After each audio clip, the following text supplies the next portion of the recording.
Our story begins with an introduction to the main character. She lay beaten and looked like she was about to die. She was tormented by hunger and she still didn't understand what it was. They started beating her and it almost came to death.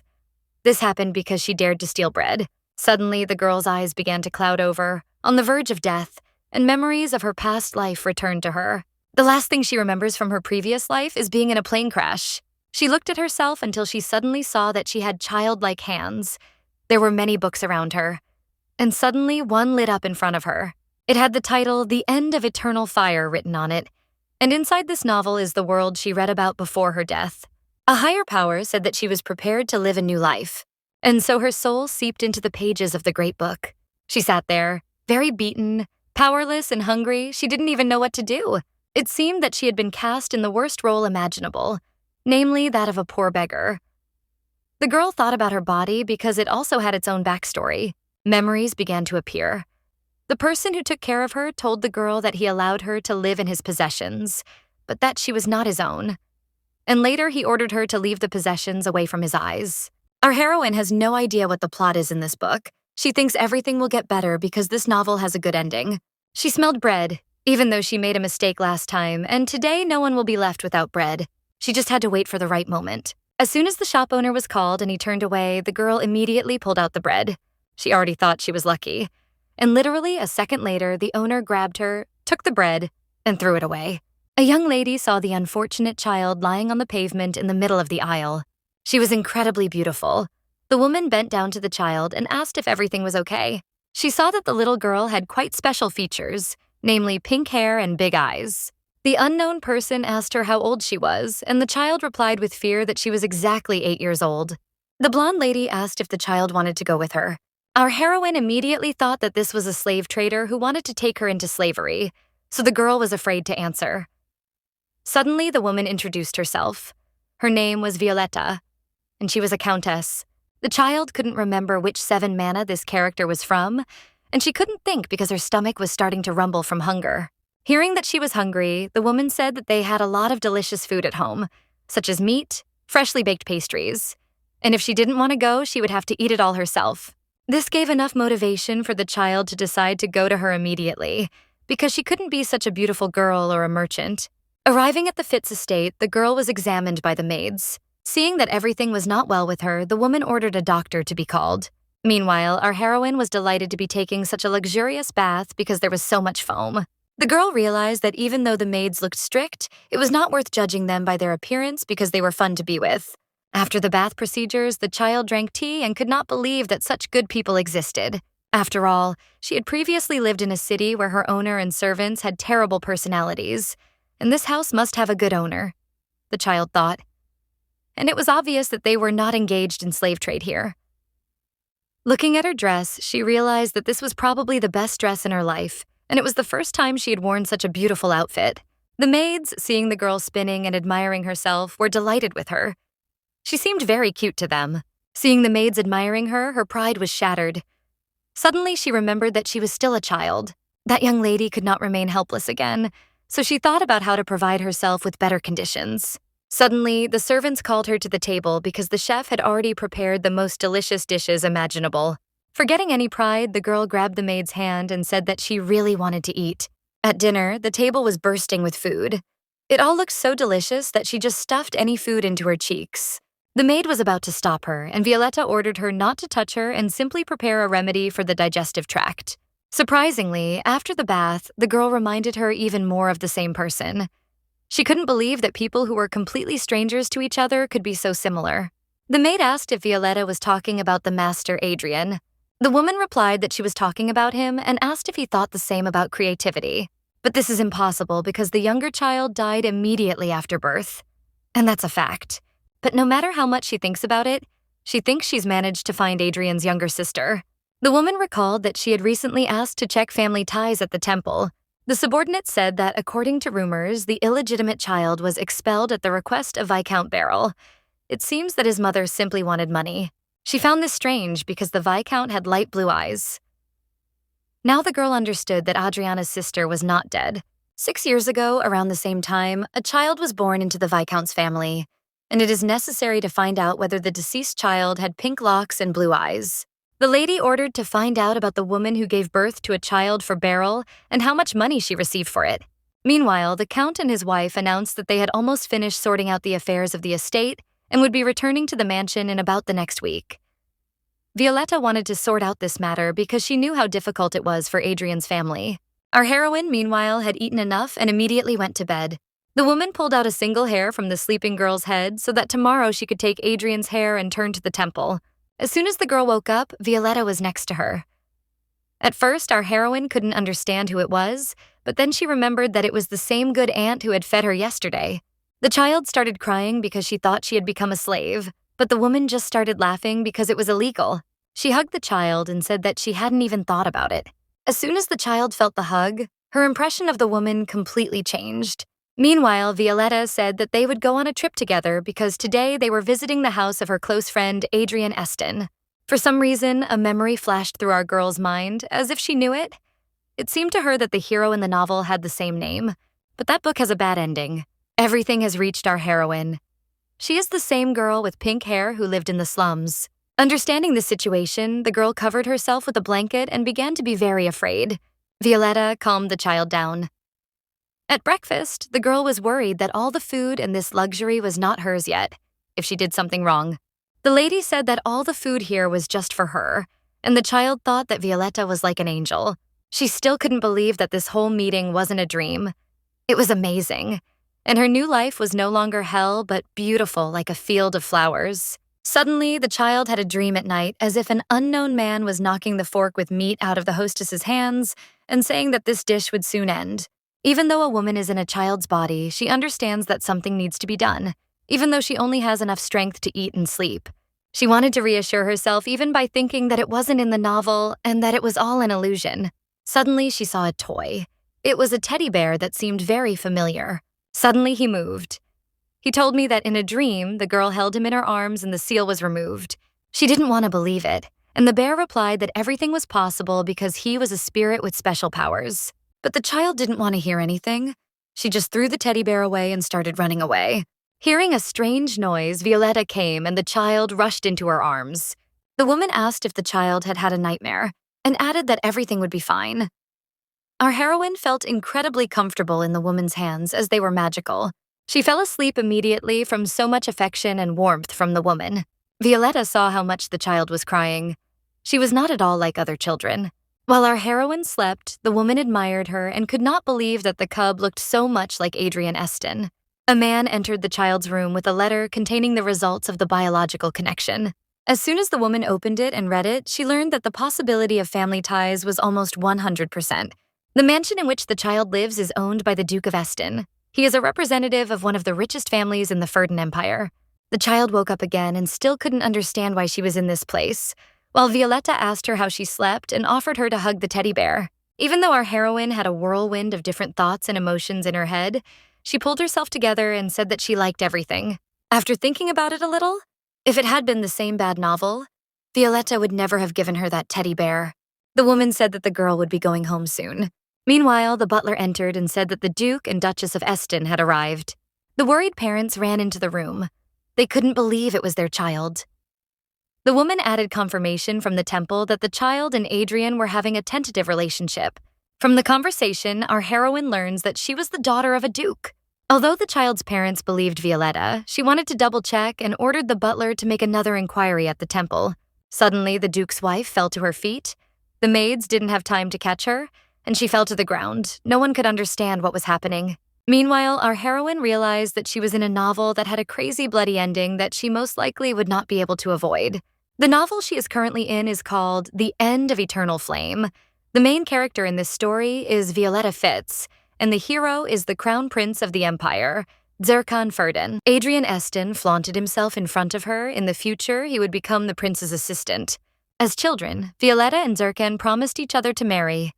But because the love was one-sided, Adrian ends his life by suicide without finding out that she was actually hiding this marriage behind her back. In the end, the characters die. And from the title of the novel, you can see that when the fire goes out, it's not a bloody end for everyone. Our heroine knew that this story had a terrible ending. She begged that everything would somehow work out on its own. Meanwhile, Adrian thought the child was an angel. although at that moment he had a lot of questions in his head. The next morning, His Majesty was drinking tea, and Violetta was sitting opposite him, from whom the child did not want to let go. She thought for so long that she even managed to get hungry. At that moment, representatives of the temple arrived, and again the test showed that they were almost 100% biological relatives. Now that the couple was sure, they couldn't believe that the child was theirs. Meanwhile, a temple representative said that the couple could ask for help at any time, as they were the ones who donated a large amount of money to their activities. He wanted to leave quickly so he wouldn't be overloaded with work, but Violetta said he had something to do. The little girl had been beaten quite badly, and some of the wounds were still not healed, and it would take much longer for them to heal naturally. Violetta asked to examine the child again. The temple representative had nowhere to go, so he began the examination and healing process. The girl's parents were shocked by how badly she had been hurt and wondered who had beaten her so badly. Meanwhile, the sorcerer's hands were working real magic. All the bruises and injuries on the girl's body simply disappeared. After this procedure, the child immediately fell into a deep sleep. Adrian put the child to bed and went to Violetta. He wanted to know exactly what had happened, especially since he had no idea how the girl had survived in the slums on her own. Suddenly, the mother remembered that her maid Rosalie had given their child to Viscount Beryl for money. The couple thanked Violetta because it was only thanks to her that they were reunited with their little girl. Finally, at this point, we can learn the name of the main character, because Viscount never addressed her by name. The girl's name was Rafina. The woman thought it was a beautiful name. Meanwhile, our heroine thought long and hard about what she needed to do, because a terrible end was almost inevitable, even though she really wanted it. The little bear asked what she was worried about, and added if she wanted to listen to a fairy tale. But Rafini wasn't up to it. She was thinking about how to live her life and move on. Suddenly, a strange idea came to her head. The plot had already taken a different turn, because in the original, Violetta never gave anyone a teddy bear, and she was sure of it. And based on this information, perhaps the person who is to blame for the bad ending will be able to independently prevent all these terrible deaths. If the ark survives, the kingdom will not fall and there will be no mass death. The bear still managed to interrupt the girl's thoughts. He wanted to know who was bothering him, but the child knew that even though he was deprived of reason, in his usual form, he became a huge, terrible wild bear, for whom there was nothing terrible in tearing a person to pieces. The only downside to this killing machine is that it's incredibly stupid. Suddenly, the bear said that she was underestimating him, because he was a deity himself and he knew all the secrets of the creation of the world. And besides, he knew about the girl's plans to change the future. He wants Rafina to share everything with him because he really wants to help. Even though in the original he is stupid and yet has incredible abilities. Rafina decided to tell everyone she knows about the history of this world. But after hearing her words, he started talking complete nonsense. But our heroine only needed one answer. Is it possible to change the future? The bear crossed his arms and calmly replied that it was quite possible. In the original, Zirkan and Violetta bind themselves in marriage, causing Adrian to die of grief. The solution is absolutely simple. Force Zirkan to marry someone else right now. The idea was still a good one, but the bear didn't think about the fact that the boy was too young for it. But the pink bear didn't seem to mind, because he could get engaged to someone now and have the wedding later when he was older. Rafina couldn't imagine who Zirkan could be engaged to. But the bear replied that it was she who wanted to change the future. So everything now depends on her. Zirkan was the main character. His mother died of an incurable disease and Adrian left him. But he was so deeply affected by grief that he clung to Violetta, the main character, as if possessed, and this ultimately caused her death. The young lady began to worry, thinking that because of this, the main character would become just as attached to her as to the main character. But the bear had his own vision for this. He said that the solution to the whole problem was extremely simple, because you just need to prevent the main character's mother from dying. For Rafina, this task seemed impossible, but even here, her plush friend knew a good way out. If the child can get the legendary jewel, then any disease can be cured. Besides, the bear knew where to look for her. So far, our heroine wasn't entirely sure about all this. And based on her friend's words, if it's all true, she'll be able to stop all this madness. Suddenly, Rafina was so passionate about saving the whole world that she began to imagine in her mind how to cancel the engagement of Zirkan and Violetta and create a new alliance. Then she wanted her older brother to marry her and make everyone happy. To Medvedik, it all seemed a little wild. Finally, the girl decided to ask her new friend what his name was. He introduced himself as Alexander, Rubius Fernand Valloni. Since this name was too long for her, she simply decided to call him Medvedik. This made Alexander very angry because it was an extremely childish nickname. He started hitting the girl with his plush paws, so she wouldn't be able to remember his name completely anyway. Avestienne visited the heroine's room. Rafina decided to pretend to be asleep and hugged the teddy bear and tried to fall asleep. Her father stroked her hair and couldn't even imagine how hard it was for her to live without them. He believed that it was all his fault, but still, the main thing is that she is with them again, and Rafina is a strong child, so she will quickly get used to everything and will not worry. The couple thanked Violet for finding their child. Suddenly, the girl's hair was touched by an unknown person from behind, and it was Adrian. Violetta was about to leave, but suddenly the child stopped pretending and, abruptly getting out of bed, asked the girl to go away. Rafina, with tears in her eyes, hugged the girl and asked her not to leave, while the heroine couldn't understand why she started crying because she just wanted to ask her to stay. Most likely because she is in a child's body, she really goes crazy and reacts to everything like a child. While at the meal, the girl again ate everything she could see.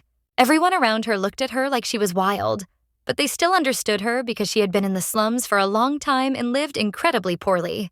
Violetta was only happy to feed the child and asked him to chew everything carefully because it could hurt. Rafina's mother burst into tears after seeing the picture because her beloved child had been starving for a very long time. Meanwhile, the Duke asked the butler to find out exactly how Rafina lived in the house of Viscount Beryl. While bathing the girl, Violetta showed her a cute creature that she had made herself. Our heroine was surprised at how talented this woman was.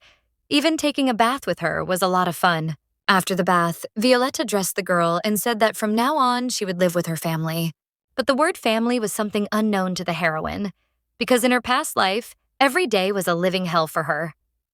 She ran away from her family because of money and eventually died in a plane crash. Since those people brought her so much suffering, she decided that she would never be able to find a loving family again. Suddenly, Adrian stood over the girl and introduced himself as her older brother. He leaned against her crib and thanked her for coming back, because he loved his little sister very much. From now on, her family members treated her only with tenderness, and she didn't know if she would be able to afford to enjoy this happiness. She slept in the same bed as her mother and was not in the mood for sleep, because first she needed to prevent Adrian's death. Suddenly, Rafina caught herself thinking that she could never even imagine that she would ever have a real family and be able to call someone her mother. The bear added that if the girl called the Duchess that, she would be very happy. The young lady asked the bear if he was awake, and he told her not to call him that because his name was Alexander, and asked him to sleep. Being in such warm and pleasant embrace of her mother from behind, she didn't want it to ever end. She promised herself that from now on she would definitely have to prevent a bad ending. The Duchess no longer cried every time she saw Rafina, nor did Rafina herself. But when her father asked to hug him, our heroine seemed to be her worst enemy, so he was constantly asked not to be present while his daughter was in the room. The young lady could not forget the person who had wronged her so much, namely the window. He constantly beat her and stomped on her hands, and because of this, she could not stop thinking about it. Suddenly, Adrian interrupted her thoughts. He handed her a sweet caramel heart and asked if she wanted a snack. She instantly snatched the sweets from her brother's hands. But after that, she invited Adrian and Violetta to go with her, and they went to the garden. Meanwhile, the Duke thought about the reason for his daughter's fears. Most likely, she was very afraid of adult men. The man's thoughts were intertwined and incredibly scary. He didn't even want to imagine what his child had to go through. Besides, she's so small and fragile. Her little arms and legs are so thin and all bruised. He promised that Beryl would pay for everything and that because he made his daughter suffer, he would destroy him. Watching the interaction between Adrian and the young lady was like watching a scene from a romantic movie. Meanwhile, Alexander. He asked if the main problem was Zirkan. The girl agreed with him, but she still didn't understand why they got married. The birth of the king's second son became a threat to Zirkan because he occupied the position of heir to the throne, and he was also pressured by relatives who were in the royal council. The woman he chose was Violetta. There was no love between them. His goal was to retain the throne, but in the end, it all led to Violet confessing her sincere feelings only after Adrian's death, which made our heroine very sad. If Rafina gets engaged to the young heir to the throne, none of this will happen. But there was one problem, because no one would take a child's words about the engagement seriously, even though he is also a child.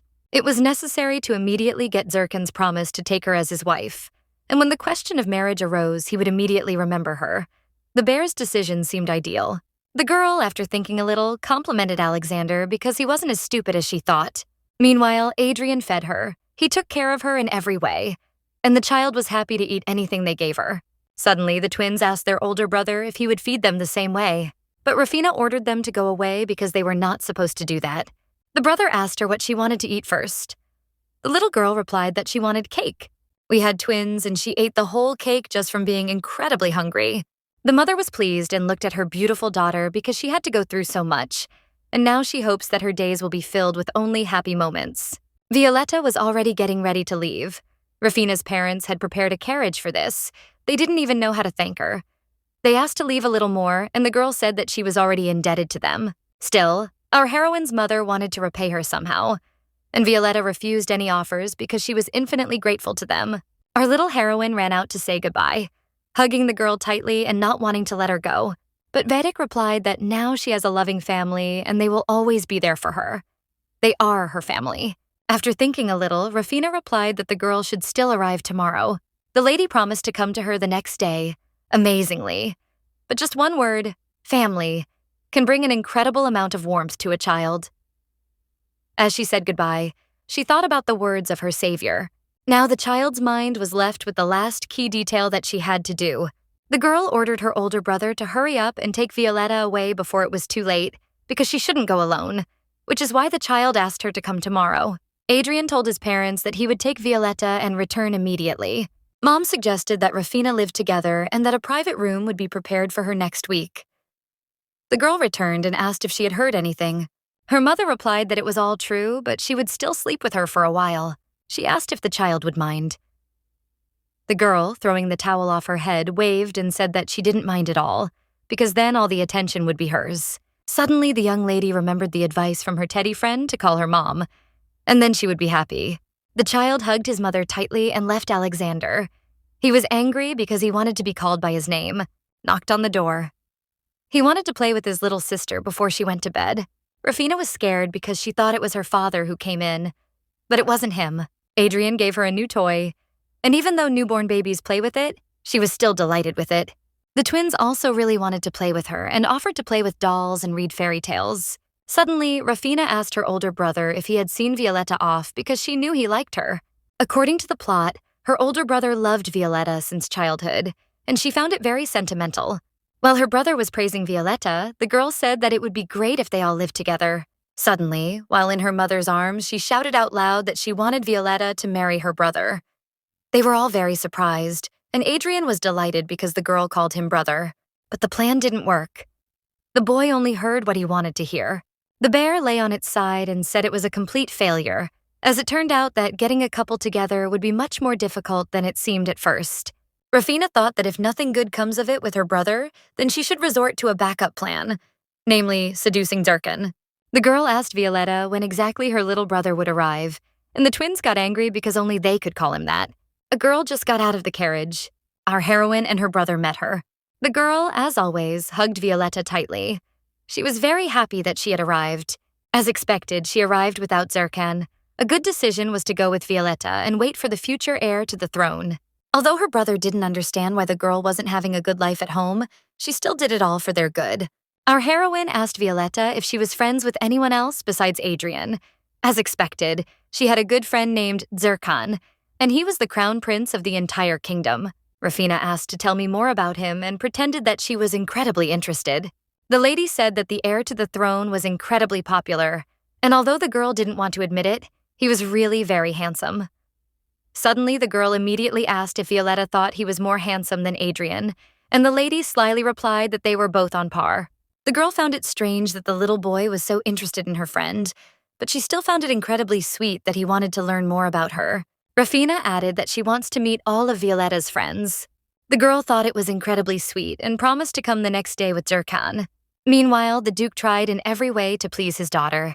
He treated her to incredibly delicious treats, and the girl could not resist them. The maid saw that the young lady's heart was not in front of her father, and her mother was happy because she had always been afraid of her father, and in the end, she was still able to open her heart to him. Recently, her father no longer seemed scary and intimidating, and there really is a family connection between them. Thanks to her, the Duke and Duchess became very close and looked incredibly happy.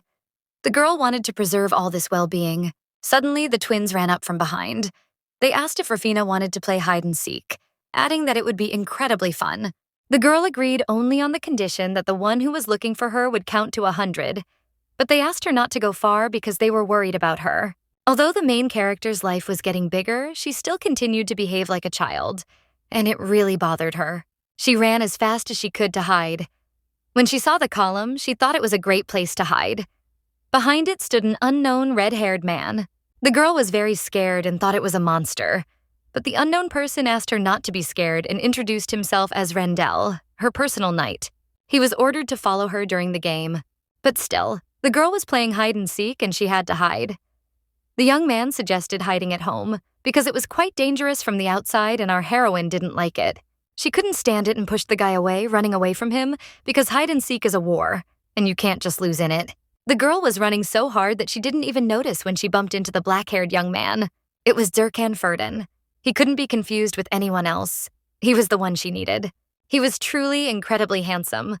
She couldn't even imagine what he would be like when he grew up. Just then, Violetta came up. She picked up the girl in her arms and asked how she had fallen. Suddenly, she saw that there was an awkward pause between the children, so she decided to introduce them to each other. Rafina was confused because she didn't know what to say to him now. I quickly thought about whether she had decided to blurt out something that she wanted to marry him.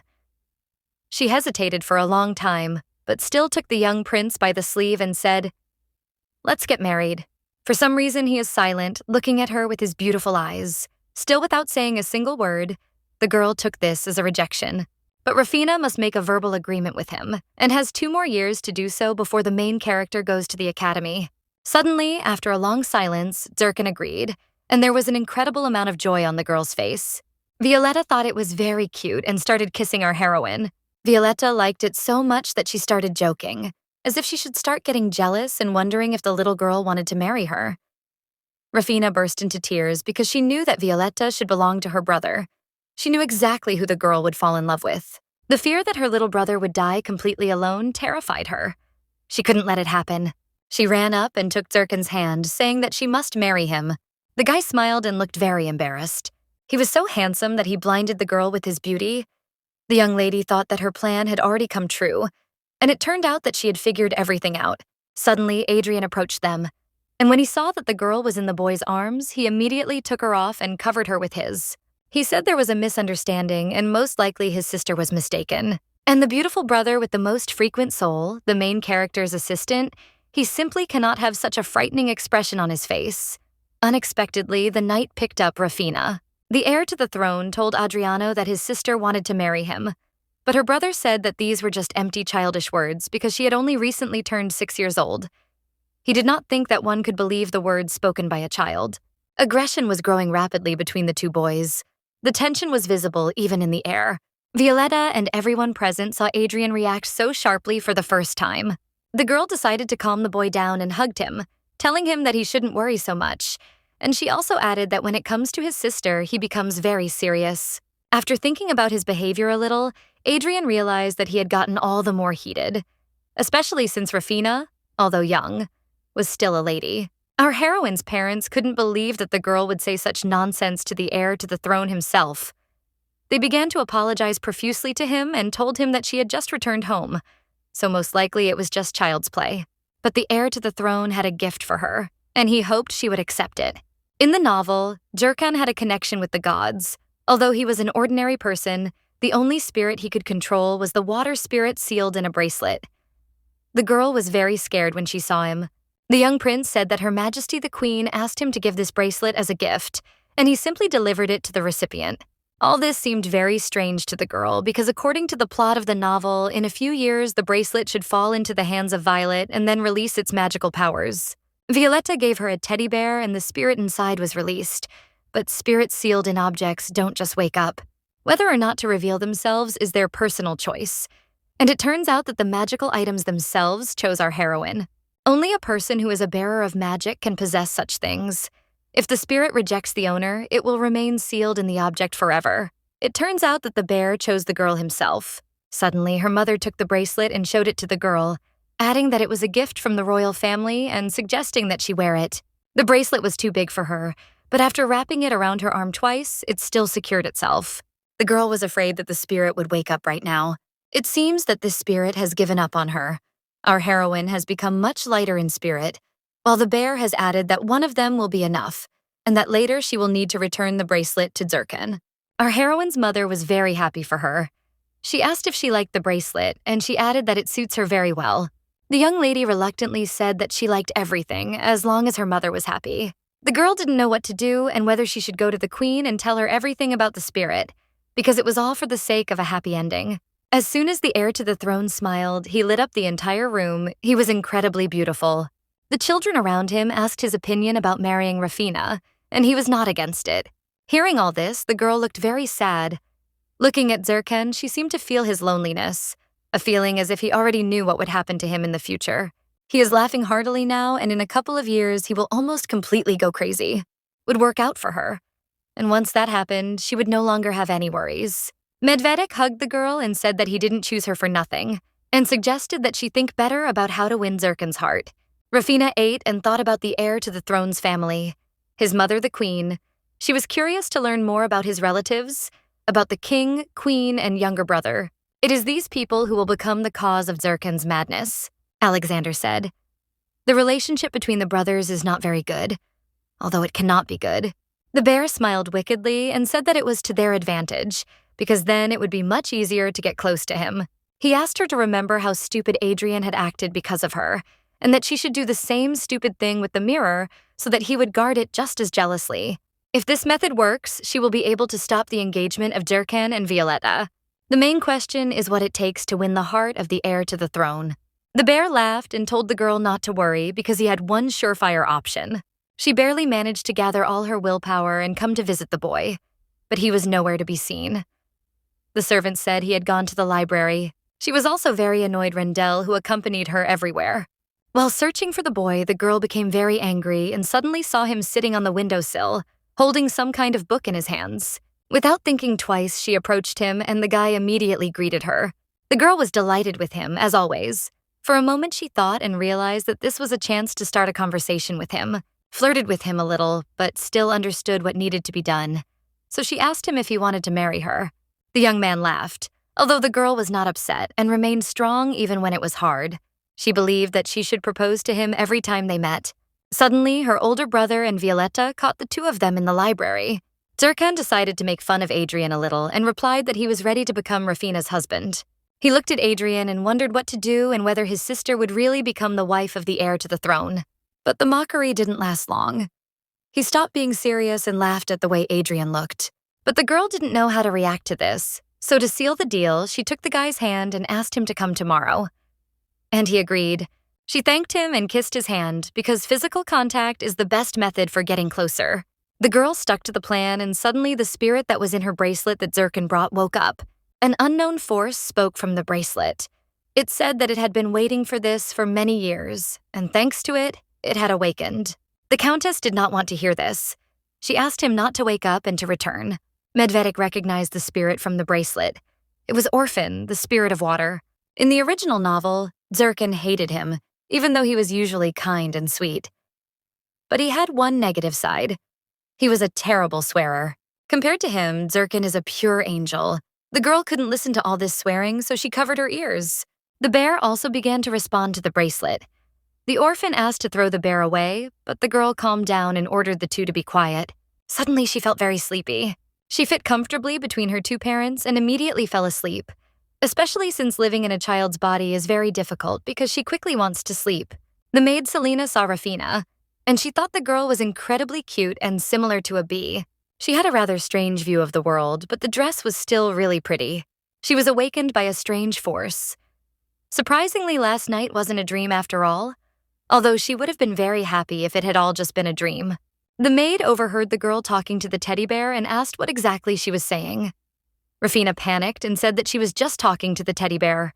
The maid didn't find it strange, but even cute because she was just a child. The woman added that if the girl needed anything, she should definitely call her. Meanwhile, Rafina argued with Orphan because he was supposed to be the spirit of Zircon, and not her. But he said that he chose her and promised to behave well. The orphan begged not to chase him away, but the bear wanted to break him, and the spirits quarreled again. The girl ordered the two to be quiet. She grabbed her head and didn't know what to do. Although if you think about it, the bracelet can't be broken just like that. And besides, it's a gift from the queen, so you can't throw it away. The girl asked the bracelet to be as quiet as possible. He agreed and said that he completely understood her. Suddenly, the maid noticed that the girl was having a rather interesting conversation, and she also wanted to tell something. She prepared a small gift for her. It was a bow for a teddy bear. If you tie it correctly, it turns out a backpack. And now she and Alexander will always be able to spend time together. Even the teddy bear liked it. And in this form, the girl definitely looked like a child. Adrian asked Rafina if she wanted to go for a walk since the weather was beautiful. He also said that she was like a little bee, just like the maid said. The parents went on business, and the twins have classes with their teachers now, so today they will be alone with their older brother all day. This seemed wonderful because it was still waiting for Jerkan, and besides, the girl had a cunning plan to talk to him about Violetta. Walking around the yard, she asked Adrian if he liked the girl, and he calmly replied that he did.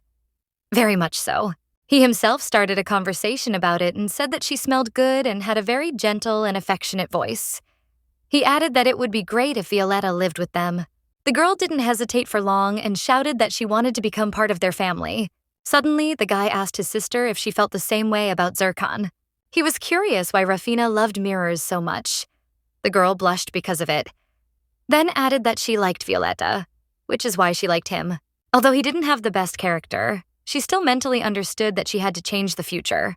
Adrian said that even if the girl really likes His Majesty, it doesn't mean that she should talk about the wedding. And besides, she doesn't really know what marriage is. Suddenly, Rafina replied that their parents were also married, but he replied that it was different because they were adults and she was still young. In response, the girl screamed and said that as soon as she grew up, she would immediately marry Zircon. Rafina began to get very nervous because her brother didn't understand why she was doing all this, even though he couldn't possibly know about it, and she was acting only for his sake and for the good of the entire kingdom. The girl started yelling at her brother and said that life is hard, and sometimes she throws up difficult problems that need to be solved. She said that he didn't have to worry about anything and that she would definitely protect him. Although Adrian didn't understand what she was talking about, it seemed to him that his sister was better off with a mirror than with him. Although it was impossible to even describe in words what he felt when he first heard about his sister's desire to marry Zirkan, in his mind, he felt that Rafina saw Zirkan as 100 times better than him, although there was probably nothing to worry about because his father would not allow it. He thought that as soon as she grew up, she would immediately forget about this situation, and to start with, he just needed to get closer to her. Adrian added that the girl's room was almost ready, so he wanted to go and look at it together. Rafina saw that her brother was worried about her, but she felt much more comfortable with him than with Violetta or Jerkan. It was unclear why the girl's heart started beating so fast. Memories flooded her mind from her previous home where she was placed in a tiny room with nothing.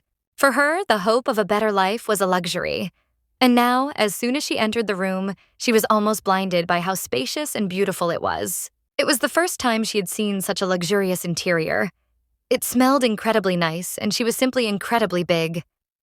Her brother and the nurse were pleased that everything suited the girl. In a past life, the girl could not even imagine such a room. But here she will live. She calmed down and her brother thought she was a Melra, and they laughed a little. Adrian said she could use this room until she was older, but after the wedding, she wouldn't need it anymore. But the girl was somehow indifferent. She just lay down on the bed and couldn't even put into words how wonderful this place was. The poor little room once more, and suddenly her brother stroked her. He sat down on her bed and asked her if she liked everything.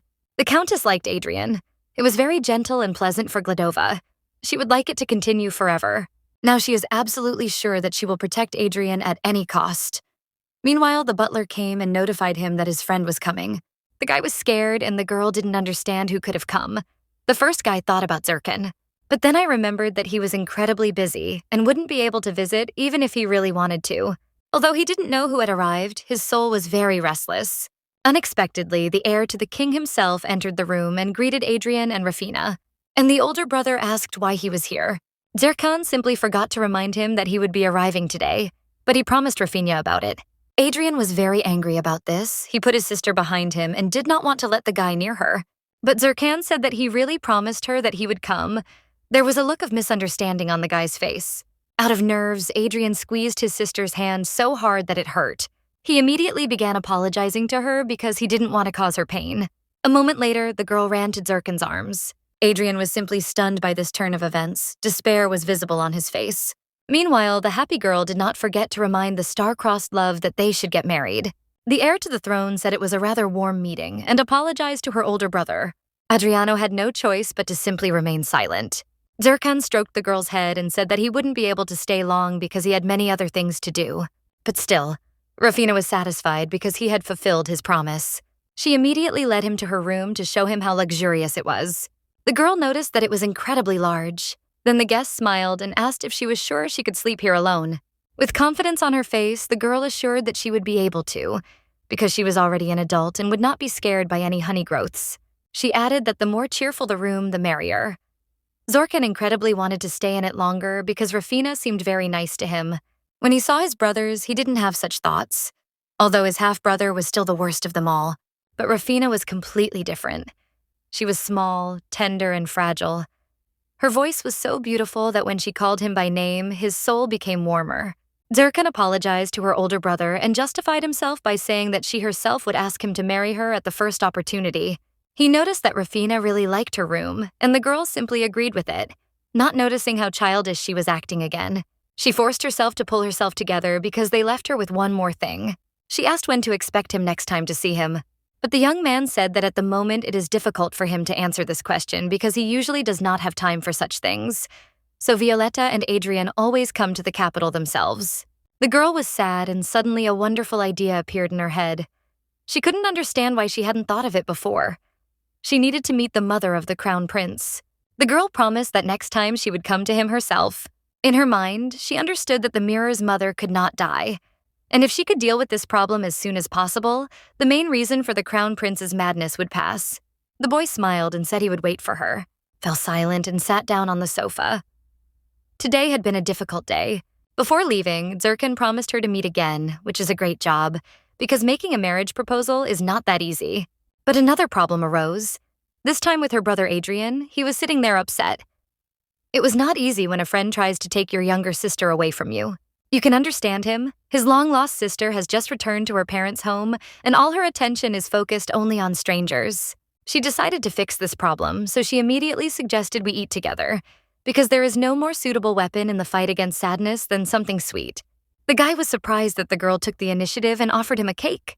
She added that this was a cake for her favorite little brother. The guy directly asked if she loved Zirkan more than him, and then our heroine realized that Adrian was still quite a child. I'm really surprised that he behaves like an angel in such cases. Rafina said that this was not true at all because she loved him the most. A smile immediately appeared on the boy's face, but the girl added that she would marry the mirror anyway. She also ordered that he must marry Violetta because she wanted to live with her. Besides, if Adrian and Violetta are the first to tie the knot, she won't need to leave the mirror because he can simply marry someone else. For our heroine, this seems like the best way out of the situation. Because in the original, he only needed the marriage formally. She decided that she would marry for love. Meanwhile, the Duke caught his daughter's abuser. He wondered if he understood why he was here. The Viscount repented and did not know that the cursed woman had replaced the child. The Duke would not listen to him and grabbed him by the shirt, asking how he dared to hit his child with his disgusting hands. The man was sure that Beryl had knowingly committed the crime, even if it was not his child. He couldn't understand how anyone could treat a defenseless child like that. The man's words sounded as if he himself were ready to abuse his own child like that. But he replied that it was all true, because it made no difference to him whether he beat his own child or someone else's. In any case, he would starve him to death or beat him to death. The Duke of Eston could not listen to such terrible words. He hit him on the leg with all his strength. He promised that as soon as he got out, he would immediately report that he was the head of the Assassin's Guild. The Duke's subordinates said that the man was worthless trash, and that if he survived, it would only get worse for him. The Duke said that Beryl didn't understand the difference between their guild and any other, because they only dealt with bad people, just as terrible as him. The man began to list what he was involved in: gambling, human trafficking, and other terrible things that Viscount did. He had already been ordered 5 times. The offender was simply shocked by what he heard. He could not accept it. The Duke said that it was better for him to give up hope of survival and simply wait for death. He ordered his killers to finish the job and left himself despite the freak's pleas. The next morning, the girl woke up and couldn't find her teddy bear, even though she had slept with him in her arms. "There's nothing you can do, you need to summon another spirit." She called Orphan, and he immediately jumped into her arms. The orphan couldn't believe that the girl had called him. The young lady asked the spirit to calm down and behave quietly. She ordered him to tell her where the ruby had gone. The spirit said that one of the maids took him. While she was fast asleep, the woman took the teddy bear to wash. He begged for help, and she slept so sweetly that Orphan ordered him to shut his mouth. Realizing what had happened, the girl immediately called Selena. The teddy bear was hanging among the other clothes. Rafina quickly took him off and listened to how the horrible maid treated him. First, she tied him up, and then she started beating him. He suffered terrible torment. The girl just apologized for not being able to help, but now it's very clean and smells delicious. Lady noticed that the bear could use Orphan's power to wash himself, but Alexander did not want to come into contact with the water spirit. Suddenly, Violetta came into the room and happily greeted the girl. Rafina ran to her and hugged her, simultaneously burying her reputation as a dear person and completely acquiring the reputation of a child. Violetta asked if the girl remembered what day it was, and the thought that they would go to Zirkan today popped into the girl's head. Today will go down in history. Selena did her a wonderful hairstyle, and her mom picked out a blue dress. She even has a gift for the boyfriend. Everything is absolutely perfect. Adrian was shocked when he saw his sister because she was shining like a fairy. The girl thanked him and told her brother that he was like an angel. Violetta asked the girl's opinion of her, and Rafina replied that she was also like an angel. Over the past 5 days, Violetta and Adrian have become very close. All that's left is to tie Jerkin to her, the girl thought. The day she would save the world was very near, and upon arriving at the place, she was shocked at how beautiful the palace looked. It was so majestic that she felt like she was in a movie. When she saw the statue of the king, she thought it was a bit too much. The maid brought tea and apologized for the crown prince being a little busy right now, adding that he had no more meetings scheduled at the moment, so he would join them later.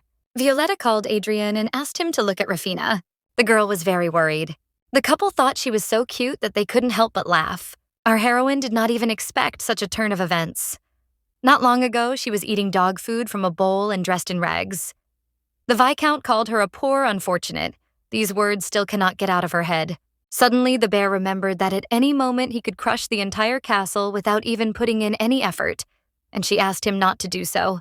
Even though the fate of the entire kingdom was in her hands, she had to concentrate. The desserts looked too luxurious, and she decided to eat everything despite her conscience. It was all incredibly delicious, strange, and it seemed to her that it was because she was in the castle. Suddenly, someone knocked on the door. The girl forgot to take the fork out of her mouth and turned to see who it was. It was Durkin who came. He apologized for being late. Rafina was very happy for him and wanted to run to hug him. Suddenly, the girl saw the crown prince's uncle. He was incredibly handsome. The man is happy to meet the master, Eston and Mistress Fitz. He said he was an uncle and introduced himself as Eden. Byrolian. The girl bowed before him and added that she was also very happy, since he was Durkin's uncle, which means he was the queen's younger brother. If we go by the plot, the royal family was quite friendly until all these events that destroyed this idol. The crown prince's uncle called the girl very cute, and she didn't understand why he was so friendly. He added that he would like to introduce some more people to them.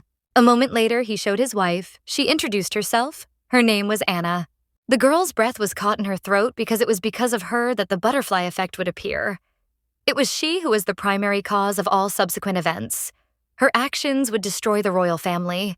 In our heroine's opinion, she was a terrible person. The girl didn't know how to prevent all this, and nothing came to her mind. Maybe we should try to stop their wedding first, the child thought. The young lady was so lost in thought that she didn't even notice the mirror next to her. So he himself approached her and greeted her.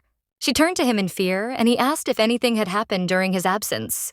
Rafina immediately took his hand and was delighted. She reminded him again that he had married her. Adrian asked Violetta if she was thinking the same thing as him. Meanwhile, our heroine wondered if there was a way to get rid of this marriage system. But in the end, you need to have 2 correct options at the same time, because it's not a fact that Adrian and Violet will do well. Zirkan's uncle said that they were expecting them, but in the meantime, the girl saw that she needed to deal with his marriage. The man poured tea and said that he had decided to meet with His Highness the Crown Prince first, and was also told that the Queen was in the meeting room. He also introduced his bride to himself in front of the mirror and told what he had written about her in the letter.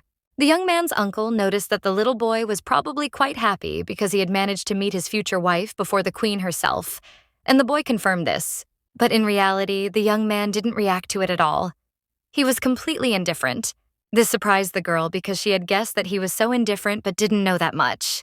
Even Adrian Violetta noticed that he wasn't behaving very well and said that he was probably just tired. In any case, the girl needed to resolve the issue with the future wife of the queen's younger brother. Rafina saw that Anna was looking directly at her. Very scared, the girl ran to hug Violetta, who didn't understand what had happened, but simply remained silent. The girl knows perfectly well what kind of person this is, which is why she doesn't want to talk to her. The bear asked what their plan was. In the original novel, he had a difficult fate. Uncle Zirkan brought this girl with him on his return to the capital, but the truth is that she is carrying someone else's child. It's just that right now, while kissing her husband, she is pregnant by another man. It's strange, but at this moment, she exudes a very pure and innocent energy. It's hard to even imagine that she has another personality. But despite her modest appearance, she is very cruel. In the past, this woman worked in a shelter and regularly beat children. It's strange that she doesn't notice anything. It looks like she has no idea about anything at all. Anna behaves in a way that is certain. If you don't know anything, you can easily be deceived. This is precisely why there is no forgiveness for the woman. She uses the people who love her for her own purposes. In the future, after giving birth to someone else's child, the Rolian woman will return to her first husband, completely robbing the queen's younger brother. What is most shocking is that this is another relative of the queen, and it is after this revealed fact that misfortune will overtake the ruling family. Rolian will be branded as an unprincipled man whose wife was taken away from him and who will not be able to return the stolen property.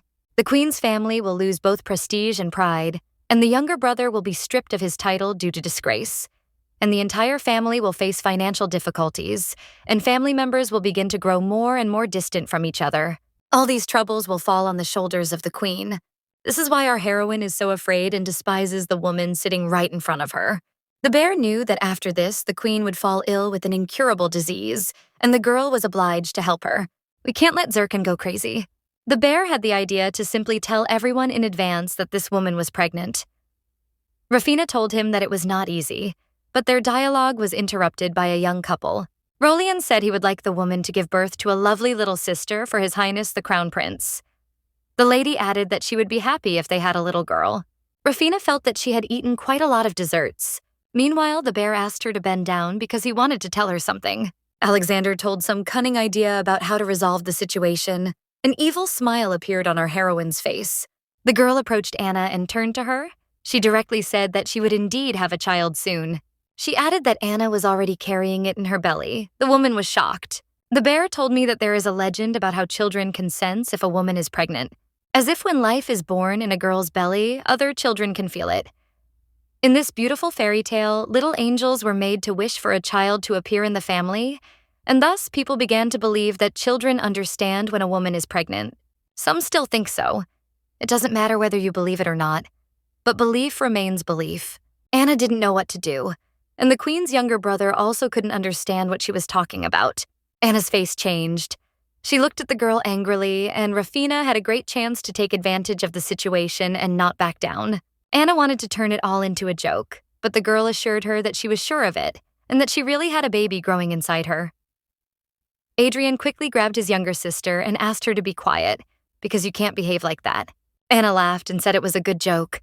Violetta decided to break the awkward silence and asked what date the wedding was scheduled for.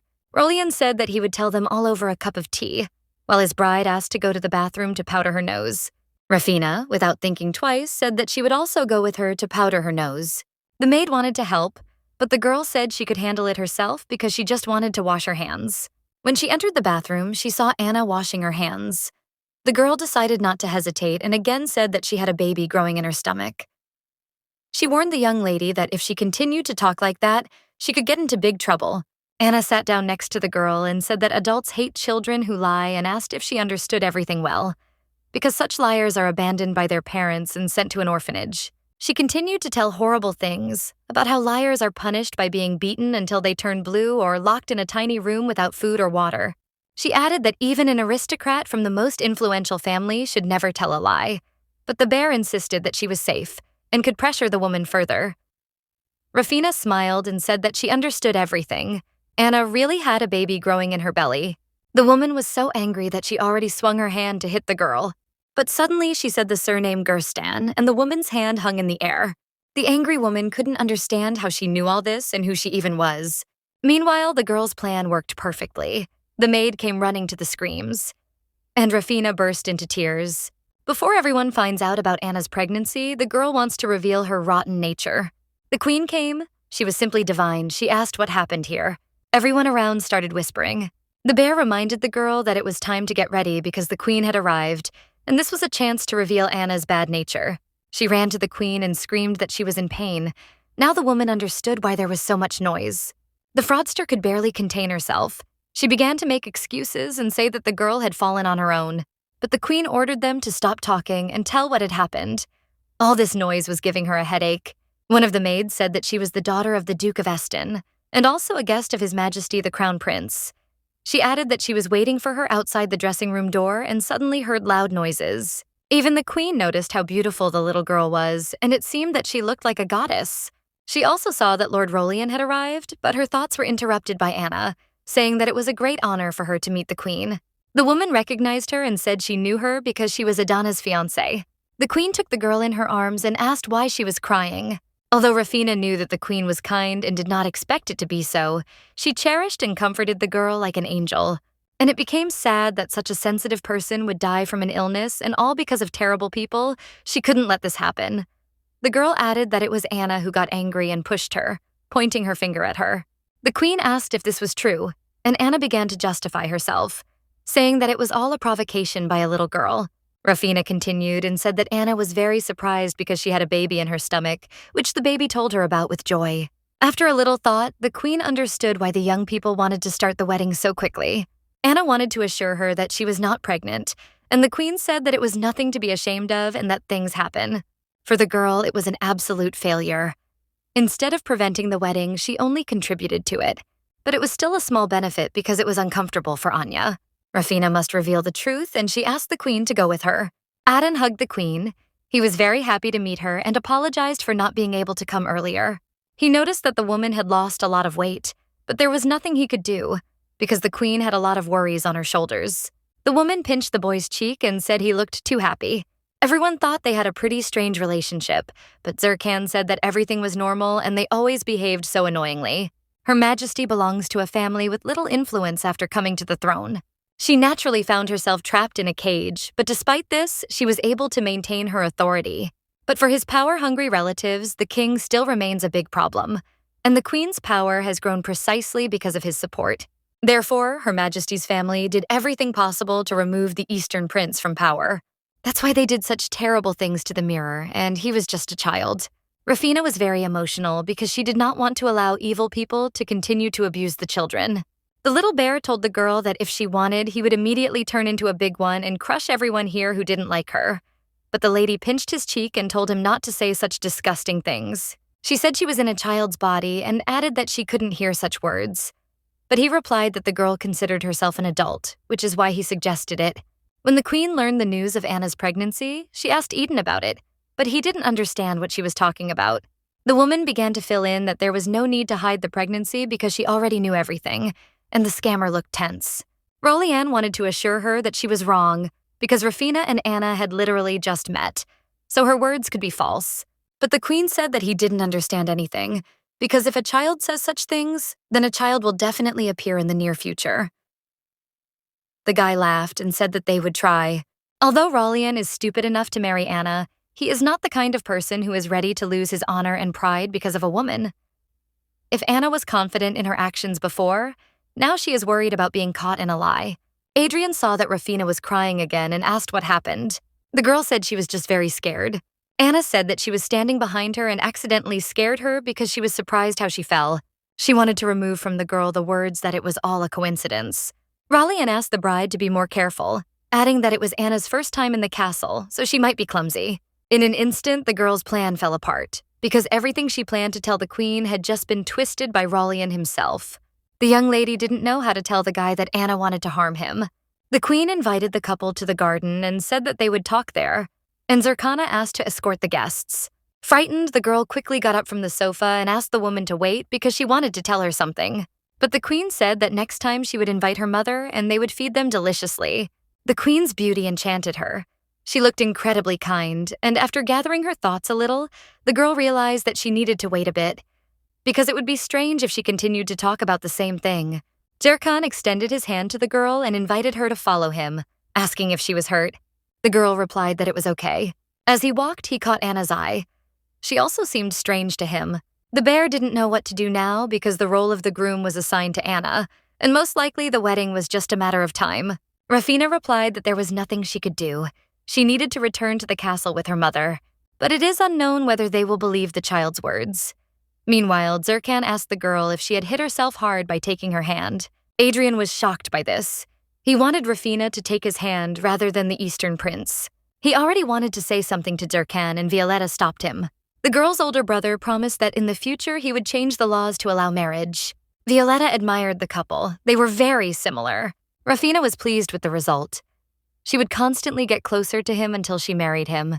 She looked to the side and saw that someone was crying. This is one of the queen's servants standing by the windowsill. The girl apologized and wanted to turn to the lady when suddenly Violetta patted her on the head and said that most likely something bad had happened, and the maid just needed to be alone for a while. Rafina thought about it and agreed with the girl's opinion, because there was no reason to just interfere, even if it was a little unpleasant. In the end, they ended up in the library. Rafina didn't expect them to be such exemplary students, and although it was commendable, the atmosphere here was quite intimidating. Adrian wanted to learn more about the marriage system, and Violetta was looking for books on law. Rafina thought they had come here to have fun and not to study. Although sitting next to the mirror, it seemed like everything wasn't so bad. She couldn't miss the opportunity. Meanwhile, the boy offered the girl a little roast. Our heroine happily ate the gift. The young man thought about making more of her favorite snacks. Meanwhile, Rafina said that Anna had pushed her like that on purpose, even though she wasn't hurt, and she was very angry about it and started crying. Zircon found it all strange, and perhaps the situation was not just a coincidence. He thought deeply because carrying a child under his heart before the wedding was simply a shame. In addition, she constantly looked at the little girl with a murderous look, which was quite suspicious for a bride. Looking at the girl who ate her fill of cookies, he is happy, if only because she has a good appetite. Rafina told Zircon that she had prepared a gift for him. The boy had a strange reaction. She thought he didn't like that. The young lady asked him to close his eyes to receive the gift as soon as possible. The guy smiled and closed his eyes. He asked if he was doing everything right. The girl said everything was fine and asked not to peek and to hold out her hand. Suddenly, the young man felt something strange in his hand, and when he opened it, he saw that it was a brooch with an azure stone. Such jewelry has special significance in this world because it is endowed with protective magic. Pink is usually given to a daughter and blue to a son. They are proof of parental love and symbolize support for the royal family. This is exactly what is included in a gift. And unfortunately, Zircon never received anything like this from his father in his life. The second prince specially wore a brooch given by the king to show off to him. Although Zircon didn't show his true emotions, he was definitely very sad and disappointed because in the end, he was just a child. He asked the girl if this wasn't one of those things that Duke Estienne had been making a lot of trouble about recently. The girl said that it was a special brooch and that it contained protective magic. It looked incredibly expensive, almost blinding. Having apologized to her father in absentia, she still gave it to him because he would need it more. In the novel, he was supposed to be inflicted with a severe moral trauma, and this brooch was supposed to help in healing. Compared to the second prince, Zircon is taller and much more beautiful, the girl said. The crown prince asked if this brooch belonged to Adrian, and the girl said it was a gift. She added that this way you can show a person how valuable they are to you. Zircon believed that azure brooches were given only by parents, although in reality, anyone could give something like this to their loved one. Apparently, he doesn't know the deep meaning of these things, but the girl really appreciated him a lot. She said that the most important thing was that he was safe. The girl approached him and said that this was true and that anyone could give such a thing to a loved one. The young man smiled and replied that the girl was absolutely right. All of this made the guy shine, which is expected of the main character, but he's still the best. The girl asked him not to forget where he got this brooch from and proudly pointed to herself and said that she was the one who gave it to him. Zircon thanked her and patted her head. Now Rafini can only comfort the boy. She also did not forget to remind him that if he is truly grateful to her, he should marry her in the future. The young man could not help laughing at what he heard. He did not understand why the girl wanted to marry him so much. He didn't understand that this was the only way to make him happy. So the girl replied that Zircon was the most beautiful in this world. And the bear asked Rafina to think again. In the novel, he is a dream for all women with an unbeatable body and appearance and a strong will. He is literally ideal, although he has a bad character. But the girl wouldn't say he has a terrible temper because now he's sitting there smiling and stroking her head. A couple entered the room wondering what Zirkan and Rafina were doing. The heir to the throne said they could look into it themselves, and tension arose again between the two of them. But Violetta hit the table with a book and said that this was not the time for that, and they needed Zirkan's help. To begin with, Zirkan needs to get parliamentary approval. His support as the crown prince of this state is very important, so they are asking for help. The heir to the throne smiled, although Violetta didn't find it funny. Adrian thought that the guy supported such a marriage system. In his eyes, it just looked like Rafina loved Zirkan much more than him. The guy didn't want this so much that he literally saw the devil in him. Violetta hugged the girl together with Adrian and asked if the little girl wanted to marry her. The heir to the prince could not let go of the brooch that the girl had given him. Holding it in his pocket, he remembered how he had asked his mother for the same one. He wanted his father to give him a gift in the form of a brooch, but his mother said that in the future he would become king, so he shouldn't act like a little child. He needs to become stronger and tougher. The second prince cannot take the throne, and his father said that he needs to become much stronger and make an effort. Because even without the brooch, he will be much happier. He well remembers his mother's words asking him not to focus on just one piece of jewelry.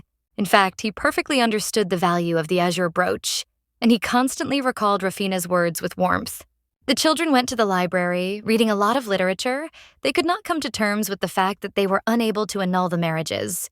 Rafina realized that she had gone a little overboard in her desire to marry Zirkan. From the very beginning, she wanted to resolve the issue with the queen and the ruling family, and without that, many problems arose. Now the main task is to reveal the fact of Anna's pregnancy. She thought for a long time and could not find a suitable way. Suddenly, Orphan appeared. He knew how to help, and it was just a great option. But Rafina just asked and let him go, especially since she has no desire to look at him right now. The water spirit was very sad, and the girl already wanted to send him away, but Alexander said that it could really be useful. Still skeptical, the girl asked if Orphan could help since he had lived at court for some time. He was very happy and said that he had spent a lot of time in the queen's jewels and now knew how to make her believe his words. But the girl didn't want unnecessary words. She needed a decision right away. But the spirit had one condition. He wanted to take on another form. Still, Orphan is a water spirit that has enormous power. He cannot be called just a stream of thoughts that flies because he is very cunning and intelligent. The lady didn't want to agree with him because she knew he had come up with something bad. So she suggested the bear just throw him away, but the spirit begged her to listen. He called her a goddess. And not for nothing, because she is a true deity who is able to reveal the true form of the spirit. But first, you need to sign a contract because only after that does the deity truly become the owner of the spirit. But Alexander didn't like it because he was the first spirit that appeared in her. So a contract had to be concluded with him. The quarrel between the spirits flared up again. They started hitting each other, and the girl's head only hurt from it. Ultimately, the last owner of the spirits lived hundreds of years ago, and now both have long since become mere legend. The spirits did not trust humans and were waiting for someone who could make a contract with them. According to the plot, it was Violetta who turned this legend into reality. All the spirits were ordinary. The only unique one among them was Ruby. Although he was simple, he was an incredibly strong spirit. In addition, Zirkan also had several concluded contracts with spirits in his hands. Meanwhile, Orphan presented himself as incredibly good, wonderful, and incredible. The girl understood that, although he was strange, he was not bad. Most likely, he can take on the appearance of a rather nice person even though he has a terrible character, even though they are just children now. Rafina gave her verdict. She would not enter into a contract with him and would return him to the queen. The spirit did not want to return to her and seek another mistress. But still, she couldn't sign a contract with him because Zirkan had to take it. Adrian, closing the book, realized that changing the marriage system was not as easy as he thought. Violetta quietly approached the boy and whispered to him to look in the girl's direction. As soon as he turned around, what he saw seemed incredibly cute. A little girl asleep with her favorite toy. The couple stood over the girl and admired her. Her hand seemed incredibly small, and when they put their finger there, the girl instinctively grabbed it. The couple couldn't help but admire it. Zirkan said he was jealous of Adrian, but the guy crossed his arms and stood next to him and asked why he would be jealous. Suddenly, Violetta stood between the boys and said that Zirkan would never marry Rafini even if he were the crown prince, because she was also against it. This couple was incredibly similar to each other. They looked so funny that the guy made the whole room laugh. Arriving from the road, Adrian got out of the carriage with Rafina on his shoulders. A knight met them. He saw that the girl was very tortured. The young man said there was nothing to worry about, and he needed to talk to his parents immediately. Our little heroine woke up because there was a lot of noise around. The older brother and sister noticed this because they were arguing about who would play with Rafina. Her mother picked her up and held her in her arms. At that moment, the young lady saw that her mother was like an angel. The woman asked how her trip had gone. Suddenly, her father looked out the door and asked his daughter how everything went. He looked scary, but gathering all her strength, the heroine reached out to him. Instantly, her father's sad face turned into an incredibly happy one. He even had tears in his eyes because he had waited for the moment when his daughter was not afraid of him. From her father's strong embrace, Rafina realized that he was actually a very gentle and caring person. At that moment, Adrian entered the room and announced that Zircon was in the capital and Violetta had returned home. The girl calmed down after hearing this, but still planned to kiss the mirror goodbye and offered to take her as his wife again. The older brother gently patted his sister on the head and told her not to worry because they would go there more than once. The guy suggested that she not be sad and that it would be better to play with him. The whole family went to hug each other. It seemed that prosperity and peace reigned among everyone. His parents asked Adrian if there was any news in the capital. The boy said that nothing of the sort happened, although one incident still worries him, namely when the knight named John brought his wife and she pushed Rafina. This greatly worried their parents, especially their father. The smile immediately disappeared from his face. He couldn't understand how an unknown woman could do this to his child. He ordered Randell to immediately summon all the knights. His wife stopped him and said that she would meet the queen in person. The Greens ordered Randell to prepare everything for his journey, gather his knights, and be ready to attack. The whole family stood up for the youngest twin sister, agreeing that they must protect her. Realizing that things were bad, the girl tried to fix everything and say that she wasn't even hurt. But her words were not believed because she was given a lot of attention in the capital, so she quickly forgot about it. But Athena's mother was in the mood to talk to the bride. She wanted to hear some explanations from her side. Our heroine was overcome by some strange feeling. It was a sense of peace, warmth, and complete protection. The girl wanted to turn to her mother and, seeing tears in her eyes, began to cry herself. The daughter and mother cried together, hugging each other. While in her room and talking to the bear and Orphan, she realized that the situation wasn't so bad, because they still managed to get a meeting with the queen. Rafina took the water spirit and said that it should take the necessary form and they would conclude a temporary agreement. Out of joy, the spirit began to kiss the girl because she finally accepted him. He couldn't stop until the bear stopped him and asked what he was doing. Orpheus replied that he simply loved his mistress very much and asked what his condition was. The girl replied that he should tell her his plan. He agreed, but he had a counter condition. Without his strength, this plan could not be implemented. He wanted the heroine to sign a real contract with him if everything went well. He added that he would be a very good spirit and would obey his mistress. The lady didn't understand why the spirit had become so attached to her. There were many thoughts in her head and she didn't know what to do. Orphan added that he had always wanted to meet a nice host, and the lady replied that Zircon was also nice, although he ignored it. The girl had to endure this in order for everything to work out. She replied that she agreed, but I'm not going to have to teach everything perfectly, even though she sets the bar for perfection, and added that there was one more condition. The girl said that as soon as everything works out, she would first sign a contract with Ruby, her teddy bear, and only then with him. Hearing this, the bear ran to her in tears because it was incredibly pleasant. He hugged her and said that he had always believed in her. Even so, Orphan accepted all the conditions, although he looked quite sinister. And finally, he began to tell us exactly what his plan was. Orphan had long lain in the box with Her Majesty's jewels, and had often been moved from one blue jewel to another. Orphan has been familiar with Her Majesty's character since she first appeared at the castle, so we spent an incredible amount of time together. Still, the girl didn't understand what he was suggesting. He replied that he knew how to tell the queen that the bride was pregnant by another man. He added that his mistress might not worry because the empress believed in spirit divination. Fortune tellers, unlike monks and priests, use the power of nature and not the power of the gods as the above do. Although they have weak magic in their hands, they survive only thanks to their craft. There is a power of nature that is everywhere, and the magic of spirits that is available to people. It is because of this that believers in God at one point began to warn about this phenomenon. Compared to the distant past, due to the weakening of divine power in the modern moment, the power of monks and priests also has this tendency. They always repeat that their power is more noble and just, and in fact, this worries them greatly. because with the change of generations, sorcerers with initially expressed magical power appear more and more often. Our heroine remembered that in the original, the queen suffered a lot from representatives of the temple. Orphan confirmed that this was exactly the case, so Her Majesty would rather believe the words of a spirit than some priest. Orphan's plan was not ideal, because negatively minded people could conspire and attack the queen, and he asked her to simply trust him. As soon as Her Majesty invites the capital's sorcerers, she will immediately want to use spirit divination, and it will be as he said. The queen will choose the one she trusts. This is precisely why Orphan will manipulate the sorcerer's power. Suddenly, he added that the woman also deeply believed in the existence of the martial spirit, because he often mocked her. After that, the spirit began to praise itself and added that it was simply incredible. Athena wanted to visit Her Majesty, but she thought it would happen a little later, and it turned out that she was going there the very next day.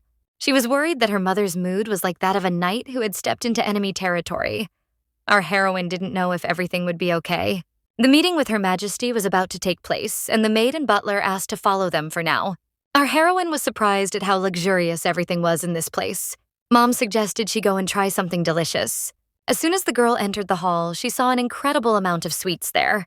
It was for them that all these luxurious sweets and tea were prepared. Her mother thanked the maid for the tea and the warm welcome. Meanwhile, Athena, holding the teddy bear, ate her fill of sweets. Her mother couldn't understand what kind of person could behave so rudely with a cute little child. The heroine's mother believed that if this woman had the support of members of the royal family, she would hardly have done anything to her daughter intentionally. It was at this moment that Her Majesty the Queen arrived. The woman apologized for being late because she had some urgent business to attend to. But Rafina's mother replied that there was no need to apologize because they arrived earlier than the appointed time. She was very worried about a recent situation that occurred when a girl named Anna mistreated her child. The daughter saw that her mother was not ready to stand on ceremony and started discussing it immediately. The woman asked the queen to take appropriate measures, although she personally would not forgive her. The queen responded with understanding, and there was an incredible silence in the hall. Her Majesty sat in thought and did not know how to act, because she could not fully trust Anna's words. After all, on the one hand, she wants to be on the side of the woman her younger brother brought home. But on the other hand, she does not want to turn the Duke of Eston and his wife into her enemies. Suddenly, a maidservant approached Her Majesty. She had news about the sorcerer. It was the same woman she had seen crying by the window. The queen would be happy because the very wizard she had scheduled to meet with had arrived.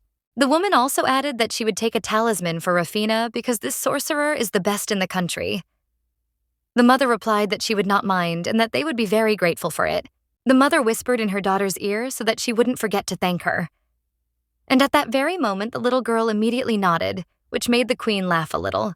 They decided to turn to the spirit world. The real guy in front of them was a sorcerer. It was incredible luck that he came today. At least that's what Rafina thought until Orphan said that he visits here almost every day. Ruby said that the time had come and the girl turned to Her Majesty. She pointed to a small book and said that it was the one Selena had read to her, and added that it said that spirits know everything. It talked about various stories about fortune-telling, and she also added that it was all pure truth because spirits know everything. The queen thought it was very cute. The book was quite familiar to her because she had read it to Zurkan. They decided to think about the future of the new family as planned. The sorcerer poured out the water and said that the queen could ask her question. As soon as the woman asked the spirits about Eden's marriage, Orphan immediately took action. The sorcerer had a strange expression on his face, and the queen asked if he was okay. He said that the family would be destroyed, and all because of a seed planted by this very woman. The man added that her soul would destroy absolutely everything because it was permeated with anger and cunning. The queen could not come to her senses. She did not believe and did not want to believe these words, and there was only one truth. The sorcerer showed her the water spirit Orphan. The spirit told the sorcerer that the woman was carrying another child in her womb, and he knelt down.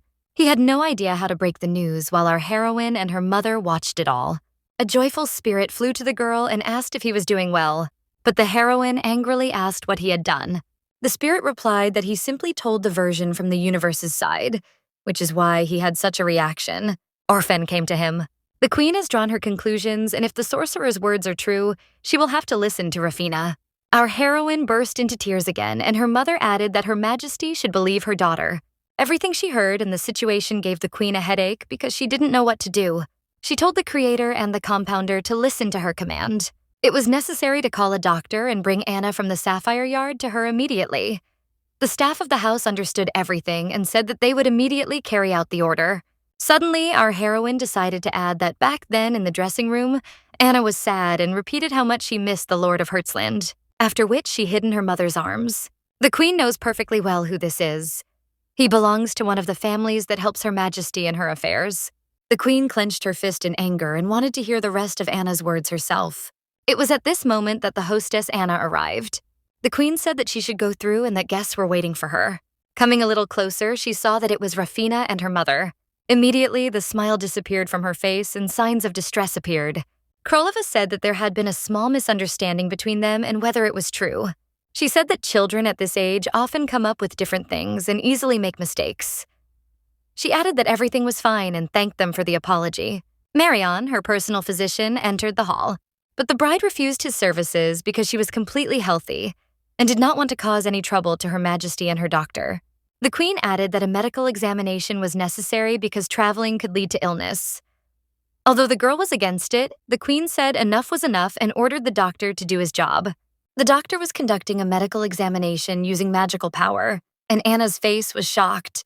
Taking her wrist, he said that the woman was absolutely healthy, and a little later added that she was pregnant. After hearing the doctor's words, the girl didn't know what to do and said that it was Edna's child and no one believed her. The Queen asked if she was pregnant by Gerstan. The woman was shocked by what she heard. She didn't understand how one little girl could ruin everything. At that moment, he ran into the hall, but he didn't understand why his bride was in tears. The Queen told her brother that this woman was carrying a child by another man, but Eden replied that he didn't care because he sincerely loved her. Anna thought that everything had worked out for her, and the Queen ordered the girl to be taken out immediately. The brother asked his sister not to do anything, but she was adamant. Suddenly, our heroine realized that then, under the window, the maid was crying because of her sincere love for Eden, although it was not mutual. The Queen was sure of her words. The woman her brother had chosen could not join the Rolian family. This was her final word. It greatly disappointed Eden. The woman's words made Rolian lose his temper, and he asked to be struck off the family register. Back his words. Eden said he would find Anna and they would leave the castle together. From the emotions she had experienced and all the chaos happening around her, the Queen sat down to take a breather, because she didn't understand what was happening. It was literally a moment before the Queen said that Catelyn should follow her brother.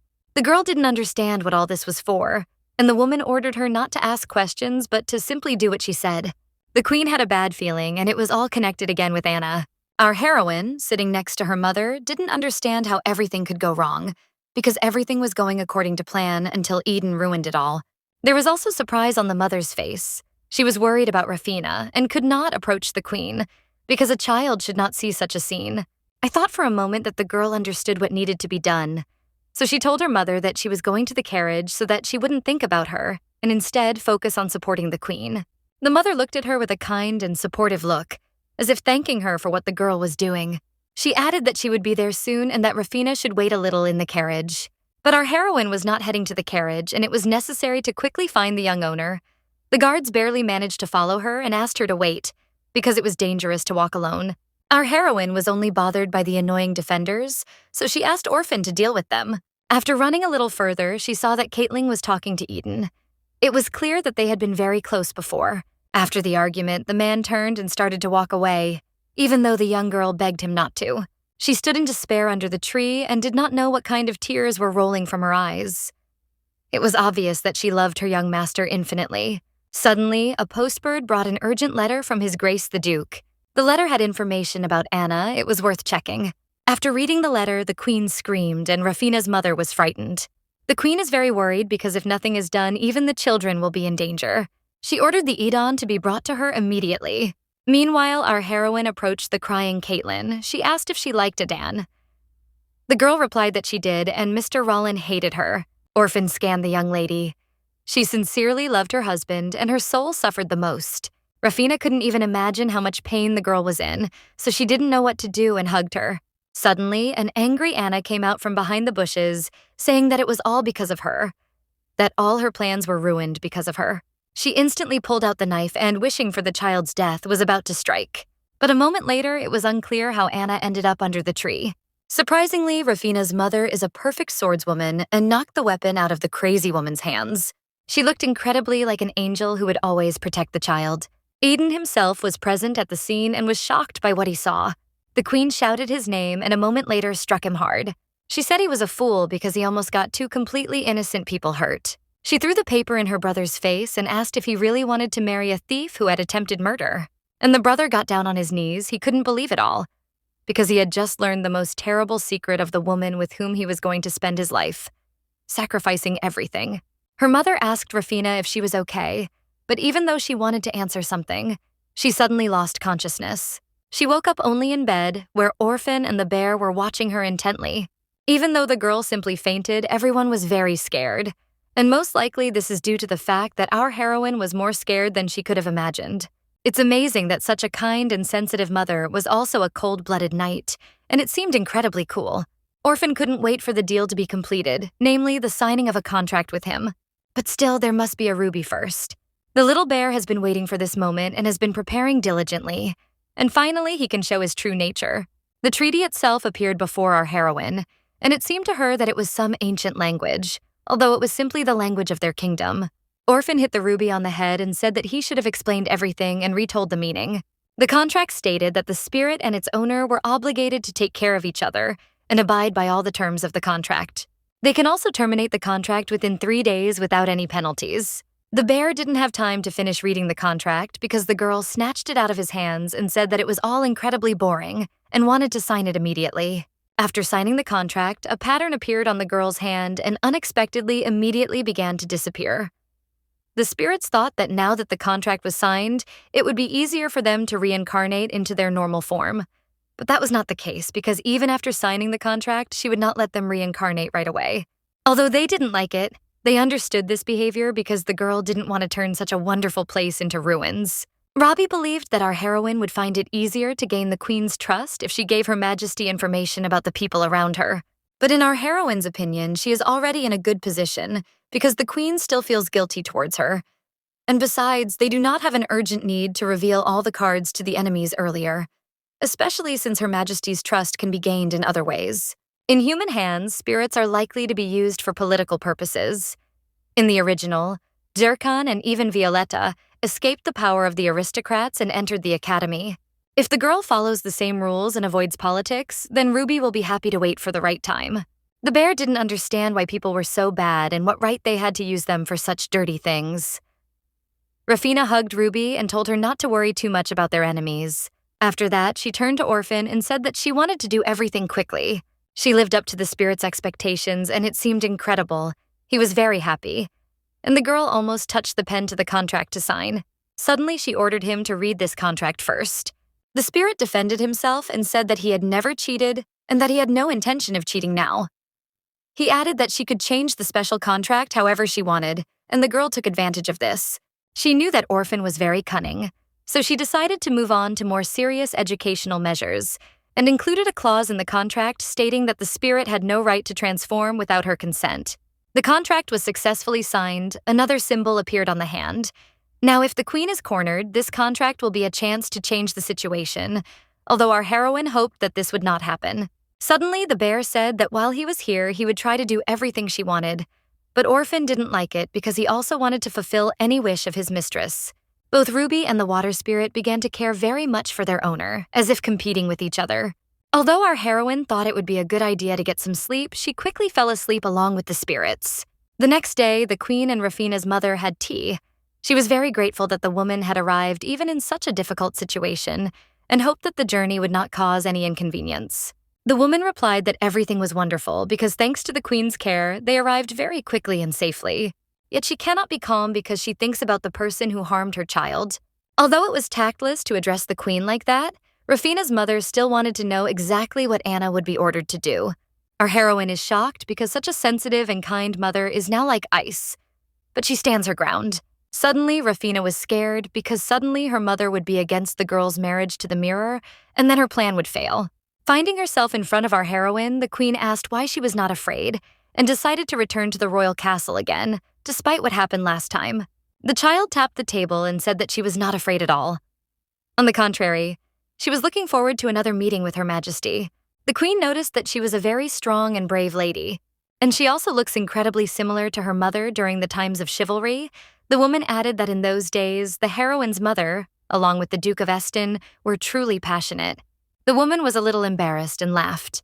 The queen once again added that she personally apologized and that she was incredibly ashamed because of Rallian's stupid decision, a precious child who had already coped so poorly with the previous situation could have been seriously harmed. As for Anne, the queen said that there would be a trial and her crimes were very serious, so she would most likely not be able to escape punishment. The woman added that the mother and daughter have nothing to worry about. Calling her maid to her, the queen said that as an apology, she had prepared a gift and hoped that they would like it. A small box was placed in front of Rafina, and it shone incredibly brightly. Although they accepted the gift immediately, the atmosphere seemed tense. The heroine decided not to think long and to look at what was in the box. But when she saw what kind of necklace it was, the girl was shocked. This necklace, which the queen received as a gift from her previous one, looks like it's a gift from her mother-in-law to her future daughter-in-law. The queen added that there was no need to attach much importance to this gift because she had inherited several jewels from the previous queen. She was simply incredibly grateful to Rafina, and this piece of jewelry suits her. The woman added that it was truly a sincere gift and that she gave it from the bottom of her heart. After that, the queen invited Rafina to play with her son in the garden. Suddenly, an unknown boy appeared in front of the girl, and she realized who it was. This is the son of the king and the second prince of the kingdom of Antonio. In the original work, it was he who destroyed the entire kingdom. This very scoundrel is standing right in front of her. Antonio smiled and wondered if she was the girl everyone was talking about, because she didn't fit the description. Rafina thinks it's rude, especially since he was poking her with his finger. Ruby was very angry about this and was about to punch the little boy, but the girl calmed him down. But before she could calm the teddy bear down, Orphan, the water spirit, also started to get angry. Rafina replied to Antonio that she was just waiting for Zirkan. Surprise appeared on the boy's face. Rafina decided to ask who was standing in front of her because the queen assured her that only a mirror could enter the garden. The butler whispered to Antonio that they had come where they shouldn't have, and that if the queen found out about it, bad things would happen. Antonio, without thinking twice, hit the butler and asked why they had not come to the place they were supposed to because he wanted to come to his mother. At the end, he pointed his finger at our heroine and said that this time she was carried away and she would still remember him. With an evil smile, he walked away. The guy really scared the girl because she didn't understand what exactly Antonio wanted from her. The girl started eating the roast out of stress. She didn't understand what had happened and why the boy didn't react so aggressively. Although she had met such people before and nothing bad had happened, her thoughts were suddenly interrupted by a mirror that wiped a bit of the burning sensation from her face. He saw that something had happened and asked if she was okay. Rafina remembered that she had to endure everything for the sake of the future. She hugged the guy and said that nothing happened. Our heroine hugged Zirkan tightly. She knew it was better not to cross paths with Antonio again. The young man said that he had heard the conversation. Suddenly, she was scared that the guy had heard about the threats from Antonio, and in fact, he was worried about how the Night Eden had made a lot of trouble for her. Rafina felt better. She said that everything was fine with her and was surprised that he cared so much about her. Zirkan said that of course he cares about her very much and is always worried. The girl could not recover from what she heard. She could not believe that the constant brainwashing had finally yielded some first fruits. But suddenly, the guy added that she was Adrian's invaluable younger sister, which is why he cared about her so much. It was just friendly solidarity, although it is true that our heroine is not weak, and she is not used to giving up halfway. She pointed to the necklace and said that Zirkan's mother had given it to her with the words that they would get married in the future. But the mirror said that Rafina was just a child. This was her second defeat. The guy added that one should not take marriage so lightly. From all this, it turned out that Zirkan simply began to read notations for our heroine, while Rafina realized that she had no other options except for a backup plan that she did not want to come to. The girl started to be naughty and screamed that she still wanted to marry him. But Zirkan didn't have time to say a word. The young lady said that people don't get married just because they love each other. Sometimes it's done for selfish or political reasons. The young man became very angry and could no longer understand what kind of scumbag dared to say such a thing. Suddenly, he realized that he couldn't talk to a child like that. He took her by the shoulders and asked who dared to tell her such a thing. Suddenly, our heroine realized that she had come to this conclusion on her own, but she didn't know how to get out of it. In the end, she replied that she had read it in a book. Zirko was surprised by this because he didn't know of any book that talked about this. The girl said off the top of her head that the story was about a crown prince who can't influence his own marriage and simply makes a false promise to marry someone, but then finds and meets a princess and takes her as his wife. Zirkin said that he was not a hero but just trash because that's not how it's done. He began to read the notes and ordered that in any case she should not give such stories as an example, and also that she should never give her heart to a person who says one thing and does another. Suddenly, the children's conversation was interrupted by Rafina's mother. The girl immediately ran up to her and hugged her, and the woman asked if the young lady had a good time. With a smile on her face, Rafina shouted that everything was just wonderful and she was delighted. Her mother arrived just in time, saving the girl from a verbal attack by the prince, who again wanted to give a long lecture on how to choose the right person to love. At the farewell, the girl took the boy by the hand and said that he would still marry her. This met the prince's expectations. He realized that the girl simply associates him with that prince, and is therefore saying such nonsense. He concluded that it was worth informing Adrian about this. Meanwhile, Antonio arrived at Sophia's palace. The prince turned to his mother, who was glad to meet him. His mother is the second Queen Rebecca. Ferdinand. She noticed that he was in a bad mood even though the boy had just arrived. Suddenly, Antonio pointed his finger at the butler and said that he had brought him to the palace of another queen, and that trouble had almost happened because of this idiot. This made the queen very angry. She asked how he dared to bring her son to the palace of another queen. The guards began to lead the butler out of the hall. He begged for mercy, and the queen ordered him to be flogged. The maids were sad because the young man's body would never be the same again. Antonio also added that the duchess came to the queen's palace, and there he met a girl who had returned to the duke's house. He regretted that his mother had not come to meet her, and added that she was quite lovely. Suddenly, he shouted that he also wanted a little sister. His mother wanted to answer that it didn't depend on her, but on his father. But Antonio shouted that he wanted it immediately, and his mother had to calm her son down because it was impossible to have a baby sister so quickly. Suddenly, Antonio said that they could pay money to the duchess to buy the child back from them. Rebecca thought it was a great idea, but she added that they couldn't buy this baby right now. She stroked the boy and said that they would bring him another toy in the meantime. It seems that the second queen was obsessed with her son and would do anything he wanted, and if he asked his mother for something, it would end up in his hands. Meanwhile, Adrian suggested that Ruffini go play together, because they hadn't seen each other in a long time. The young lady was happy about this because Adrian is often busy with his studies. This time it ended early on purpose so they could spend time together. The older brother stroked her head and asked if she loved him very much, which was because she was constantly running away from him even though she didn't want to. Even though she was exhausted and didn't really want to play, she still decided to make concessions for her brother and, hugging his hand, said that she loved him very much. She added that she loved her little brother the most, and a smile appeared on Adrian's face. But Adrian didn't just ask her to say that. He actually wrote it all down on stone, and her voice could be heard clearly. At dinner, Adrian turned on this recording and said that his sister loved Adrian the most. These words of Rafina caused a negative reaction from the twins, because they are also her brothers. To calm his older brother down, his father ordered him to calm down and draw Adrian's attention to his behavior, because it was unacceptable at the table, especially since they were younger than him. The father ordered the toy to be given to him. He smiled and added that it would be better if he had this toy. Tyrus's wife appeared behind him and said that the best place for the toy was hers. While in bed, Rafina couldn't understand why they were all behaving so strangely, and it was embarrassing because instead of eating her lunch, they were almost fighting over this pendant. Ruby said that it's all because they all love her very much. Rafina understands that this is the family that is always on her side and always loves her. The main character is even afraid to imagine the pain the whole family will feel if she disappears again, which is probably why in the original, Adrian went to a place where he would be impossible to find. Our heroine swore to herself that she would definitely protect her family from this collapse. There was only one reason why the second queen won, and that was a huge amount of money, much more than the first queen had. Rafina smiled. She believes that for once nothing terrible will happen if she repays them in kind. She asked the water spirit if he could transform into a human, and he confirmed it. The harpy was very happy about all this, and ordered to transform immediately, but without any tricks. A strange ruby glow appeared around the room, and the girl was very surprised. Elf-like figure stood before them. Blue-haired man. He thought he was incredibly handsome, so much so that he dazzled everyone with his beauty.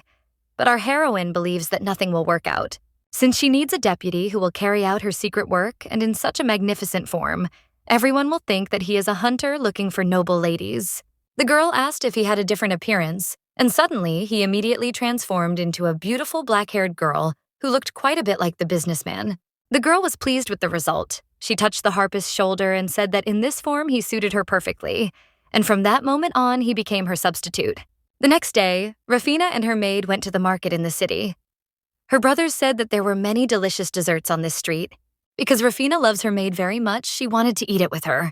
The girl's main goal was to explore the market, because at the moment, the royal family's luxury items include monopolizing the market, and the most important product is coffee.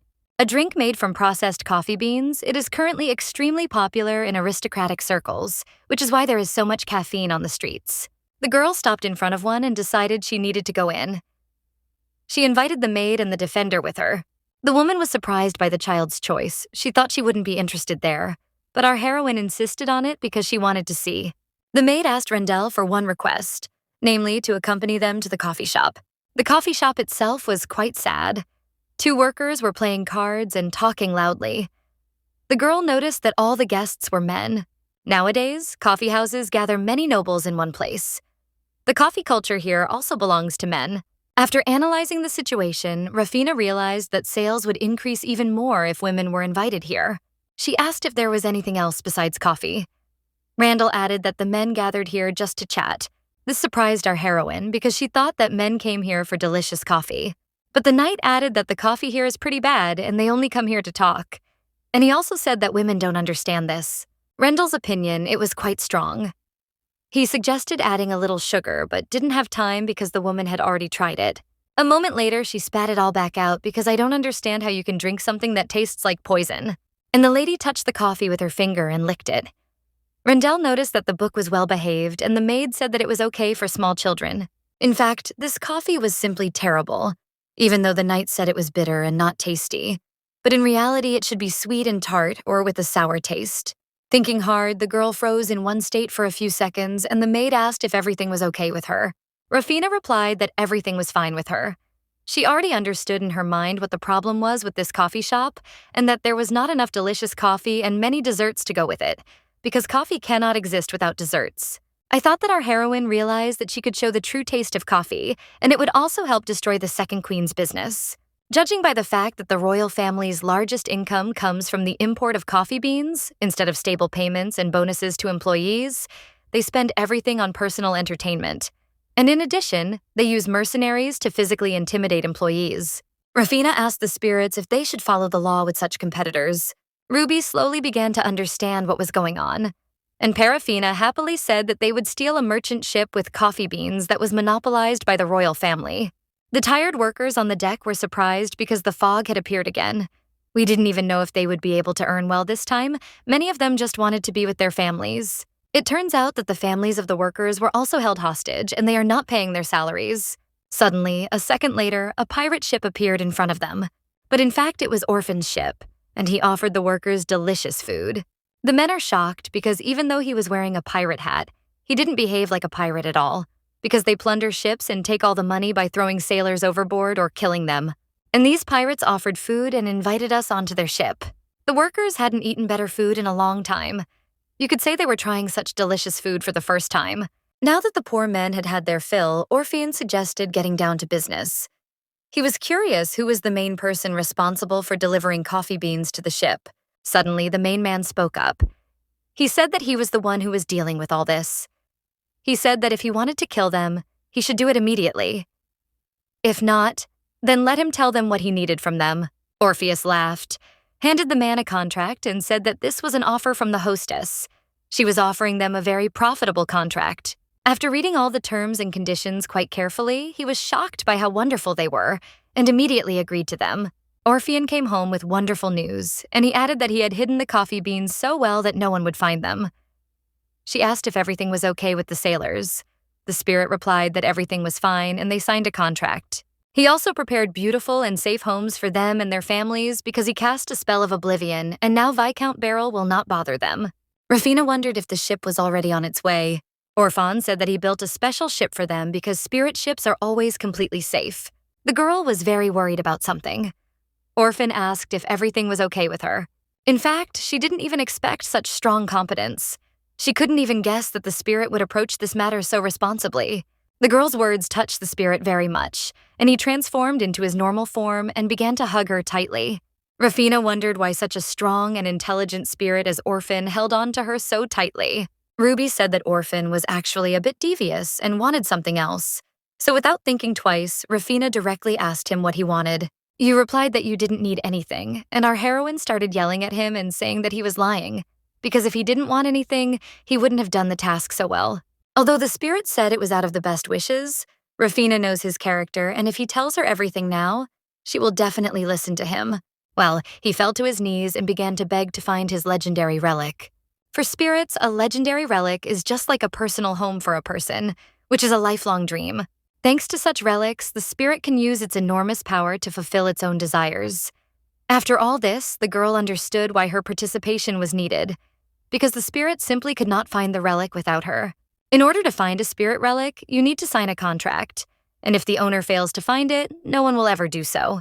You are more worried, Rakina asked if the legendary bear relic could cure the queen. Our heroine wondered what would happen after they found their legendary relic. But hearing her wasn't satisfying because they gain absolute freedom by actually using the owner to search for the relic and then become free. She became so angry that she said she would immediately break these agreements, and the spirits began to beg her not to do so. Although in any case, the terms of the contract are still valid for 5 years. But still, she will also suffer greatly in the search for their sake, and should she not benefit from it? To please the girl, the spirits wrote a new contract stating that all their savings would go to Rafina. Although in reality it was a cheap investment, because in the end, they would gain much greater power and unlimited opportunities to make money. Thanks to the money, the harpist was able to build a building located in the central square of the capital and start business immediately. The moment came when the Kaftor coffee shop opened. There were lots of sweets and delicious coffee, as any good coffee shop should have. This place immediately fell in love with the noble ladies. They liked it all incredibly much. It was a really good place for both women and men. Jerkin said that she ate little by little and did not forget to drink everything because then there could be stomach problems. The girl was drinking coffee with joy. She was very tired. Crow entered the coffee shop. Baronil. He was surprised because no one had ever done such a design for a coffee shop. Nevertheless, he still likes it better than the previous pub. The waitress asked what he would order, and his servant replied that they would order the best things on the menu. It was also surprising that women also actively drink coffee, because it is very harmful to their bodies. It seemed to him that they wanted to kill all the women in the capital. Suddenly, coffee and many sweet desserts were brought to his table. He is satisfied, but does sweet really neutralize bitter coffee? While sipping coffee and tasting sweets, he told the waitress that neither children nor women should drink coffee, and she replied that it was a myth. Baran was surprised by such answers because the main supplier of coffee said that it was harmful to women. Although if you think about it that way, he was a terrible sexist. The waitress turned around and said that this was an incredibly strange stereotype, and she didn't even bother to think that there was anyone who believed this nonsense. The man tried some more coffee and was surprised because it wasn't as bitter as in other coffee shops. The subordinate added that his coffee was indeed a little warm and still tasted good. My husband also noticed that it had a wonderful aroma, not even a bad smell, most likely a different type of coffee. Everyone liked the coffee from Rafina's cafe, and many decided to hold meetings here. Our heroine was pleased with the result. Panic broke out in the Second Kingdom, not only because their ship had not arrived with coffee, but also because someone had opened a competing coffee shop. It was very strange. The woman did not understand how this could all happen. She asked her husband to calm down, but he started yelling at her because she wasn't the only queen to be so calm about it. He added, telling her to never forget where she came from. And so their conversation ended. He ordered that if there was any news, she should immediately inform him of it. The woman was very disappointed because she was fed up with what her husband always told her. His Majesty was recently on video all the way to the residence. She didn't even have time to meet him in person. The woman wanted to buy off the courtiers, but they turned out to be too loyal, so she can't guess why the king is so angry. The woman fantasized about how to put her father in his place when Antonio became king. The next day, Rafina's mother and the queen talked about the little girl. Unfortunately, she was unable to come to the meeting because she had a cold. It's strange because the woman didn't talk about her own illness as if it were just a trifle. The queen suspected deception, and she had an extremely angry expression on her face. But Rafina's mother did not react to this threat and added that she needed to return before sunset. So she thanked them for the invitation and said goodbye. The queen went back with nothing and was very angry.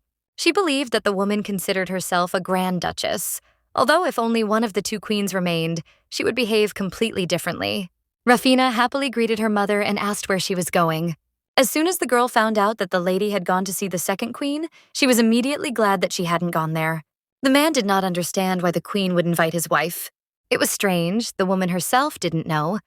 She seemed to want to get closer to her. It all seemed very strange. From the windows or Tadler, so perhaps she was acting independently. At least that's what the Duke thought. Rafina guessed that the second queen simply wanted to establish contact with her father. And it was a good thing that her mother was not prone to such provocations. At night, the girl could not fall asleep. After a few years of reflection, she entered the capital's academy. Just at this time, the second queen will sow chaos between the emperor and the empress and do everything possible to get rid of Zirkan.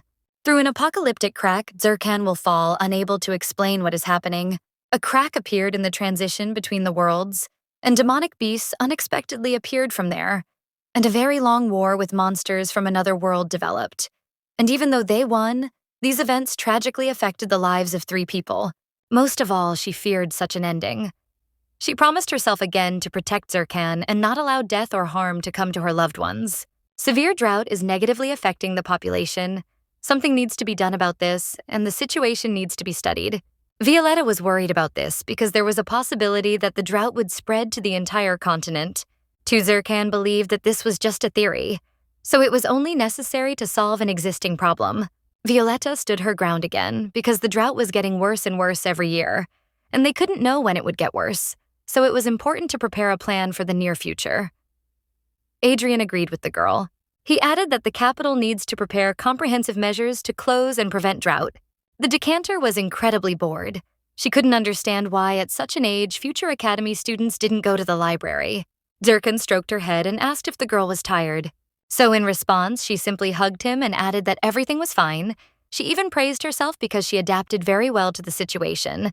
She believes she has become a true professional. She believes her skills are at their peak. Over the past 2 years, they had become very close to the mirror. They didn't see each other that often, but when they did spend time together, she tried very hard to please him.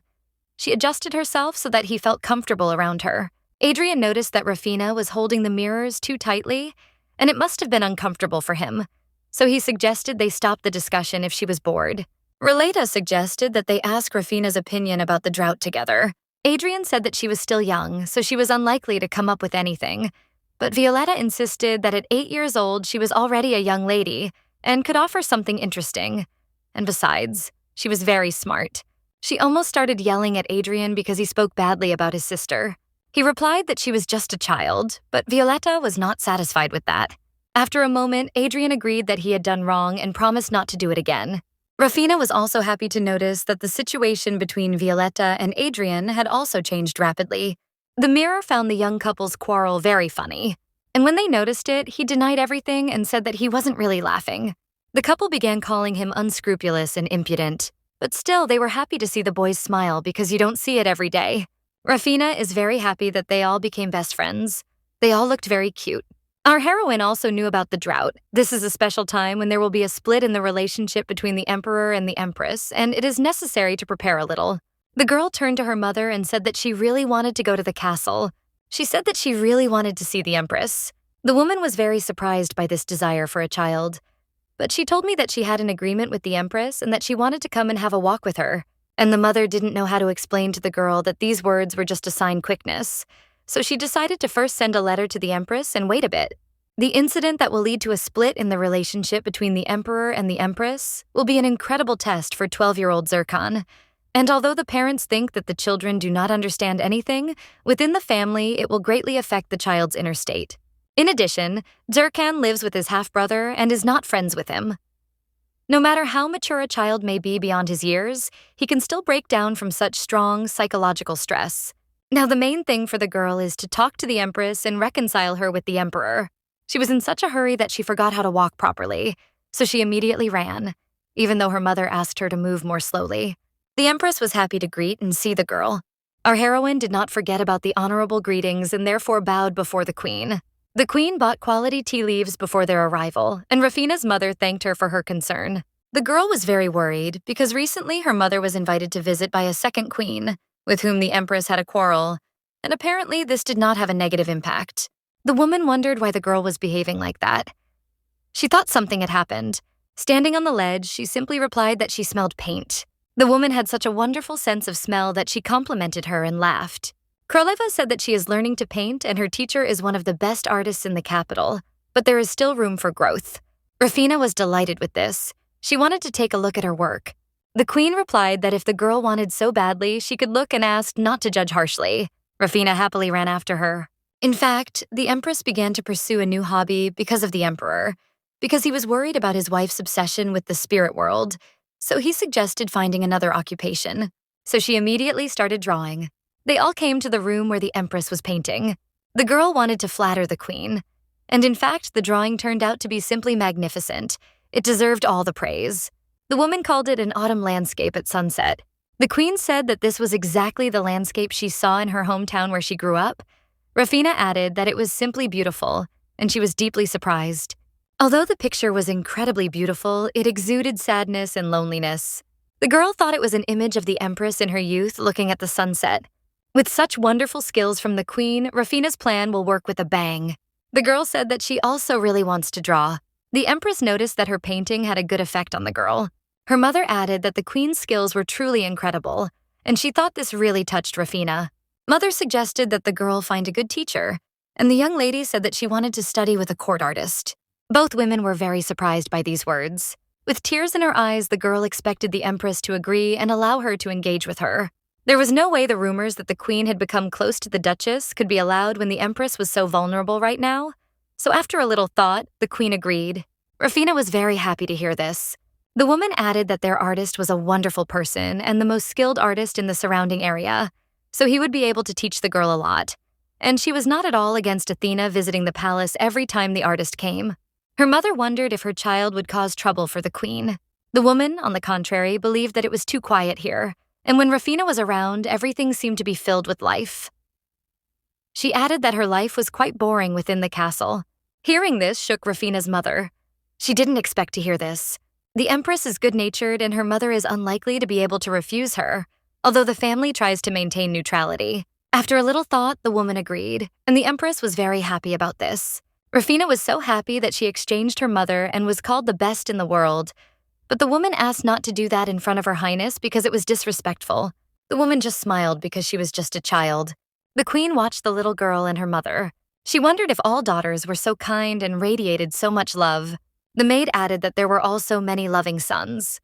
The woman added that it was probably none of her business, but in her opinion, the queen shouldn't distance herself so much from her son, because even though he's a prince, he's still a child. The queen agreed, but she should be stronger and stricter like Zerkan, although she would very much like to be an ordinary wife and not an empress. That's when she could become a true loving and caring mother to the mirror. The butler brought a letter and local produce for Her Majesty. It was news from her hometown. It always made her nostalgic. She was grateful for it. She thought it was a letter from her mother, but it turned out to be a letter from the Margrave of Wales. Wales is a town near her homeland, and as children they were close to the Margrave of this territory.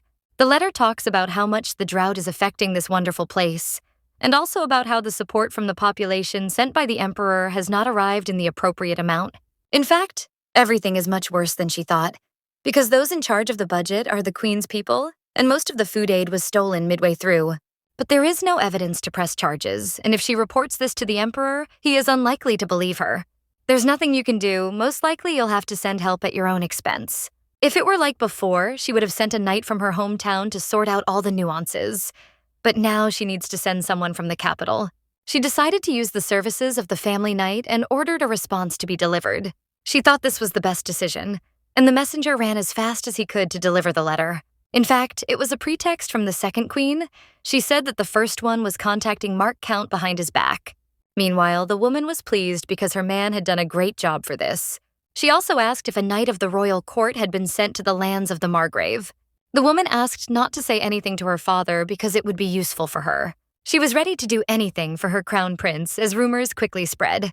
Meanwhile, the second queen assured the emperor that there was no need to worry too much, because it was unlikely that Her Majesty would do such a thing. But the man waved her away and said he had to leave. The second queen bid farewell to His Majesty.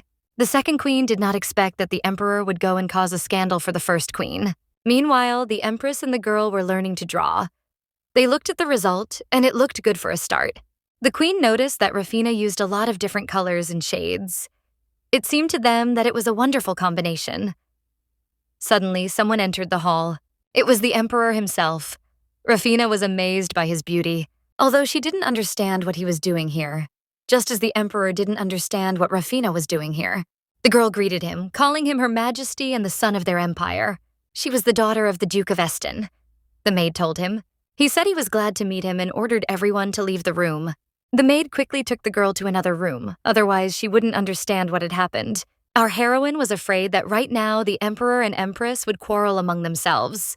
The maid said that apparently Her Majesty had urgent matters to attend to, so she suggested that they play together. But Rafina ordered Orphan to get her out of here at any cost. Suddenly, out of nowhere, strange drops appeared, which greatly surprised the maid. The woman was shocked by this because the farmer had poured water on them, and surprisingly, the jet of water poured exactly on the maid, although it was not directed at her. The girl said she would wait for the woman here while she changed clothes. While she had a spare minute, the girl thought about how to resolve the conflict and ran to the scene. And besides, nothing came to mind. The young lady saw that Zircon was listening to her parents' argument. Her Majesty said behind the door that she had no affair with Count Mark, despite the fact that the Emperor himself had brought another woman. But the Emperor was restless. He believed that the Margrave was sad when he learned that they had married, but the Queen could not listen to this. The Emperor added that he was not such a fool as not to notice it. He demanded to tell what exactly happened and what they discussed together. He was also nervous that the woman, even in such a situation, tried to remain calm and rational, which is why he found her so unbearable. The Empress replied that she was also sick of quarreling with him, and she confirmed that he had had enough. Zircon heard all this and almost lost consciousness from what he heard. Rafina turned to the guy. He pretended that nothing had happened, although inside he was in pain. He added that it was too noisy here, so he suggested we take a walk. The guy held out his hand to her, and the girl immediately agreed. It seemed to her that Zircon was not observing such a scene for the first time, although he looked both fine and upset at the same time. The girl could not understand what was going on in his head, when suddenly the stream of her thoughts was interrupted by Zircon himself. He approached her and asked about how her drawing lessons with her mother were going, and he also asked when the next class would be. The girl happily replied that it would be the day after tomorrow. The young man replied that he would come to see how they were doing so that His Majesty could visit his mother again. He added that children shouldn't listen to such things, but Rafina realized that he was still a child and asked him if everything was okay with him. The guy replied that everything was fine because he had long been accustomed to such quarrels, although the girl understood that this was not so. The day has come when they have another joint drawing lesson. This day, it is unlikely that the Emperor and his wife will quarrel because Rafina's mother will also be present. The girl turned to her mother and said that she wanted to see Zircon and suggest that he go for a walk. Mom allowed it.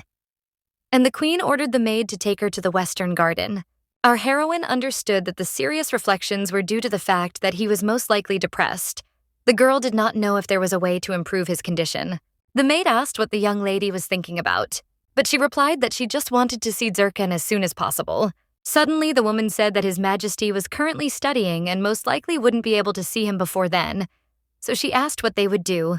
This didn't suit our heroine, so she wanted to sneak into the place where he studies. She added that she was very interested in finding out what the Crown Prince was doing in class. She would just calmly observe from afar. These words struck the maid right in the heart, and she agreed to take the girl to the library. They didn't know what to do, and Rafina suggested that the maid watch so that no one saw Rafina while she went in alone. The woman agreed with her and wished her good luck, and the girl immediately ran into the hall. She heard some strange scream from the reading room where Zircon studied. The young lady watched the scene as the teacher shouted at him and said that His Majesty would be very disappointed in his son. He added that the guy should tense up and worry, because now the title of Crown Prince remains with him and it is unknown when another prince might take it away. But Rafina saw that the boy was very upset about this. It's clear that the young boy can't handle such a load. It is at this age that aristocrats hire private tutors for their children, and of course they assign the best teacher for the prince of the table. This is Baron Renchist, Zircon's tutor. He is a very strict perfectionist. It was he who in the original served to develop Zircon's strong obsession. The guy was completely taken aback by the man's words. He believed that there was nothing wrong with the old man because he was just talking nonsense and there was nothing to worry about. Renchist again said that the mirror's parents would be very unhappy with his level of education. Our young man resisted these words to the last, and suddenly he wondered what he would do if the old man's words turned out to be true. Suddenly, Rafina couldn't stand the way the old man was addressing the mirror, so she shouted at him that he was too loud. The girl added that people who do not keep quiet in the library should be punished. Suddenly, the girl ran up from behind and grabbed the old man right by his mustache. Darkon and the girl walked around the yard. He looked calm. They discussed the situation together and laughed about the fact that the old man would most likely never grow a mustache again. It seemed to Rafini that the guy had instilled in her absolutely everything, even the feeling of loneliness.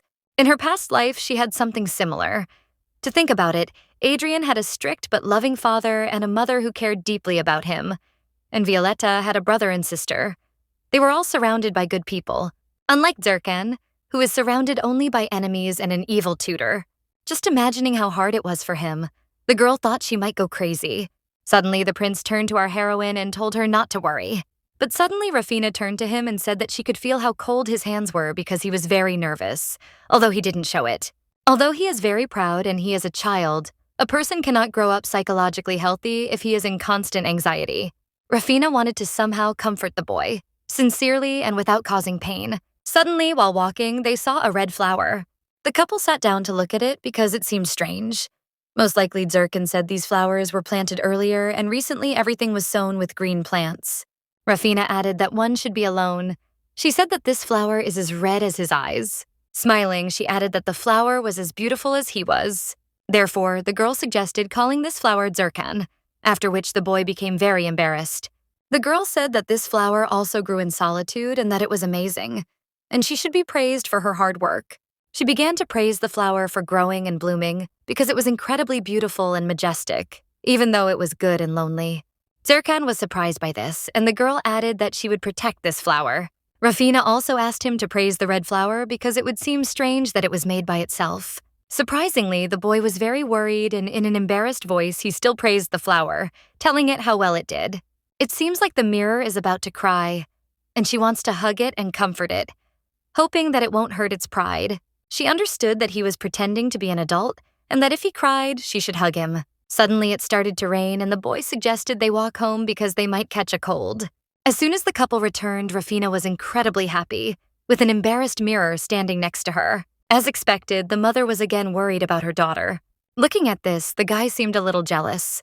Her Majesty, seeing this, asked him to come to her. She wiped his head and reminded him that the boy should not lose his pride. Athena told about how she got lost, and Zerkan found her, and then they got caught in the rain and got wet. Looking at Zerkan, she thought that he was like a time bomb, and that he was just a child, and the adults around him made him do this. Our heroine understood that for the sake of the mirror, she had to speed up her work. First, she needed to see the emperor, so she mentally apologized to her mother and greeted Her Majesty. The girl immediately asked her mother to meet with Zerkanel. Her Majesty responded warmly to this and added that he would be incredibly happy. The girl happily ran to the boy. When she arrived at the Imperial chamber, she saw as many as 6 guards there.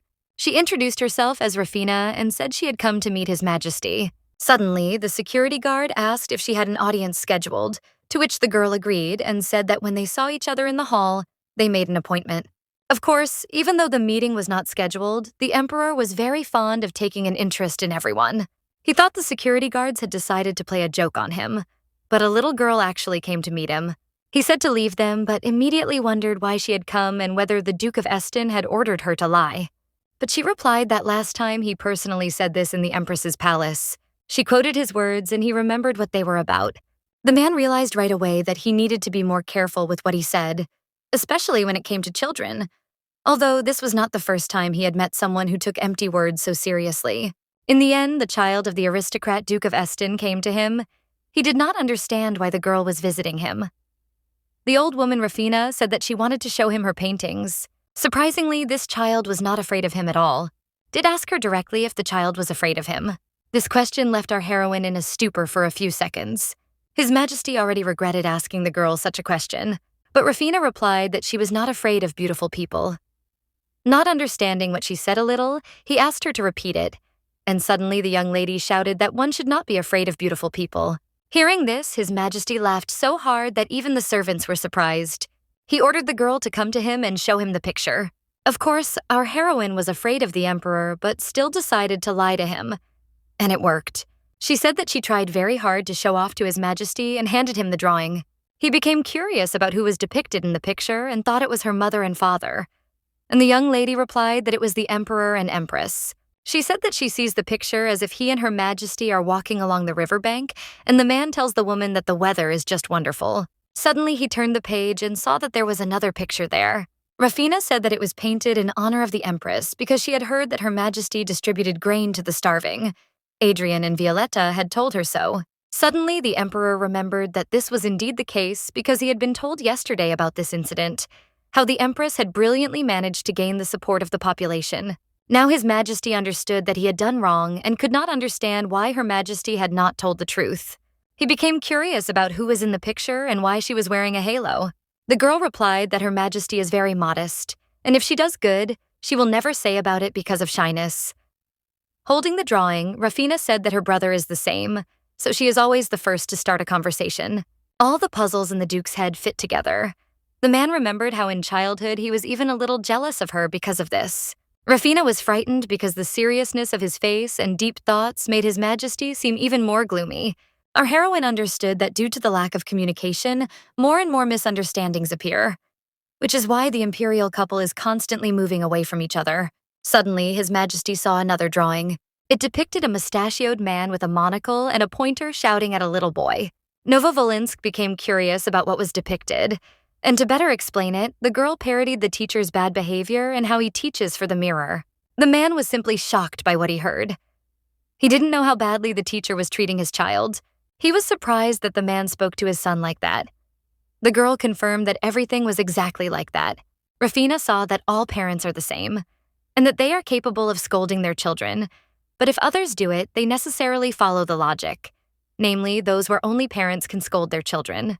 The girl drew another picture and it depicted a bouquet of exactly the flowers that the Queen loves. She added that she thought if His Majesty gave her such flowers, she would be very pleasantly surprised. The Emperor's face showed mixed emotions. He couldn't even think about such a thing. Joyfully walking down the corridor, our heroine almost sang along to the melody of the song. She thought for a moment and suddenly realized that, judging by the Emperor's reaction, he did not hate the Empress. The water spirit said that it was the same with the Empress. Rafina asked how he knew, and he said that when the woman wondered about His Majesty, he hinted to her that she should wear more blue clothes. Suddenly, she was faced with the question of why the Emperor had betrayed his wife if they treated each other equally. Unexpectedly for our heroine, Antonio appeared before her. He asked what she was doing here and if she was playing hide-and-seek, and the girl simply replied that she wasn't doing anything like that, and asked why he was walking around here without a servant. The guy wanted to say something else, but the girl ignored him. This made him so angry that he grabbed her by the hair and started pulling. Antonio said that Rafina doesn't even know who he is, and she won't avoid bad treatment if she pretends to be a good girl. So our heroine is not as simple as he thought. She took this strength and pinched his hand. The prince did not expect such treatment of himself. He could not even imagine that a timid and ill-mannered girl would pinch him. Pleased with herself, Rafina went about her business and continued. As soon as she arrived home, she immediately started drawing her family. Of course, all the brothers wanted to be drawn too. Realizing that it would be necessary to draw the whole family so as not to disappoint anyone, the girl continued her work. Meanwhile, in the castle, the second queen was enjoying tea and a large number of different types of cakes, and it seemed like a great idea to have a tea party. Her gaze focused on one cup. Its value was more than most rare jewels. She always calmed down by looking at it. Suddenly, the woman was distracted from her studies by unexpected news, although she had ordered not to do this under any circumstances. But as soon as the woman heard about her son and that someone had dared to touch him, she immediately stood up. The woman literally lost her mind and, as if crazy, ran to find out what had happened. As soon as she ran into the palace, she immediately saw the boy's wound being treated with alcohol. The mother quickly ran to her child and asked who dared to do this. Antonio replied that he was fine and everything was fine. He asked the maid why his mother was called if he had ordered not to do so. The mother demanded that the prince tell who dared to do this. One of the maids raised her hand, saying she had a guess. Hearing the version that it could have been the teacher, her face became very angry again. The queen thought about it because the teacher is a scholar quite famous throughout the empire. And after her arrival, Antonio really became calmer. Most likely the Empress sent her. The woman was sure that it wasn't the maid who touched Antony, because if they had, he wouldn't have behaved like that. The queen was furious because she believed that the Empress had framed them. She immediately ran to her son and began to feel sorry for him.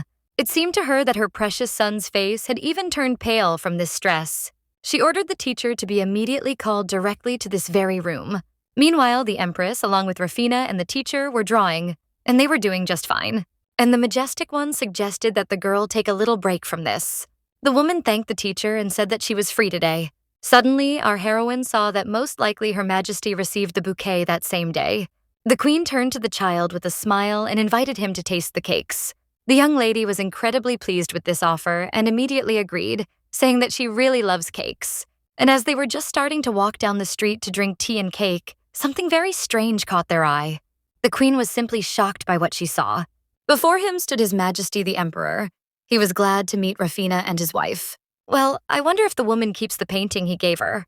It was lying in the most prominent place in the hall. He said that he had just found a wonderful frame that would go very well with the painting. The man ordered the servants to bring this frame. Rafina and the queen did not understand what was happening. The emperor shared that this wonderful picture was drawn by a little girl and suggested that it be hung in the living room. I saw that the relationship between them had improved, although they would most likely still quarrel again. Meanwhile, the hanged queen of the second castle burst into the palace of the first. His Majesty and his wife, along with Rafina, did not understand what was happening. The woman brought her son with her to show what she thought the teacher had done. With tears in her eyes, she began to scream at the emperor, telling him how the first teacher sent by the queen had harmed her son. She lifted his shirt and pointed directly at the bruise on his arm. The teacher, with tears in her eyes, swore that she had done nothing of the sort. Antonio's angry mother refused to listen to anything and said that the first empress had hanged her. Our heroine was faced with the dilemma of what to do, because she did not understand how best to get out of this situation. The emperor did not want to listen to these screams and ordered them to calm down. He ordered the younger prince to speak and give an honest answer as to whether the teacher had done it. His face was serious, but his gaze was directed directly at the boy. She was a little worried. He didn't know what to say to her correctly. The historical mother again began to justify the little one, but added that the teacher had shut his mouth and under such pressure the prince would be afraid to say anything. But His Majesty ordered the queen to keep her mouth shut because an innocent person could suffer because of Antonio. He must think carefully and tell the truth. The girl didn't know that it was clear that she was being blamed, and it was true. But on the other hand, you can play the whole situation so that you drive the second queen into a dead end from which she can no longer get out. Immediately, the little one shouted that she had done this to the prince. The emperor was surprised, also appeared on His Majesty's face. But Antonio's mother said that was a lie because a child couldn't do that. Our heroine added that it wasn't her, but the spirits. To confirm, the girl summoned Orphan because if she summoned the ruby, he would break the ceiling. After explaining everything, the girl told how she made a contract with the spirit. And when he saw how Antonio was hurting her, he became angry and defended the little girl. The emperor was very happy to see the water spirit. He asked to tell the truth immediately, while the little boy was shocked. The young man agreed that the girl did it. The second queen was so angry that her expression even scared Rafina. The little girl was not at a loss and went to apologize to the teacher because she was the one who had blamed her. The young lady added that she would cure her and ordered the spirit to help her. After that, Rafina turned to Antonio and said that you shouldn't touch people's hair, but still forgave him for hurting him. She also healed the robber's wound, although she could have done otherwise. His Majesty ordered the second queen to return to her castle. For the first time, he decided to forget that the second queen had dared to tarnish the empress's honor. The amazing and second queen left very quietly. She had nothing to say against it. Most likely the woman was shocked. The emperor was incredibly delighted. He added that this was a blessing from the empire. He asked if the Duke of Eston knew about it. But still, if the parents confess this later than the emperor, they will have to be reassured for a long time. The joyful emperor ordered the Duke of Eston to be immediately invited, and the empress congratulated him with the good news. He added that this was all thanks to our empress, who had great merit because she treated the problems of the people with warmth. Everything turned out much better than planned. Rafina was pleased with the result. The girl was waiting in the emperor's hall for her parents, but surprisingly, her parents arrived very quietly. The security announced that the Eston couple had arrived. They both looked very worried and arrived as soon as they could upon hearing the news. The emperor was simply in a wonderful mood. He said that an incredible miracle had happened, although her parents could not understand what had happened. Having explained everything, the parents decided to return, and suddenly His Majesty turned to our heroine. He said they needed to talk alone.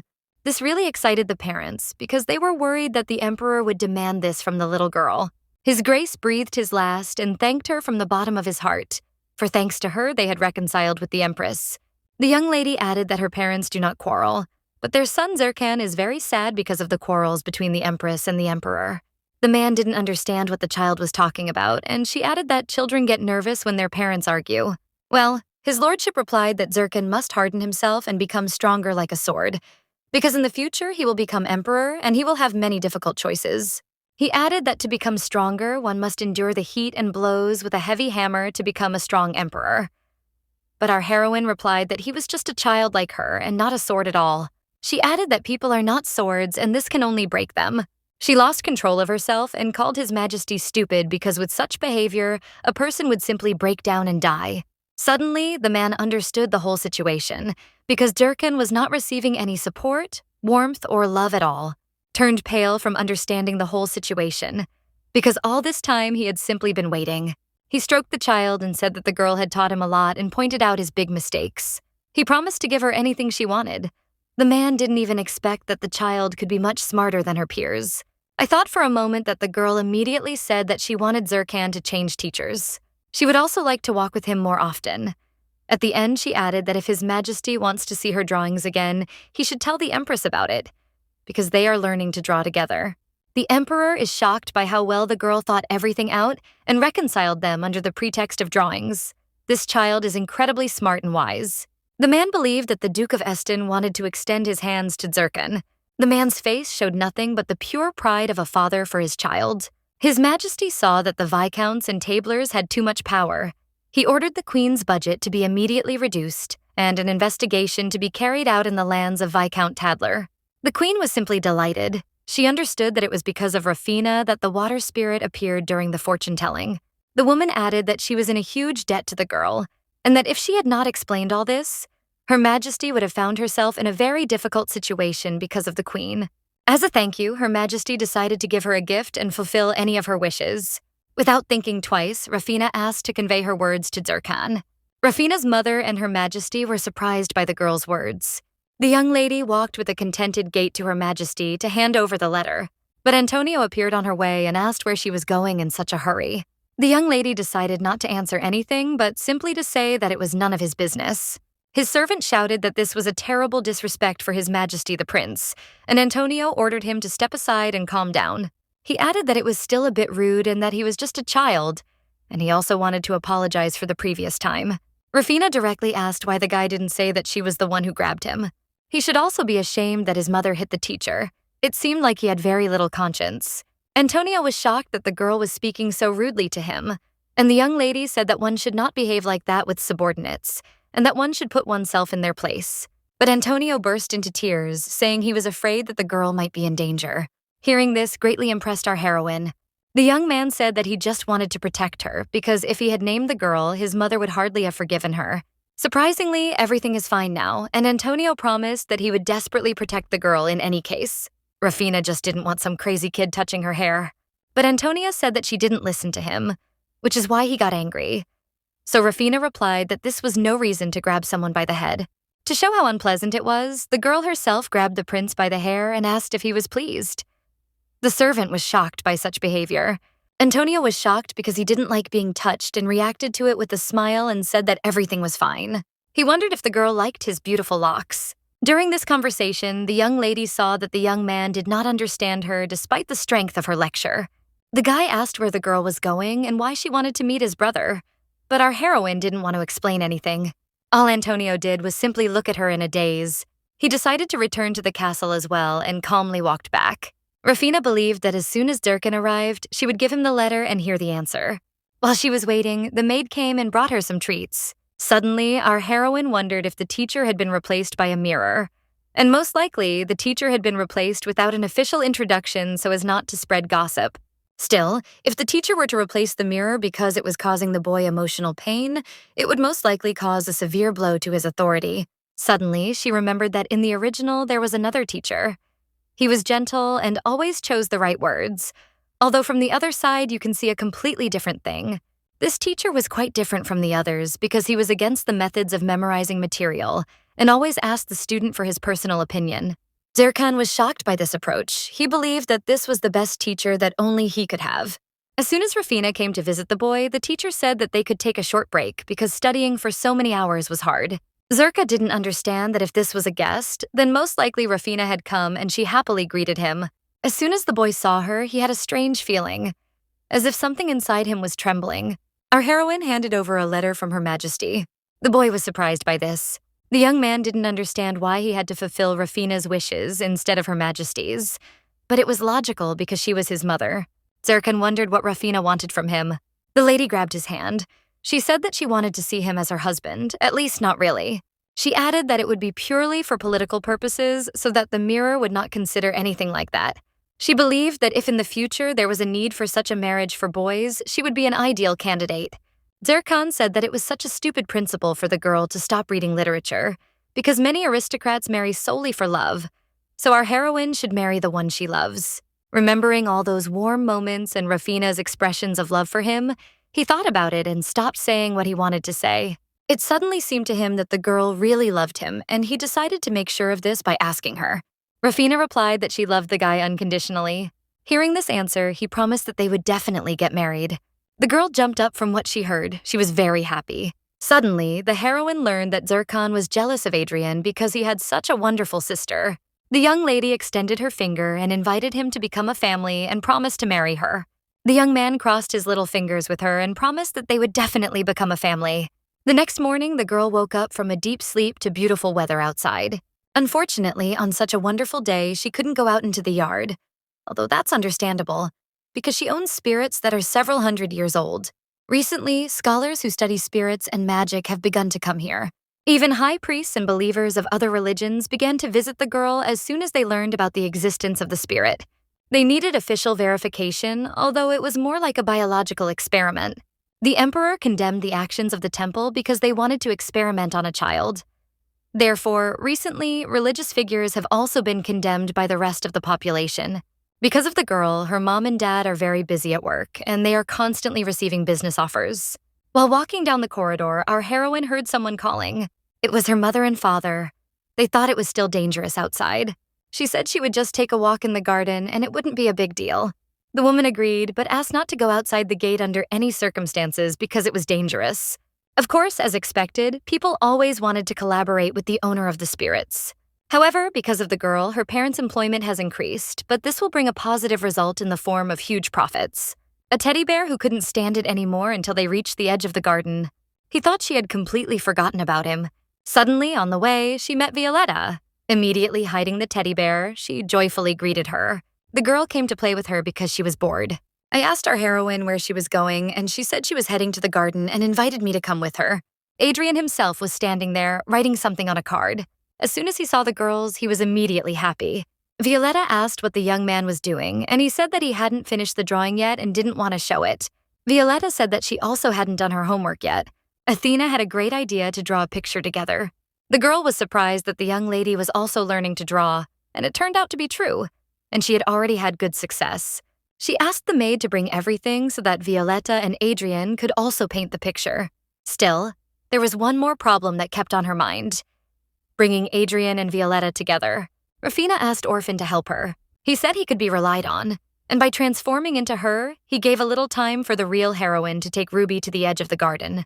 She was just approaching a place where no one would notice her. After that, she ordered Ruby to quickly start what he wanted. Everything around began to glow purple, and even the birds flew away. Meanwhile, Orphan and the couple felt a strange tremor in the ground. Just at this time, Ruby took on his true form. He was just a huge bear. This was the reason for the postponement of Ruby's transformation. He was too big. Having assumed his true form, the spirit was sincerely grateful to her, and the heroine realized that he was much greater than she had imagined. Meanwhile, the second queen's father scolded her for being worthless and unable to do anything. The man was furious because now there would be a tax audit in the Second Kingdom. Rebecca had to calm the emperor and keep him in a shackled position. He was also very angry that a girl appeared who was holding spirits, and even worse news was that the inspection seized all the documents of the sugar business. This is a really strong blow to the man, because at this rate, things will get really bad. He ordered to request an immediate audience, and the guard replied that His Majesty was not receiving anyone today. Still, he accepted it. In the emperor's castle, he behaved very disrespectfully, which was pointed out to him by the maids, but he wasn't interested in that. As soon as he saw his daughter, he immediately approached her. The woman didn't even have time to ask why her father had forgotten about etiquette before he hit her in the face with all his strength. A noticeable bruise immediately appeared on his left cheek. The husband believed that she had no right to talk to him about etiquette.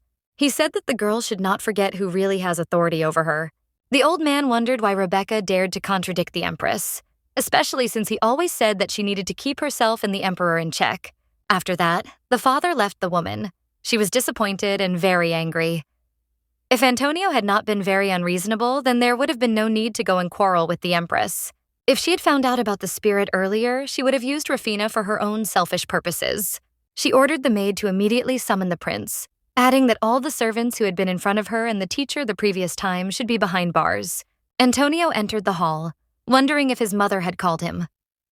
An incredibly angry woman stood in front of the window and turned to her son, wanting to know why the boy didn't tell the truth right away. Antonio didn't know what to say to her. He just stood there in a stupor. The woman said that her son doesn't even realize how badly his mother suffered because her son dared to deceive her. It was because of him that the Emperor hated her. The woman hit her son with all her strength because she had no one else to vent her anger on. The guy tearfully apologized to the woman because he didn't know it could have happened like this. She took his hand and told him to follow her. At the same time, in the Empress's castle, His Majesty was interested in Rufina's progress in painting. He asked what the girl was drawing today, and she replied that it was trees. In fact, the behavior of the Emperor and his wife resembled that of two lovers secretly in love with each other. Suddenly, Rufina asked the Emperor if he could draw well, and such a question surprised him greatly. The girl added that Her Majesty had excellent drawing skills and suggested studying this art with the Empress. The couple even blushed at what they heard, but the Emperor still agreed. Everything was going according to our heroine's plan so far, although after a second she realized it was a mistake. Suddenly, the Emperor noted that the daughters were incredibly cute and suggested that the Empress try it. The servants were incredibly happy because the Imperial family had stopped quarreling and were finding more and more things in common. Meanwhile, things were incredibly bad in the Second Kingdom because the second queen found out that His Majesty was visiting the first queen's palace again. The woman didn't want to believe it. She understood that her power was beginning to fall rapidly. She also can't stand her father anymore. Suddenly, she remembered an aristocrat who could look her father sternly in the eyes. It was Count Foulard, because in the past, they had been lovers. When she became the second queen, he said he didn't want to interfere with her and move to another country, but rumors emerged that he returned a few years ago and she considers him her second chance. He would most likely trust and help her. At the very least, he was much better than her father. And yet the ultimate goal was to make her son the crown prince. She ordered her subordinate to secretly send a letter to Count Foulard. She added that no one, under any circumstances, should ever know about this. In fact, the postman was her father's man. And when he read this letter, he became very angry. He understood that although Count Foulard was a handsome idiot, his position could become much more difficult because of him. Suddenly, the assistant said that she needed to tell her husband something. She whispered something in his ear, after which the old man understood everything. Adrian, along with Violetta and Rufina, were happily walking around the yard. The girl wanted to move faster and faster, and her older brother asked her not to hurry because it was very dangerous. Suddenly, on the way, they came across Jerkan, who was standing and thinking about something. He was delighted and even seemed a little embarrassed to meet her. Adrian asked why his friend decided to come visit. You said that his classes were over, so he decided to spend some time here. Adrian was sad because Rufina was hugging his friend much tighter than he was. He thought it was unfair, and Violetta found it all very funny. The guy didn't expect to meet them here, so I asked how they were doing. It was time to ask the young man how he was studying with the new young teacher. Zerkan replied that he was a good teacher, kind and erudite. Violetta was happy about this because she had heard that the previous teacher was very strict. It is because of this that the Crown Prince's mood is much better, as is the mood of our heroine. She hadn't seen the boy so peaceful and calm in a long time. It's a pity that soon she will be separated from these three beautiful people for 10 years, as each of them must go to the capital. Adding to the complexity is the fact that this very moment will be especially difficult for the mirror. The young lady concluded that this could not be allowed because the starting point of Zerkan's progressive descent into madness was the death of the Empress. This is the very first thing our heroine must decide, and yet she still does not know the cause of the Empress's incurable illness. Now all that remains is to carefully monitor the situation and prepare for an unexpected turn. The lady was worried because she needed to find the relics of the spirits, otherwise nothing would work. While the other children were talking calmly, Rufina couldn't control her own thoughts. She was very afraid that everything would not go as she had planned, because there was very little time left. Besides, she would be very sad and lonely when everyone left for school. She pulled herself together and realized that she had nothing to be sad about because it was all for the happiness of her brother Adrian. In the same year, thanks to Viscount Thaler, the fact was revealed that the Empress was beating Antonio, which is why the woman will be in a monastery until the young man turns 18. But the little boy fell into the hands of Viscount Tadler. The girl could not even believe that Antonio was periodically beaten. But if you think about it like that, the second Empress left the capital. And this contradicts the original, and if you think about it logically, there is a possibility that the first queen will not die either. Because the first person who wanted her dead was the second queen, Rufina promised herself to protect the woman and pull herself together. And there was no way Antonio could be allowed to become crown prince. Time passed quickly, and winter came unexpectedly. The girl and her older brothers set off on a journey. Everyone has already been waiting for her, and we need to hurry. She had a lot to think about, but there was nothing she could do now because they were going away to the Aeronaut Academy. It will be very dangerous there, and our heroine was worried about Violetta, the Mirror, and Adrian. Mom saw her son off on his journey. She said that there would be many heirs from other families in that place, so it would be difficult and sometimes even very difficult. But still she believed in the boy and knew that he would cope. She asked him not to forget to take care of his health. The guy happily promised that he would follow all the rules. The young man did not forget to say goodbye to Rufina, his beloved sister. The girl quickly ran up to him and hugged him with all her strength. Leaning against her brother's chest, she muttered that she would be waiting for him impatiently and asked him to come back soon. The parents laughed because it was clear that the girl did not want to part with her brother at all. They simply have a wonderful relationship. Violetta added that they were also leaving. Our heroine turned to Violetta and asked her to come back soon, although sadness was visible on the child's face. But when Rufina looked at Zircon, she immediately burst into tears and ran to hug him. Well, she asked me not to forget that he was going to marry her. In response, the young man simply smiled. Having been there a little, he said that he had promised and would keep his word. The young man assured that they would definitely get married. The young lady gave the boy a nudge and was reassured. Adrian joked that he hadn't given his consent to the marriage yet, and Violetta said she was very sorry. Everything was prepared so the young students could go to the academy. At the farewell, Rufina hugged the mirrors tightly and lovingly. For a moment, she thought about the fact that he would forget about the promise, but still it seemed quite unreasonable. In farewell, the girl shouted that she would wait for her brother and friends. She asked them to be careful because this was their first long separation. In the original, after 6 years, a spatial rift occurred, absorbing the light of one part of the continent where the academy was located. This fault was called the Apocalypse Cracks. Demons began to emerge from it continuously, and every day there were more and more of them. Even the capital's sorcerers could not cope with this trouble. At the same moment, the Aeronaut Academy, which was located not far from the crack, will make a decision that will change its fate. The Academy's senior students were given a choice because in an extreme situation, no one can guarantee safety. So anyone who wanted to could return home, or stay at the Academy and compete side by side with monsters. Until the course of history contradicts the original, most of the students, including Violetta the Mirror and Adrian, decide to compete. It was a brutal war where humanity was in a weak position. As planned, Violetta became the owner of the spirits of fire and snake. Zircon once found himself in a dangerous situation, but the pendant that Rufina gave him protected him.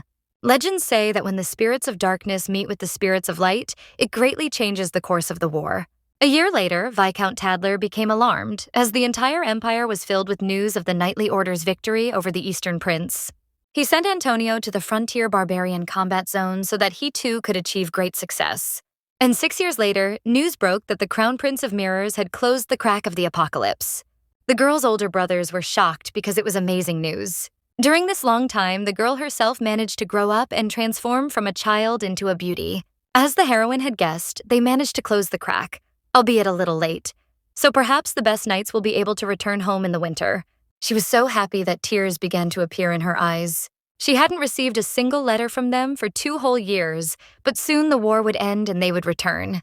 Suddenly, her thoughts were interrupted by a servant who invited her to dinner. Going down to the bottom, our heroine thought it was a great decision to have dinner with the whole family at least 4 times a week. After all, everyone in the family is very similar to each other. Meanwhile, her brothers joined the capital's garrison of Evanston. In the future, they wanted to become commanders of the 1st Guards Division, so to speak, to follow in their mother's footsteps. Meanwhile, the mother was sad because her children would only return in the winter, even though there were only a few months left and it seemed like an eternity to the woman. Rufina's father assured his wife that everything would be okay. If all this happens in winter, then Rafina herself will have already graduated from the Imperial Academy and will go through the coming-of-age ceremony. Our heroine had already relaxed and thought that she wouldn't have a problem, but in reality, everything was still ahead of her. Parents were also worried about this. Her father didn't understand why a marriage proposal was received immediately after the coming-of-age ceremony, because it was vulgar and low, even though he himself had proposed marriage immediately after Rafina's mother came of age. The girl wondered if her parents were just as worried about the magnifying glass and Louis, but on the other hand, her daughter was a completely different story. The lady decided to visit Ella's house and was happily welcomed by the owners of the Mason Empire tea service shop. She came because she was incredibly curious to see their new product. The woman said that she would definitely show it to him now. It was a new tea set. It looked simply amazing. As soon as the young lady saw him, she immediately fell in love with him. She was curious how the couple achieved such a wonderful color. The woman replied that it was all thanks to trial and error methods. Rafina liked the set so much that she decided to give one to the Empress, which was a great idea because it would further enhance the family's reputation. The main character no longer looked like a little confused girl. She was a confident and businesswoman. After some good shopping, she decided she needed to go home. Arriving at the Empress's hall, the girl immediately laid out her gift. The queen's face showed incredible surprise. She was shocked by the beauty of the current set. The young lady said that she is friends with the master of this brand, so she can buy such sets before they go on sale. They were of simply incredible quality, incredibly pleasant to drink from. Now, in addition to coffee, black tea is also imported to this continent, so over time the business has only flourished. For appearances, it is under the control of Orphan, but in fact the owner is our heroine. Suddenly, Rafina asked a very strange question. She wondered if the queen had been in any pain lately. The woman added that there was nothing to be afraid of. She had already been to the doctor yesterday, and he had found nothing. Rafina added that everyone is worried about her, which is why she is asking about the queen's well-being. At the moment, there seemed to be no signs an incurable disease that was present in the original. While enjoying another cup of tea, the girl ordered Ruby to scan the nearby area for danger because a spy hiding poison might be lurking somewhere. Ruby replied that everything was clean today, while Rafina talked about how everyone would be back soon and how she couldn't wait to meet the guests. Returning home accompanied by the maid, I am relieved because today was a wonderful and fruitful day, and I can go home. Suddenly, she met Antonio, whom she hadn't seen for a long time. The lady replied that she had already heard about the prince's return, and you wondered why she hadn't visited him. Rafina didn't understand why she had to do this, and he just made an incomprehensible sound. He asked if the lady remembered his letter. Suddenly, she remembered something like this. After thinking for a bit, she remembered that a few years ago, a very sweet and charming letter had indeed arrived. Suddenly, she frowned and replied that she was not his friend because he insulted her and pulled her hair. Vadi didn't understand why he was silent and looking at her, so she decided to say goodbye to the guy. To avoid further conversation, she snuck away so quickly that he didn't have time to say anything. Suddenly, a thought flashed through Rafina's mind because when Antonio returned, his mother would have to return. Rumors spread around that a saint had appeared in the temple who could bestow God's blessings and who would not refuse even people from remote villages. In fact, Rebecca could not bear the blessing of the poor, and yet she had to endure it. And everyone, including the emperor's father and even Antonio, threw herself into tears. But on the other hand, thanks to this, the medicine she had given to the emperor would reappear in her hands. Grabbing the magic amulet, she swore that everyone would pay back for what they had done to her. Returning to the capital will not be a problem for her. The only thing that is needed is for the medicine to fall into her hands, and then she will again make the emperor drunk and seize all power.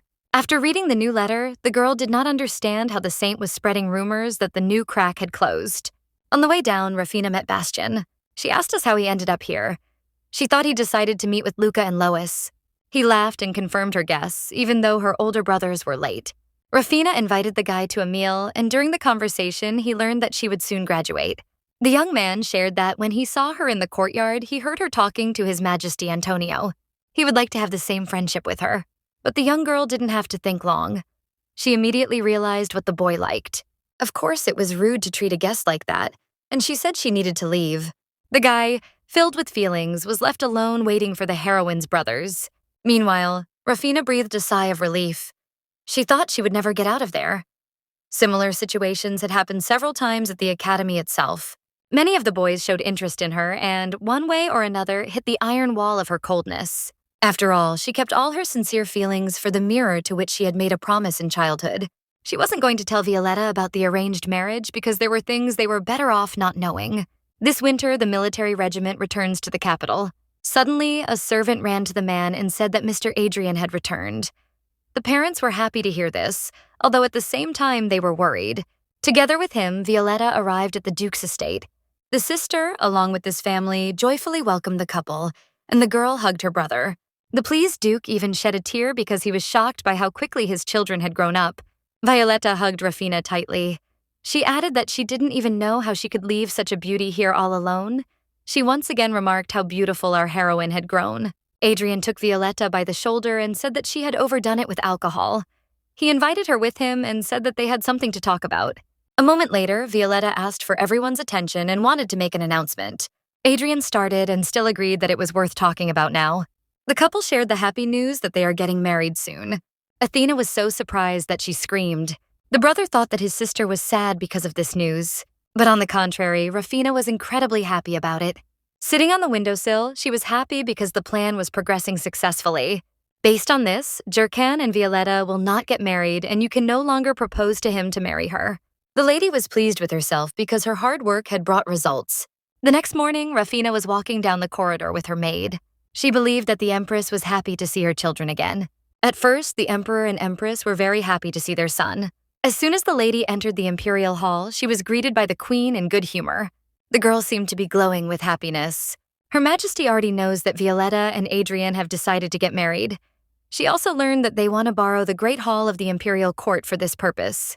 The Queen added that this was well-deserved for the war heroes. The girl was shocked by what she heard, because in history, only a few families had had their weddings in this hall. Rafina couldn't even imagine how happy her parents were because of all this. The Queen shared that she even manages the Duchess a little. She said that Zirkin was in a bad situation. According to the original story, Zirkin didn't want to get married at all, so he offered Violetta a contract marriage. The heroine thought about all this, and her thoughts were interrupted by the Queen, who hinted that soon the girl would come of age and she would receive many marriage proposals. Her Majesty also said that the mirror would arrive soon, and the girl would not want to see it yet. Rafina seemed to be lost in her thoughts and replied that everything was fine, because they would meet soon, and to start, she needed to meet Violetta. She understood that it was better not to look in the mirror for now because she needed to finish everything first. While nothing happened, she wanted to return home, but it didn't work out because she crashed right into Zirkin. Upon seeing the young man, the girl began to fall, and the prince immediately caught her. When the couple faced each other, a moment of awkwardness passed between them. His Majesty the Crown Prince said that they had not seen each other for quite some time. Of course, she had nothing to do with him. She didn't even know how they ended up in such a situation. Rafina, who had not noticed such details before, now understood why Zirkin praised him so much, because his nose seemed to have been painted with an artist's pencil. Beautiful and slightly moist lips and a melancholic look. He was so handsome that the heroes. Zirkan hoped that the girl remembered the promise she had made to him, but most likely she had completely forgotten about it. And at that moment she said goodbye to him and said that she needed to go on her way. The young man wished the girl a safe journey and asked her to take care of herself. The young man even felt a strange tightness in his chest, and Rafina realized that she couldn't just wait until someone talked to him about a contract marriage. It was necessary to clarify everything immediately and come up with the best way to do it. The Queen met the mirror. It looked broken. It told what it had done to the girl. The Queen recalled how, as a child, Rafina constantly asked a boy to marry her. But in her opinion, the girl still had not changed her mind about her choice. From what he heard, Zirkan lost his train of thought. In his head, there were only his mother's words that Rafina still loved him. Of course, the Queen exaggerated her words a bit and didn't think there was anything wrong with pushing the guy. Suddenly, the young man told his mother that he had forgotten to do something and left the Imperial room. He needed to think about what Rafina really felt about him. If his mother is right, then most likely the girl behaved like that because she was worried. It's been a long time since he last met the lady, so he thinks he doesn't know her at all. His thoughts are filled only with Rafina. He doesn't know what to do right, let alone offer her his hand and heart first. Rafina's coming-of-age day came. A large number of people met in Evanson's hall. There was a huge amount of whiskey, cognac, and Rafina wanted to try all these types of alcohol. She mentally said goodbye to the endless era of immaturity. She decided to try what was right in front of her first, and after midnight, whiskey. But her brothers stopped her because they didn't want to leave the girl alone. They knew that there were many bad people among men, so they didn't want anyone to offend her. Such strong guardianship of her brothers irritated the girl, and then news came that her brother had arrived. Suddenly, the girl heard Violetta's voice and was shocked at how beautiful Rafina had grown and dressed up. Adrian appeared behind the girl and said that he was taking Violetta with him because he was her partner at today's party. Rafina was delighted to see the love between her brother and the girl, and she hoped that she could bring this couple to a happy ending. The older brothers invited the heroine to dance. While dancing, one of the twins said that the girl danced beautifully. Durkan himself came to this ball. When he was right in front of her, he seemed like the most beautiful man in the world. He was the real main character. Rafina thought he was too close and she was a little confused. The young man asked her to be more focused. She didn't know how to do it because his beauty took her breath away, not to mention controlling her movements while dancing with him. Emotions took over. She could barely hold her heart in her chest. Surprisingly, even a few minutes after dancing with the mirror, the heat throughout my body did not go away. She was so enamored with the young man that she couldn't concentrate when suddenly Antonio appeared behind her. The entrance to the terrace was closed by guards, but still the second crown prince has the right to go wherever he wants. He said that the girl danced with his brother, so he also wants to ask her to dance. He was angry that the girl wanted to dance with the mirror and not with him. Antonio still thought they were close enough to dance together. The young man asked if the girl had read the letter he had sent her before the trip. Rafina didn't know how to behave with the guy. The best way out for her seemed to be to leave the terrace and go back into the hall, because if she spent too much time with one young man on the balcony, the other guys might misunderstand the situation. Antonio became very angry and left the girl alone. Our heroine thought it was ill-mannered. He had no manners because he didn't even apologize. Rafina's thoughts are filled with the mirror again. He must have been very embarrassed as soon as she left him after the dance. Antonio, meanwhile, thought that our heroine was only pretending to hate him, but was actually secretly in love. The announcement in the hall that fireworks will be coming soon and everyone who wants to watch them must go to the terrace failed. Rafina met her brothers and was happy because of what they brought. It was whiskey. And the lady was incredibly happy that she would finally be able to try this drink. The lady tipped her glass of whiskey as if she had just drunk it. They couldn't understand how this happened, and the woman herself recalled how they let her try this drink on her coming of age. In the original, Adrian had a bad tolerance for alcohol, but drinking made him forget everything. Rafina was waiting for her brother and couldn't wait for him to appear. And finally, he walked into the hall. She asked if he had a few minutes to discuss something, and taking his hand, she led him in an unknown direction. The main character began to ask her brother about what kind of girls Durkan liked, but the guy replied that he didn't even know about it because he wasn't interested in such topics. Our heroine even began to doubt that her brother was really His Majesty the Prince's best friend because he didn't know such a trivial detail. Durkan, hearing Rafina's voice, began to worry a lot outside the door. Surprisingly, as soon as he heard her voice, he came straight to her on his own. He made sure that Rafina was still breathing unevenly towards him. Walking through the hall, he felt incredibly hot, just like Rafini. Antonio's mother also appeared at the ball. She was the same one about whom there were rumors. The woman, seeing Her Majesty and the Emperor, was surprised that the couple had become so close. Somehow she managed to get his heart thanks to the poison, and she doesn't need him anymore. She needs all the power that will prevent anyone from treating her the way they did. Not the Emperor, not the Empress, not even her father. She wants to make absolutely everyone suffer for their actions. Her father and brother greeted her, adding that they were glad to see her because she had finally returned to the capital. Rebecca found it very rude and ill-mannered to call her sister that in public. It seemed as if the Viscount was not at all involved in raising his own son. The husband said that he really raised the children poorly, and Rebecca had no right to point that out. This controversy attracted the attention of everyone around. The woman, fixing her hair, said that she admits all her previous mistakes because every child is a reflection of their parents. She angered her father by saying that in the future she would not study with them and would try to become a good mother. Carl looked into his sister's eyes and saw that she was thinking something. The queen is happy because she is almost at her goal. She needs Antonio to take her side, and thanks to her, he will be the crown prince. Rafina woke up the next day. Amazingly, there was no hangover at all, and it seemed like she had become a mother. The girl sent Orphan to look for a girl who would suit Durkan. Rafina ran to her brother. She gave him a letter that he was to give to Durkan in the future. The guy was scared and didn't know what was in it. The girl added that she had high hopes for him and said goodbye to her brother. His Majesty in the East informed the prince that Adrian had arrived. The guy was scared because his friend didn't warn him about his visit. Adrian wanted to address the prince officially and yet came to him as a friend. He handed him a letter. It looked like an invitation for a date, which completely surprised the guy. He thought it was incredibly sweet, because she still loved him and avoided seeing him. A smile appeared on his face, and when he saw his friend watching, his expression immediately changed to a serious one. Adrian admitted that he is ready to give his blessing and believes that no one but the mirror will make his sister happy. The housekeepers whispered among themselves. They saw how red the crown prince was today. The guy dressed incredibly handsome because he knew he was going on a date. Gathering his thoughts, he decided that it was time to head to the meeting place. Arriving at the meeting place, the man was shocked because Violetta was sitting there. The young man was completely confused. That girl promised to explain everything. Now he learned that Mistress Eston had asked to meet the boy because, according to her, she was perfectly suited to enter into a contractual marriage with him. Whatever the conditions, she was ready for anything. The young man became terribly gloomy. He did not understand what had happened. An angry boy visited the Duchy of Aston. At that very moment, Clyde visited Rufina. He came to ask for her hand and heart. Durkan saw all this. The guy was so angry that he decided not to look into it and just go back to the castle. Amazingly, Rufina was able to politely refuse Clyde, even though she didn't think she would succeed. Suddenly, she was awakened from her sleep by spirits who sensed the coordinates of the relic. The angry heroine said to just tell her the coordinates and calm down. Looking at the map, she saw that 2 relics appeared at once. Now the lady understood why she was so worried. She promised that she would do everything to find the relics.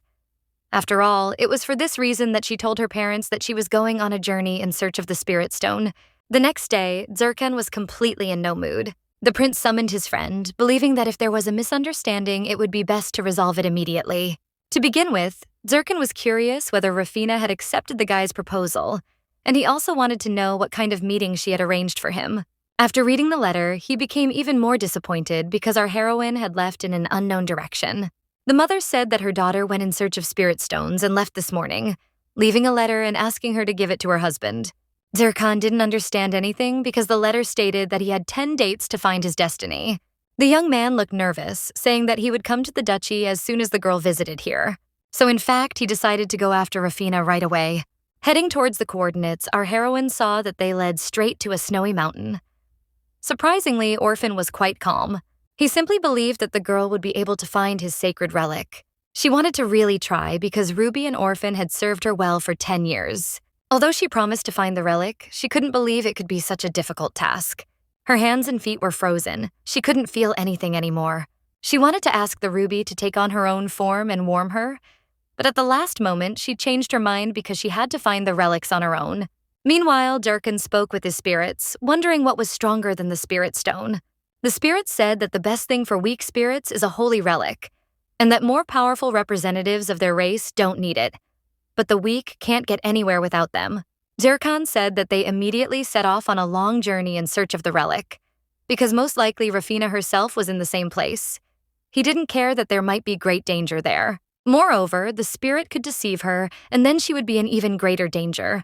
So he decided to catch up with the girl in any case. Therefore, he ordered his subordinate to declare Rufina wanted outside the capital, and in the meantime, the prince would find out where Rufina was. Our heroine has already suffered a lot, but she has finally reached the top. Orphan immediately found his relic and took on his own form. Rufina began to lose consciousness, but thanks to the help of the bear, she instantly recovered. Orphan, along with Ruby and the girl, is happy that everything worked out. Miraculously, a lake appeared with a holy relic. The orphan thanked her from the bottom of his heart because thanks to her, he found his relic. As agreed, the spirit grants its power for 5 years as agreed. Rufina was pleased because Orphan looked incredibly happy. Half the work is done, and now it is necessary to find the ruby relic. Arriving in the east, the girl was shocked by the local flavor. Near this place should be the kingdom of Babylonia. Now she understood how people feel when they are in foreign lands. After the trip, the girl was very hungry, so she decided to try chicken kebab. The ruby relic was also in the water, and thanks to Orphan's powers in it, she will be able to breathe directly underwater. The next morning, she is fully focused and ready. She made the final decision to jump into the water, and until the last moment, she didn't want to do it because it was icy. Orphan immediately warmed her up with his own strength. Thanks to this and breathing underwater, finding the relic will not be a problem. Only the spirit owner could extract the relic, and the girl succeeded.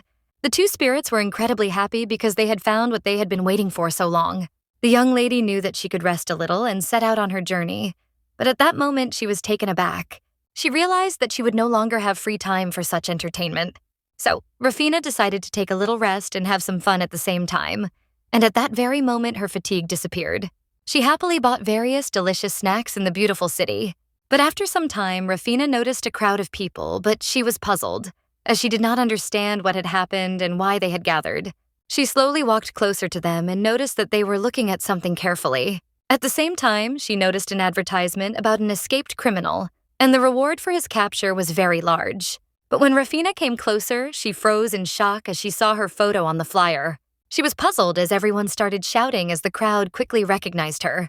Everyone present could not believe that the wanted criminal was nearby. But at that very moment, the knights arrived in response to the noise, and they already had their weapons at the ready. Rafina was shocked, and at the same time she was very tired of this because she just wanted to have a little fun. At the same time, the prince was informed that people had noticed a young lady near the market. The prince immediately gave the command to his subordinates, and they rushed to Rafina in haste.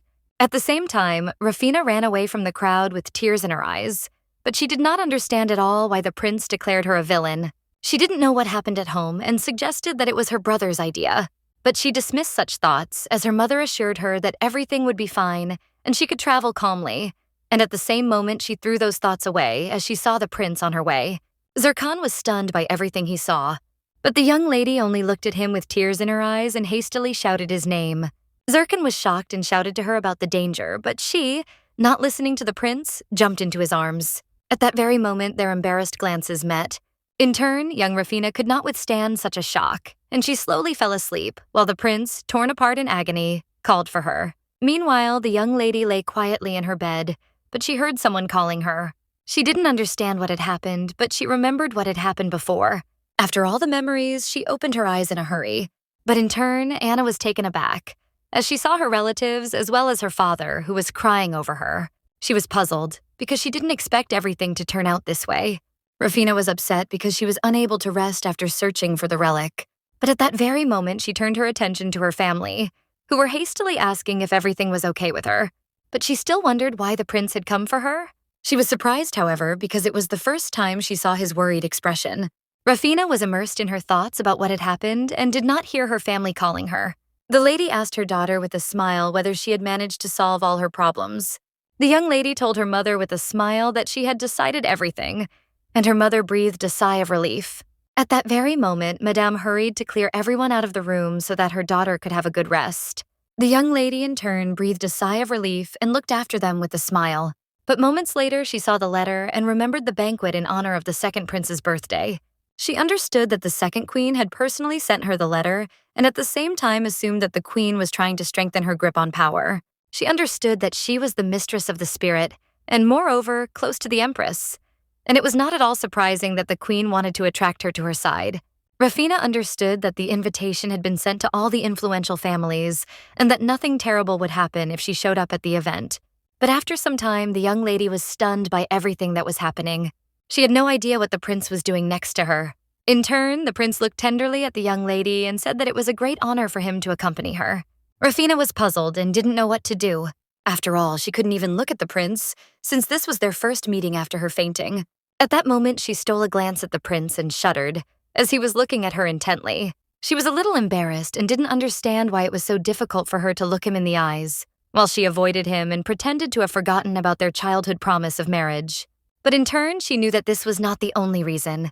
The prince looked at her with bewilderment because he did not understand her behavior. Rafina was confused and did not understand why he had become so handsome over the years. She didn't understand what she felt, and at the same time, she tried to avoid him. A moment later, all her worries vanished along with her questions, as she clearly saw the prince offering his hand to her. He looked at her tenderly. At this, the prince came closer and tenderly asked her to be careful and watch her step. She froze in place with embarrassment, as she realized that she was nervous because she saw him as a man. Realizing her feelings made it even harder for her to look at him. At that very moment, the prince approached her and quietly asked if she wanted to take his arm. She was taken aback and filled with embarrassment as he whispered the words in her ear. Then the young lady hastened to take his hand. Zircon, in turn, was puzzled because he saw that she was unbearably close to him, to the point of trembling, and therefore she did not even look at him. Now he realized that if he had known that she would be so upset, he would not have suggested such a thing. In turn, he did not understand why everything turned out this way, because when they were children, everything was different. A moment later, the presence of the crown prince was announced in the ceremonial hall. The young lady, together with the crown prince, slowly entered the hall. At that moment, everyone began to whisper as they knew the young people had danced at the previous coming-of-age ceremony. Everyone was surprised that the young people came together, since the young lady was not yet engaged. Adrian said with a smile that the young people were well suited to each other. But his companion understood that there was no person who would not suit their Rafina. At that very moment, she looked intently at the prince and said threateningly that she was watching him. Rafina looked at her companion with a smile and said that she would return soon. Rafina was glad that she was able to relax a little thanks to her brother and friend. But moments later, she was taken aback, as the queen, with a smile, thanked her for her presence as her son was very eager to see her. But the queen, in turn, did not at all think that the girl's partner would be the crown prince. At the same time, the young lady looked closely at the queen and noticed that something was wrong. She didn't understand what had happened while she was away. The queen looked at her companion with a smile and told her an interesting story. In turn, the girl supported the queen and laughed, but she noticed that all the aristocrats were hostile to the Viscount. There, she had previously thought that the Viscount and the queen were on the same page, but now she assumed that they did not have a very good relationship. But at the same time, Rafina believed that the queen was building a new support for herself. She understood that it was not at all good that the enemies were divided. After all, this all complicated her life, since she understood that they were very cunning. But at that very moment, she was taken aback as she heard the prince. The prince froze for a moment when he saw the young lady in front of him. Rafina sighed and greeted the prince, but she saw that he was already an adult, and yet he still ran after his mother. At that very moment, the prince quietly said something to his mother. Rafina looked at them in bewilderment. At that moment, the prince grabbed the young lady by the hand and said that she no longer needed to stand next to the queen, as he wanted to talk to her.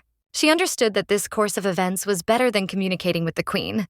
Then she obeyed and followed the prince.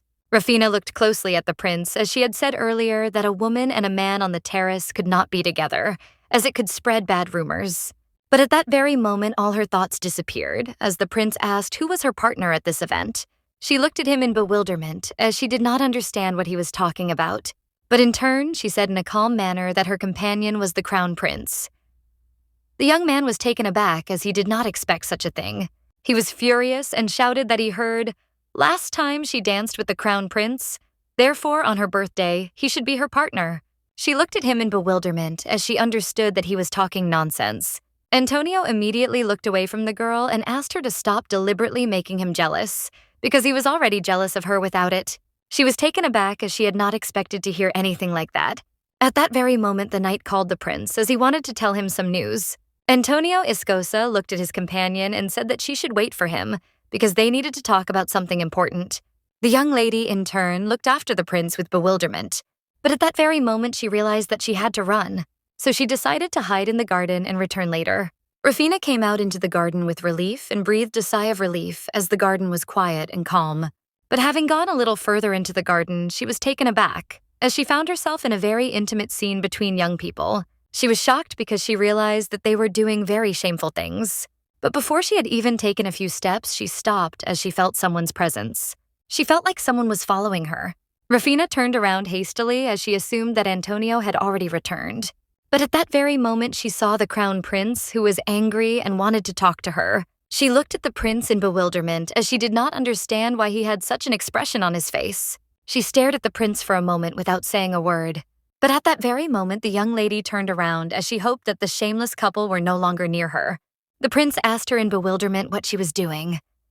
Rafina, with a smile, immediately replied that there were couples hiding in the bushes. He said that there was no one in the garden because he knew all the secret places of the palace. But at that very moment, the young lady also looked away from him in embarrassment, as she felt somehow awkward. Zirkin looked at his companion intently and with bewilderment. But at that very moment, he became furious, because she didn't even like to touch him. But with Antonio, she behaved at ease. At that moment, Zirkan could not stand it and angrily asked why she was constantly avoiding him. The young lady was taken aback and looked at him in bewilderment. Zirkan shouted with fury that she didn't even deny that she had done something like that. She was confused and didn't know what to answer him. He looked at her intently and said that he had promised to fulfill their childhood agreement. But at the same time, he asked if she was afraid that he would immediately ask her to marry him. He wanted to know if this was the reason she had been avoiding him all this time.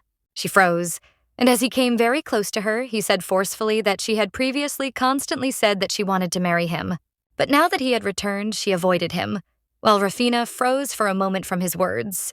He looked away from her and asked angrily if she was afraid that he would ask for her hand, and for this reason she made a list of acquaintances. Rafina was taken aback and didn't know what to answer him. She didn't understand why he suddenly said such a thing. She was afraid that he had become possessed, just like in the original story. At the same moment, Rafina said that the Empress was also worried about the day, and he still needed a contract marriage. The prince sighed as she was aware of his situation, but at that very moment he said that he really had no thoughts of marrying her. The young lady was a little shocked, but at that moment she pulled herself together and asked with a smile if this was true. The prince, in turn, was burning with anger and fury, but he restrained himself. She looked at him in confusion and wondered if she had said something wrong. After a moment, he looked intently at his companion and said that he did not know what would happen if she herself did not want it, but he would not force her to marry him. He said with tenderness in his voice that, as he had said in childhood, she should meet a man whom she would love with all her heart. A moment later, he turned around, and as he left, he said that he would look into her list. He also thanked her for her efforts and informed her that she no longer needed to avoid him. Meanwhile, the young lady stood there as if spellbound, as she was shocked by their conversation. In turn, she stared after him, showing that she didn't care about what was happening. Meanwhile, the banquet hall was bustling with activity, and the queen was happily chatting with all the aristocrats. But after a moment, she looked back, because she wanted to know where the young people had gone. She looked around for the young people, as she knew they should have returned by now. In turn, the queen was seething with rage, since her son said that he would like to marry the young lady, so she understood that she needed to somehow help and bring them together, because in this way she could regain the trust of the emperor, and not only him. She had already prepared a sleeping pill with a special drug. She understood that she would soon give the drug to her son, and then everything would go according to her plan. She was well aware of the fact that this was very cruel, but this is how her father had previously treated her as queen. At that very moment, the queen turned around with joy as the knight called her. She wanted to know how her son and his companion were doing. The knight guiltily asked the queen for forgiveness and reported that the young lady had gone home. The queen was shocked, as she did not expect such a thing. She was furious because the girl had simply run away, and now she had to act according to a different plan. She understood that she simply had no choice but to use the saint's love potion. After some time, Rafina was quietly resting in her room. In turn, she was very puzzled, as she was over-nervous and could not get enough sleep. She thought about the whole situation with the crown prince, as it was assumed that she had hurt him. She knew that he was very upset after hearing everything from her and assumed that she had gone too far in her actions. But a moment later, the young lady threw all her thoughts away, as the maid informed her that a guest had come to see her. Rafina was a little surprised, as she did not know who had come to her in the morning. The maid informed her that the prince had come to see her. At that very moment, Rafina remembered their conversation, because earlier the prince had said that she should wait for him, since he wanted to talk to her. Now she was shocked, because she had completely forgotten about him after everything that had happened. She didn't know how she could have done it anyway, as she had assumed that he liked her. She was very excited and didn't know what he really wanted to tell her. At the same time, the young summer girl did not want to make him wait long and hurried to him. Antonio looked at the lady with a gentle smile and asked if she had not expected to see him, but he also noticed that she loved to sleep. The young lady, in turn, did not want to see him at all, but she asked him why he had arrived at such an hour. He could not resist and hastily asked why she had obeyed his order yesterday, since he had said that she should wait for him. Rafina sighed and said that she couldn't do anything because she had to say hello to many people. Antonio understood that she was lying to him and said that she simply left everyone and went home. But the young lady was outraged by his words and said that she was simply tired. She realized that their conversation was reaching a dead end, and so she asked what had brought him to her so early. At that very moment, Antonio casually threw a small box into her hands. She looked at it in bewilderment. She knew it definitely wasn't a gift since he threw it away so carelessly. She didn't understand why he was so careless about such things. But at that very moment, the realization of what might be in the box washed over her, and her expression changed dramatically. Antonio, smiling, looked away from her and said that she should not hesitate and open the box. Rafina, in turn, asked if she could open the box later. He was shocked by this and shouted at her to open it quickly. After the young lady opened the box, she stood frozen in shock as she saw the ring. But in turn, she looked at the prince with bewilderment and asked why she needed it. He was shocked by her short-sightedness and shouted that he was proposing to her. At that moment, the prince beamed with happiness and said that he had informed his mother, and she said that she would ask the emperor for a blessing. But since he did not trust his mother, he would personally talk to the emperor. He also said that he had already achieved success on the battlefield, so they would listen to him, and she did not need to worry about such things, while the young lady froze in shock on the spot, as she did not expect such a thing. But at that very moment, she coldly replied that she had never thought of marrying him. She understood that this was simply a real nightmare for her. At that moment, an awkward pause hung between them. This pause lasted for a very long time, and no one said a word. At that moment, Antonio looked away from her and said with a smile that she was very cute when she was embarrassed, while he noted that he also did not want to marry someone like her. Antonio burst out laughing, but the young lady sat there dumbfounded and simply could not utter a word. Smiling, he said that it was time for him to go back. As he left, he said with embarrassment that he would soon receive permission, so she should wait a little. After his departure, the young lady realized that he would soon receive permission to marry. At the same time, she understood that she was in a very bad situation.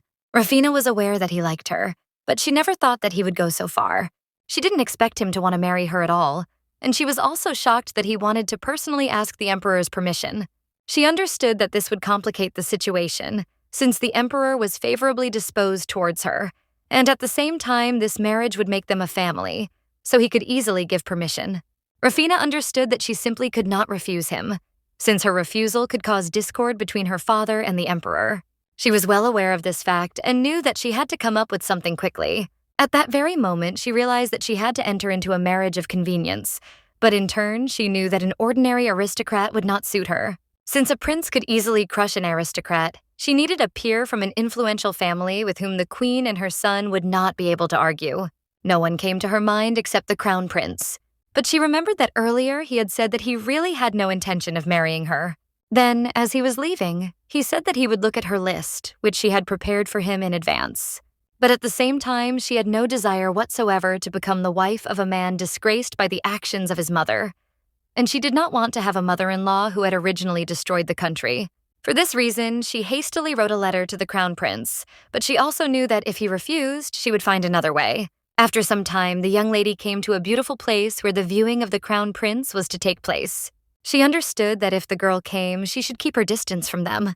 But a moment later, she felt that there was someone behind her. The crown prince looked closely at the young lady and asked why she was standing there, and he also said that he had canceled the meeting. She was taken aback in a way she had not expected. After some time, the young lady still wondered why the crown prince had canceled the viewing. At the same time, looking at the prince, she wondered if he had already entered into a marriage of convenience. The prince looked closely at his companion and wondered if she was upset because he had canceled the meeting she had prepared with such difficulty. At that very moment, looking at his companion, he thanked her for her efforts, but said that he was not planning to get married yet. Rafina was shocked by his words, and at that very moment she was confused and asked why he was so categorical. The prince said that he would remain on the throne without marriage because he was convinced that marriage should be concluded for love and not for political gain. She was shocked by such words from the young man, but at the same time she was glad because she managed to change him, and he did not grow up to be a tyrant, as in the original story. Rafina, in turn, was upset, since all this was not to her advantage. He looked at her with bewilderment, since he did not understand her reaction. Rafina did not answer the prince, and he did not understand what was going on at all. Sighing, the prince said that she looked like she was about to cry at the moment. Rafina looked away from the prince, as she had nothing to say to him. The prince looked at his companion with bewilderment without uttering a word. Rafina, she understood that her whole plan had gone down the drain and she needed to find another way. After a few moments, she plucked up her courage and said that she would like to propose a marriage of convenience to him. The prince was taken aback, as he had not expected such a thing. For a moment, he looked at his companion in confusion, as her words came as a bolt from the blue. Zerkan, in turn, was filled with embarrassment and simply could not believe that she had proposed not matchmaking, but a real marriage. He didn't understand why she had suddenly changed so much. Meanwhile, the young lady looked at him with a smile, not knowing how to start the conversation. She sighed, knowing she needed to tell him everything. A moment later, she said with a casual smile that Antonio had proposed to her, and she had said that she did not want to get married, but she noticed that he had not heard her words at all. At that very moment, she looked intently at her companion and said that for this reason she had decided to ask him for help. Rafina happily enjoyed the wonderful dishes and told the prince that she would refuse his brother, because there was nothing worse than marrying him. At the same time, the crown prince listened attentively to his companion, but slowly began to boil with anger. He took a few seconds to think, and then told his companion that the most important thing in marriage was political gain, and love was of secondary importance. Rafina looked at the prince with bewilderment, as she did not understand why he had suddenly changed so drastically. He looked at her with a gentle smile and said that after the meal she should tell him about her plan. Rafina, after much thought, realized that the crown prince had changed his mind for only one reason. If she married his half-brother, her family would automatically become his enemy. Now she felt a little awkward in front of the crown prince, but she understood that this was the only way for her to survive. After a while, she looked at him timidly and asked if he was going to accept her proposal. Zirkin informed his companion that he would like to hear her plan first. Rafina looked at the prince with a smile and informed him that it was better to resolve all issues regarding marriage with their mothers, since their fathers were very hot-tempered and could behave in an extraordinary manner in the current situation. She also noted that if she married his brother, it could harm the empress. A moment later, she looked closely at her companion and also noted that her marriage to Antonio could complicate the life of the crown prince. At that very moment, she said with tears in her eyes that she wanted to marry him, and if she did not find another way out of the situation, she would run away from the empire. She was well aware of the fact that if her family united with the queen through family ties, the queen would make the most of them, so she wanted to unite with the crown prince. After her short story, she looked intently at his companion as she awaited his verdict. Zirkan in turn thought for a moment. Without wasting a moment, the young lady asked if it was true that the queen and the viscount were not on good terms. She said in a hurry that if she became the crown prince's right hand, she would be a good support for him. But she also noted that he would not find a better assistant in the entire empire. Her goal had always been to make the crown prince into a wonderful emperor, and if she became the crown princess, that would be easier to achieve. At that very moment, Rafina shyly extended her hand to the prince, as she hoped for a positive answer. He was embarrassed by this, but still agreed to her proposal. She, to everyone's joy, cried out that this was an excellent solution for everyone. Zirkan looked at his companion with embarrassment, but at that very moment he was taken aback, and all his joy disappeared, as his companion informed him that their contract would not last long. She said that as soon as he ascended the throne, they would tear it apart. Gritting his teeth, he agreed to such a condition. At one point, the young lady returned home and, sighing with hope, looked into the distance, as she hoped that everything would be fine. She was a little excited because she knew she was fine before, but now she was very excited because the prince made her heart tremble. They had previously signed a contract, and after reading it, the young lady asked the prince if these were all his conditions. Then she said that if necessary, they could add and discuss several points, and the prince hastily agreed with her. Rafina, with a satisfied smile, told her companion that he would not regret his decision. She also said with a smile that the contract could only be changed or broken when they were together, and the prince reluctantly agreed with her. Now she was excited, but in turn, she understood perfectly well that they would succeed. But at the same time, the young lady understood that time was running out and she needed to act quickly. So she wanted to talk to her parents about the wedding as soon as possible. The next day, the young lady, with a sweet smile, informed her family about the upcoming wedding. Her brothers and all her relatives were shocked, but the young people asked their father not to give permission for the marriage, since they were sure that their sister's husband should live with them, and the crown prince could not live in the same house with them. The duke looked intently at his daughter and called her. But at that very moment, he was unable to utter a word as emotions overwhelmed him, and he burst into tears, while his sons were shocked by his reaction. The lady told her family with a smile that in such a situation, one should not cry. But moments later, Madame turned to her daughter as this was a rather unexpected decision on her part. She still asked her daughter why her choice fell on the crown prince. Rafina was momentarily taken aback by surprise, but she had nevertheless expected such a question. Shedding a single tear, she said that she had loved the crown prince very much since childhood. But after the prince returned to the capital, she felt nothing. But after some time, she began to feel anxious and worried about the crown prince. And as soon as she thought that he might meet another, her soul became bitter. Her relatives listened to her very attentively, but at the same time, they were surprised. At that very moment, she said that she simply could not let go of these feelings. And so she confessed to the crown prince, and then he accepted her feelings and finally responded to her unrequited love. Without wasting a minute, she looked closely at her family. And in one breath, she announced that if she did not marry the crown prince, she would go to a monastery. Everyone present was shocked by her decision. Her brothers did not want her to go to a monastery at all. At the same time, her father could not bear such words. Adrian froze in shock as he did not expect such a thing.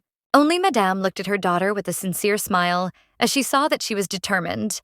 And then, without wasting a minute, she blessed her daughter. Meanwhile, the emperor sat quietly in his office and sorted through important documents. But a moment later, he heard that someone had come to him. Antonio slowly walked into his father's office and greeted him. But without wasting a single minute, he firmly told his father that he would like to talk to him. At that very moment, he informed the emperor that he wanted to marry Rafina Eston. The emperor was shocked by such a statement and asked his son what he said. The prince was taken aback, as he had not expected such a reaction, and again told his father that he would like to marry the young lady. The emperor interrupted his son and said that he was his son, and he loved him very much. But there were things he was forbidden to do, and one of them concerned his brother. The prince looked at his father in bewilderment, as he did not understand what he was talking about. At that moment, the emperor sighed heavily and said angrily that the young lady was going to marry the crown prince. The young man was taken aback, as he did not expect to hear anything like that. Antonio was puzzled by everything he heard and did not pay any attention to his father's words, since he was only concerned with one question: who was marrying whom? But now he understood that the young lady had simply deceived and betrayed him. After some time, the queen heard the news that the crown prince was marrying Rafina, and she became furious. The queen attacked the servant with rage and anger, as she understood that this was all nonsense. She thought for a moment, because she knew that her son wanted to get consent for the marriage, and at the same time, she wondered if the girl had simply depressed her son. She was very angry and wanted to take revenge on the girl, but at the same moment, she asked the maid what her son was doing now. Meanwhile, the young prince was throwing out all his rage and anger. A moment later, the queen finally found her son. She ran hurriedly to her son and told him that she had heard the news. But the prince informed his mother that it was the emperor's decision, and the queen froze in shock. Antonio was furious, and at the same time he was lost and upset, since the emperor informed him that he was forbidden to encroach on things that belonged to his brother.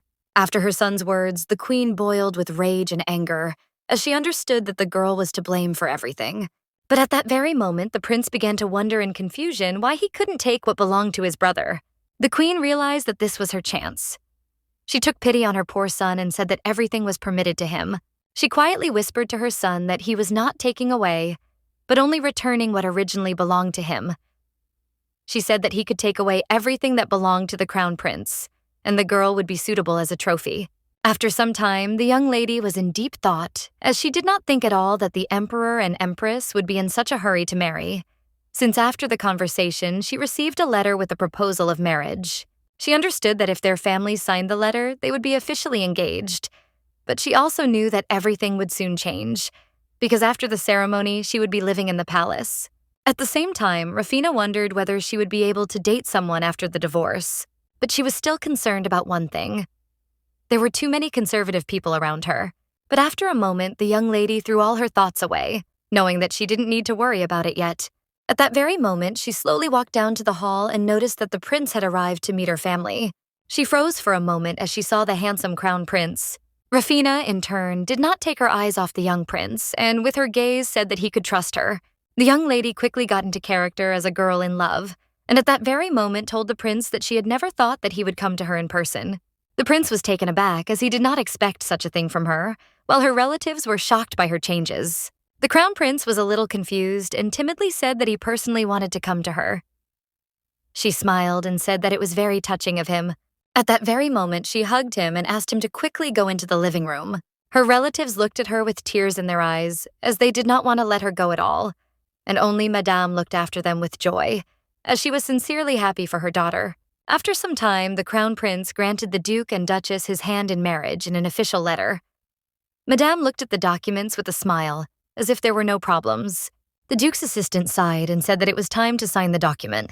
At that very moment, Rafina signed the letter with firm confidence, but at the same time she felt relieved that she had done so. But of course, she understood that she was pursuing her own personal goals, but she was still happy about it. At the same time, Anna did not take her gaze off the crown prince. She understood that now it was time to leave.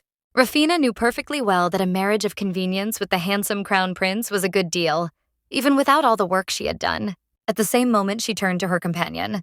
She said with a smile that she would like to show him her room. Without wasting a minute, she grabbed her companion and hurried to her door. The Duke watched them go with tears in his eyes and asked his daughter not to lock the door to the room. After some time, the young people found themselves in a more relaxed atmosphere, and Rafina breathed a sigh of relief. She looked closely at her companion and thanked him for playing along with her. But at that very moment, the prince looked at her with bewilderment, as he did not understand how a person could change so quickly.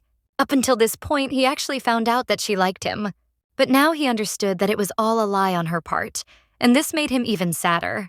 At that moment, Rafina asked the prince how they reacted. He looked at her in bewilderment and asked who she was talking about. Rafina said that she is now talking about the queen and her son. The crown prince sighed and said that it was difficult to judge, since they both remained silent. Zerkan, looking at his companion, said that they could not do anything now.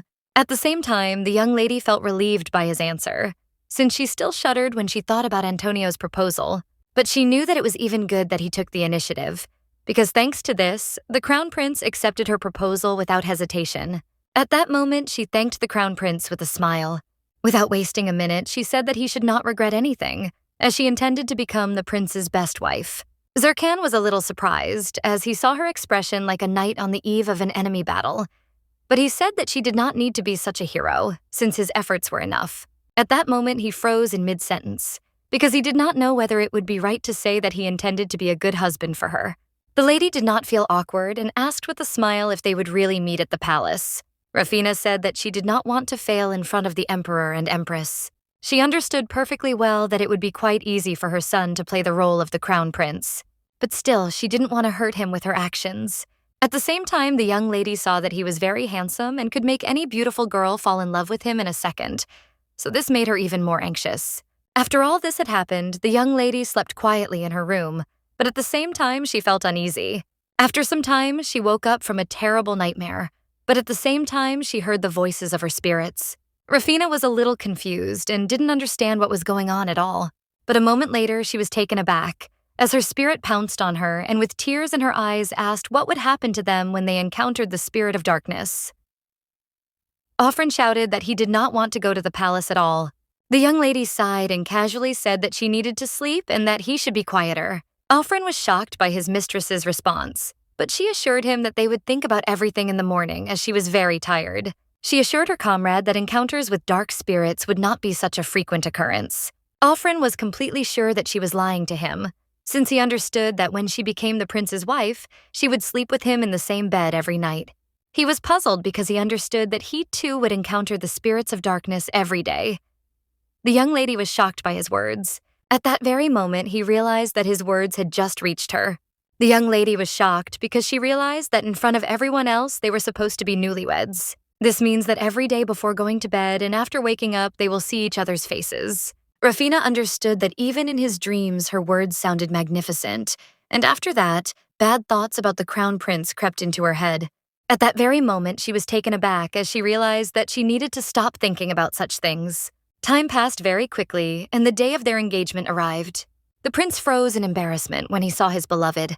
The young lady, in turn, was very glad that the day of their wedding had arrived.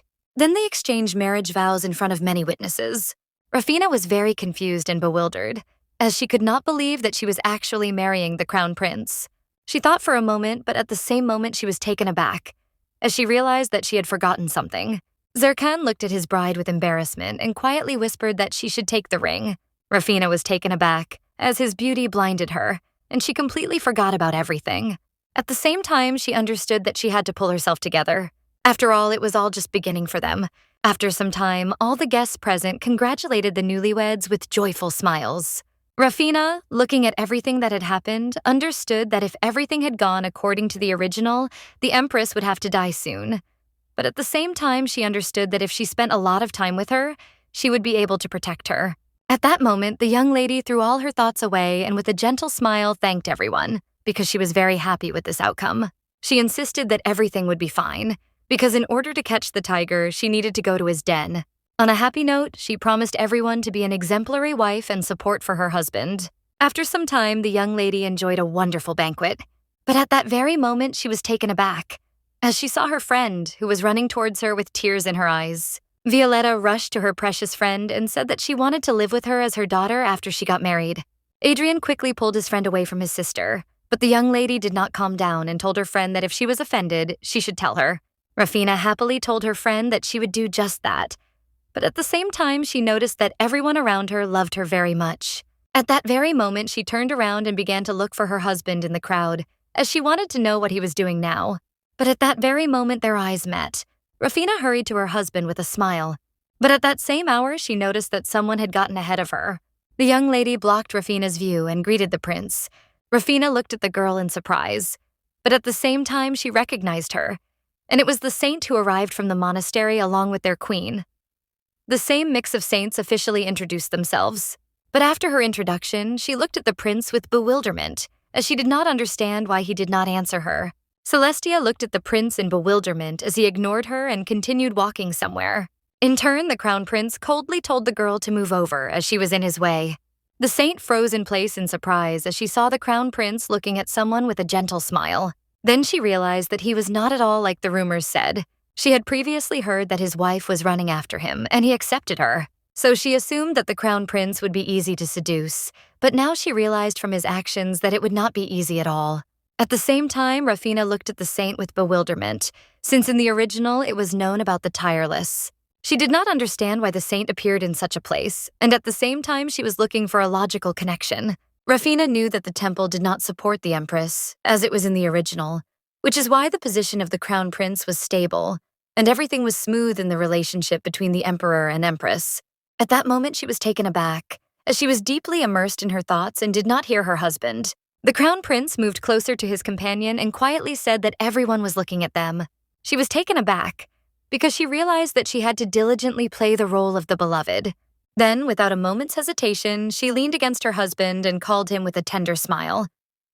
The prince was taken aback, as he had not expected such a thing. He was shocked and couldn't understand how she could change so quickly. He didn't expect her to use shameful phrases full of love. Her behavior confused him very much, so he was confused and did not know what to do. At the same time, everyone watched them closely and saw that the expression on his face was too stern, and everyone understood that he could pull his sword out of its sheath at any moment. After some time, the Duchess tenderly said goodbye to her daughter. Rafina, in turn, saw her relatives off with a tender smile, but after a few moments she breathed a sigh of relief, knowing that it was all over and she could now go and rest. Sometime later, she changed her clothes with the help of a maid. A few minutes later, she plunged into the bath. Then the maid asked the young lady if she was very tired. Rafina breathed a sigh of relief and said that she would like to take a bath and lie down as soon as possible. The maid said with a smile that she would still need her strength and that she needed to save herself for the coming night. After some time, the young lady was taken aback, as she remembered that members of the Imperial family had said that she needed to quickly gather all her strength and make a bunch of children.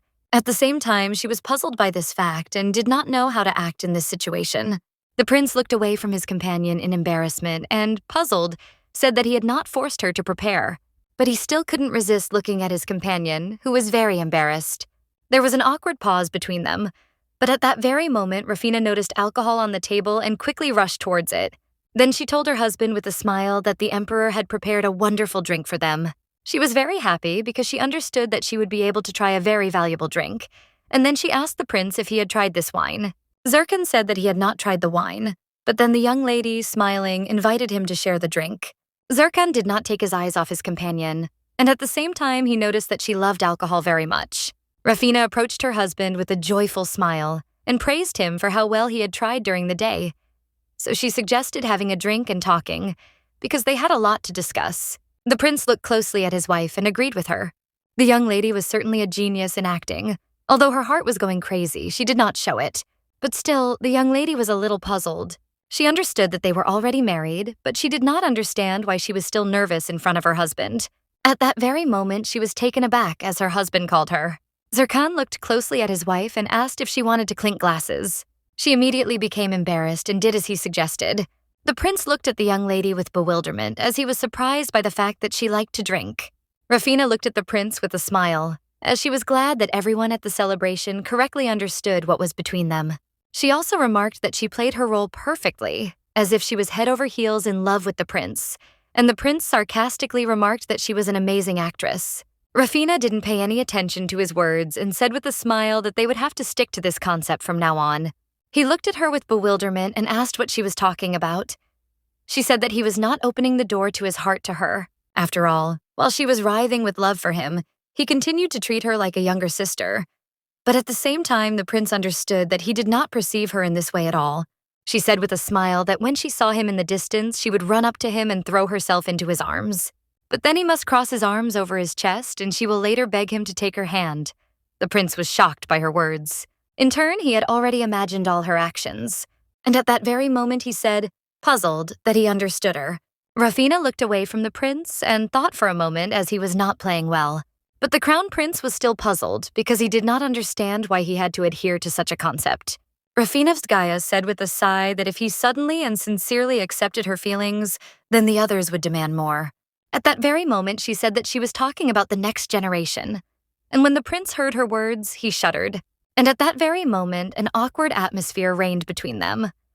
Rafina, in turn, was not silent for long and said that she was very tired, and it was time for her to rest. Meanwhile, the prince drowned his rage in alcohol, but he couldn't even imagine that he would be in so much pain. He was burning with rage and anger, as he had loved the young lady since childhood, but not so much as to sacrifice himself. But in turn, Antonio could not understand his feelings, as his heart was bitter and he seemed to be torn apart from the inside. Since childhood, he understood that his older brother was pathetic. He knew that his brother was older and would therefore take the place of crown prince, but he understood that his father loved him more.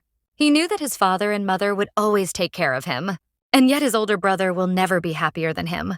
Antonio didn't want to let his older brother take what was rightfully his. But now Antonio understood that his brother had taken something very valuable. He was burning with anger and fury because he did not understand how he dared to steal what had long belonged to him. He shouted in anger that he would pay his older brother back by any means necessary for such a disgrace. Meanwhile, the maid was watching everything that was happening sideways. After some time, the maid informed the queen about everything that had happened, and the queen was shocked and angry at her son. The maid sighed and said that the young master had drunk a lot of alcohol and was acting violently in his room. The queen sighed heavily, knowing it was inevitable, but she knew she could deal with her son later. But in turn, she thought for a moment about this difficult situation, since the heir apparent took Rafina as his wife, and this move gave him wings to take off.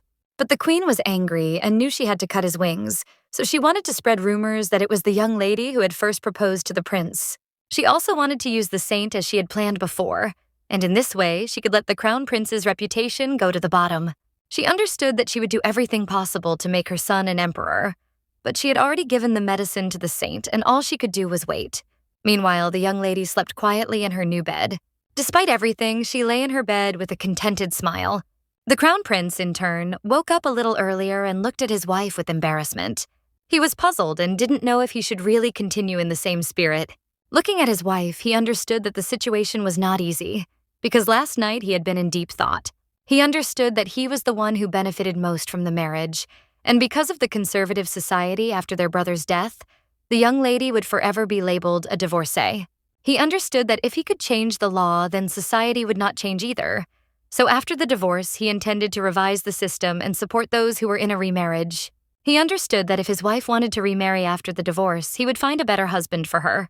But at that very moment, he froze and wondered if there was such a man in their world. After some time, he finally left the common room and went about his business, and the knights greeted him. The knights stared at the crown prince as he was not in a very good mood. A little puzzled, as we clearly saw that he was not in the mood even after the wedding. Many young people began to discuss how cold he was towards their new mistress. But a moment later, their discussion came to an end. Percy looked at the knights closely, and they realized it was time for them to leave. He sighed heavily as he realized that even the guards were whispering about the prince and his wife, not to mention the aristocrats. A moment later, Percy informed the prince that he had come to see him. Entering the office, he apologized for disturbing us. At that moment, he was taken aback as he saw the menacing expression on the prince's face. Percy knew he was moody even after the first day of the wedding, so he wanted to get it over with quickly and leave. Persia said that he had come to report on the plan for the coming day. Meanwhile, the prince thought about his wife and assumed that she had already woken up. Everything turned out as the prince had expected. For after a long sleep, the young lady woke up joyfully and realized that she had had enough sleep. She was a little confused because she had been nervous on the day of the ceremony, and now her whole body ached. Sighing, she looked at her faithful friend, as she knew she couldn't ask for another bed. She looked at her faithful bear with a smile, as she understood that her friends had been guarding her while she slept. At that very moment, she greeted her friends with a smile, and at the same time she noticed that the spirits of darkness did not touch them. Rafina was immediately taken aback and shuddered as she heard a rumble outside the door. After some time, the young lady was already ready, and she was informed that she must go to the Crystal Palace to dine with Her Majesty. She understood that in the evening, she and the Crown Prince would go to her home, but at the same time, she could not get used to the fact that they were actually married. In turn, the young lady understood perfectly well that the Empress had now become her mother-in-law. A moment later, to her surprise, she saw the Empress and the Emperor. Rafina was a little puzzled, as she did not understand why the Emperor greeted her, since she was only supposed to meet the Empress. A few minutes later, they were all sitting at the table, and the Empress was asking with concern if everything was okay with her. Rafina thanked them with a smile for their concern and said that the previous night had been wonderful. The Empress noted with a smile that the young lady knew how to speak beautifully. The Emperor supported his wife, as he did not expect anything else from his daughter. He said with a smile that since she had married his son, she had become his daughter. The Empress was momentarily taken aback and asked her husband to be more careful with his expressions so as not to embarrass the lady. At that moment, the Empress looked closely at the young lady and said that they were very glad that everything turned out this way. After meeting with the Emperor and Empress, the young lady hurried on with her business. She knew she needed to choose a maid and prepare for the first banquet. Rafina was very puzzled at this, because she understood that no matter how much she hurried, it was too difficult to make up for the time. But at that very moment, she drove all her thoughts away, as someone called her. She froze as she saw her husband, who was more handsome than everyone else. For a moment, the young lady looked intently at her husband, who looked at her with embarrassment. She was amazed because he looked at her as if she were a real husband. At the same time, she wondered whether she should have been so happy with the work she had done. Rafina looked at her husband with a smile and asked for forgiveness, because she was a little late. The Crown Prince quickly picked up his wife and announced that it was time for them to leave. He was a little puzzled, as she had gotten into the role very well. At the same time, the aristocrats looked intently at the young men from afar. They were a little puzzled as they saw the cold expression on the Crown Prince's face again, and thought that the young princess was very unhappy. Rafina looked at her husband and asked if anything had happened to him. Zircon said in a cold manner that nothing had happened to him, and also asked how it was about her. He also asked if she had slept well, because he knew that she had slept like a log all night. She said sheepishly that nothing had happened and that she had slept well. The young lady also informed her husband that she had dined with the Emperor and Empress. The prince knew this, and he also knew that his father had to take part in the official reception. But he put all his affairs aside, because he intended to dine with his daughter-in-law and wife, and the prince was very upset, because he wanted to spend time with his wife, but he was beaten to it. But still, the prince, looking at his wife, saw that she looked happy. In turn, the prince wondered for a moment what the word family meant to him.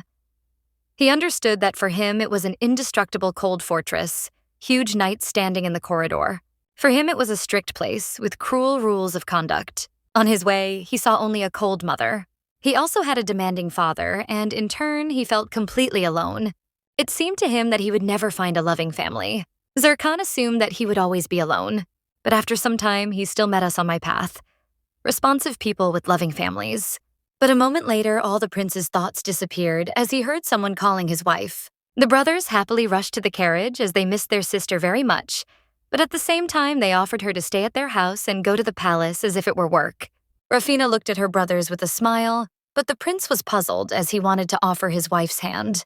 Zircon looked at his wife with surprise, as well as at her family, because they greeted the young lady with joy and warmth. He understood that they were all happy, while he felt only loneliness. But at that very moment, he was taken aback, as Adrian called him. Adrian looked at the Crown Prince with a smile and said that they were now family. The Crown Prince was surprised by such words, as he did not expect to hear anything like that. At that moment, he remembered his family, who had always been cold to him. But then the young lady appeared in his memories with a radiant smile. And it was in childhood that Zircon made a wish, because he also wanted to hear kind words and laugh together. He wanted to find a similar family.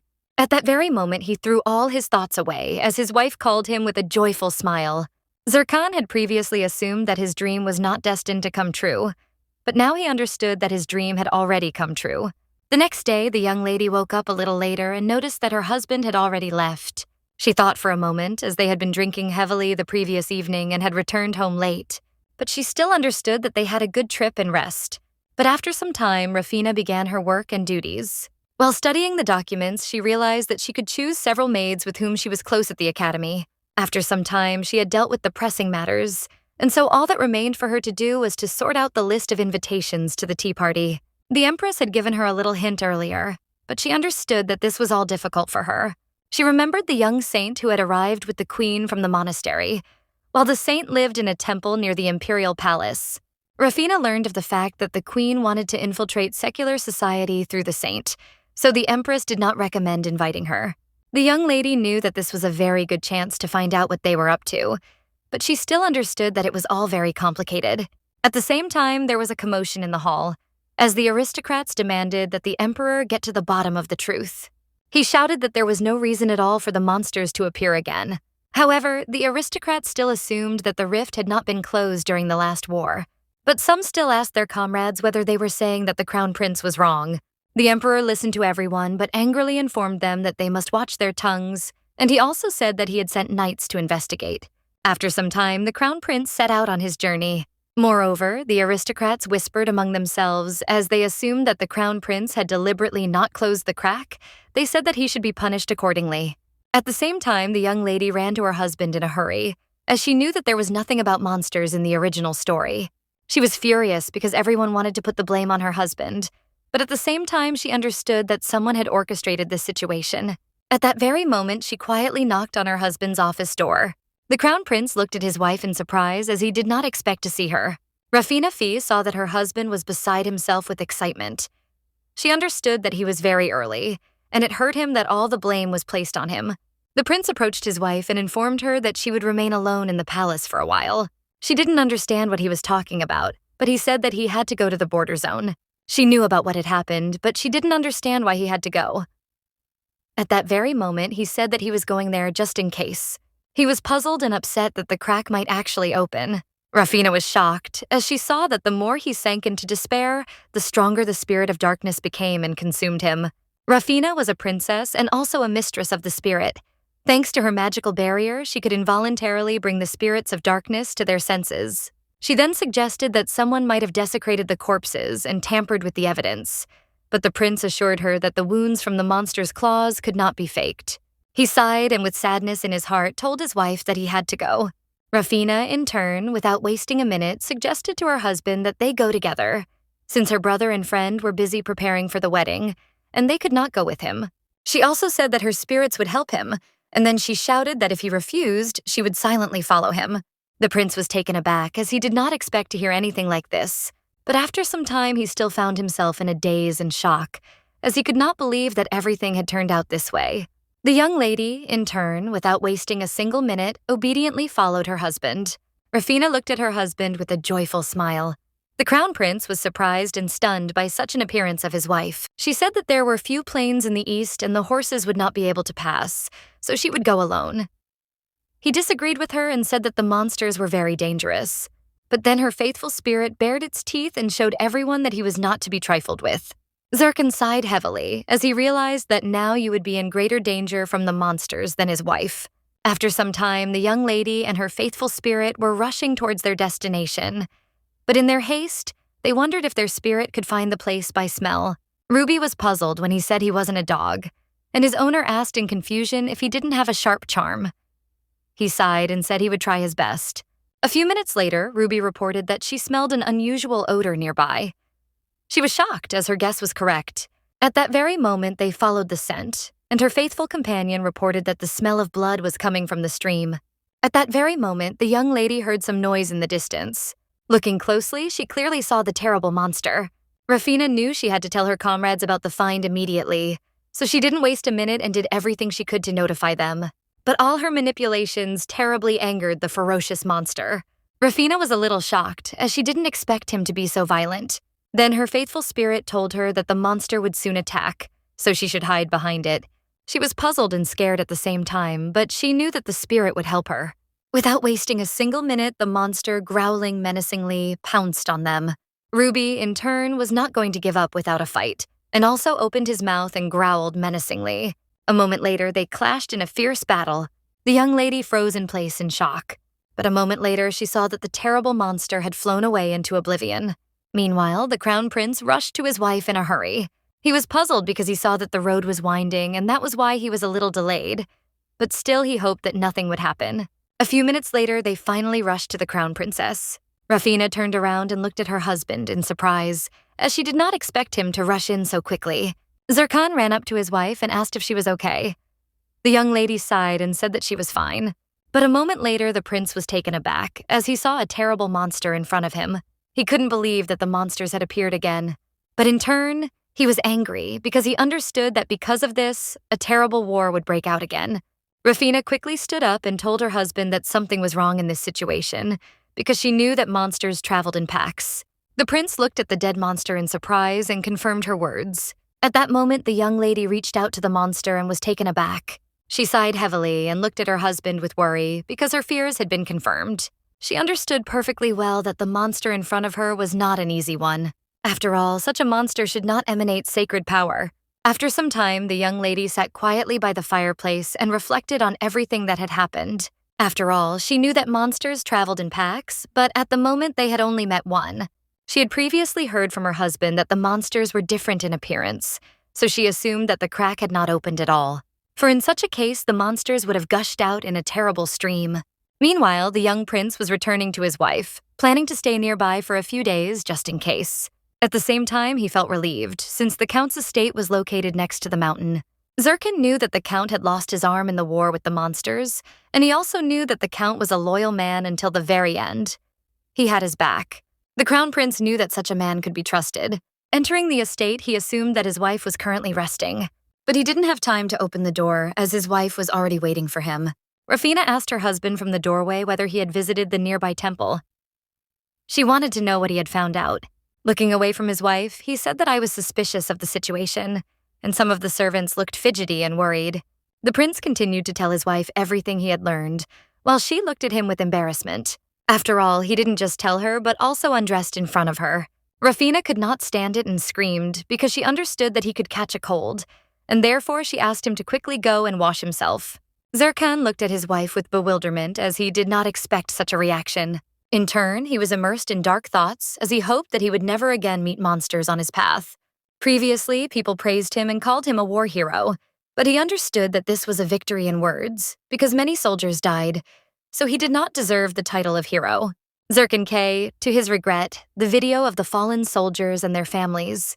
He saw the grief and hatred of those who were abandoned, so he thought it was his responsibility.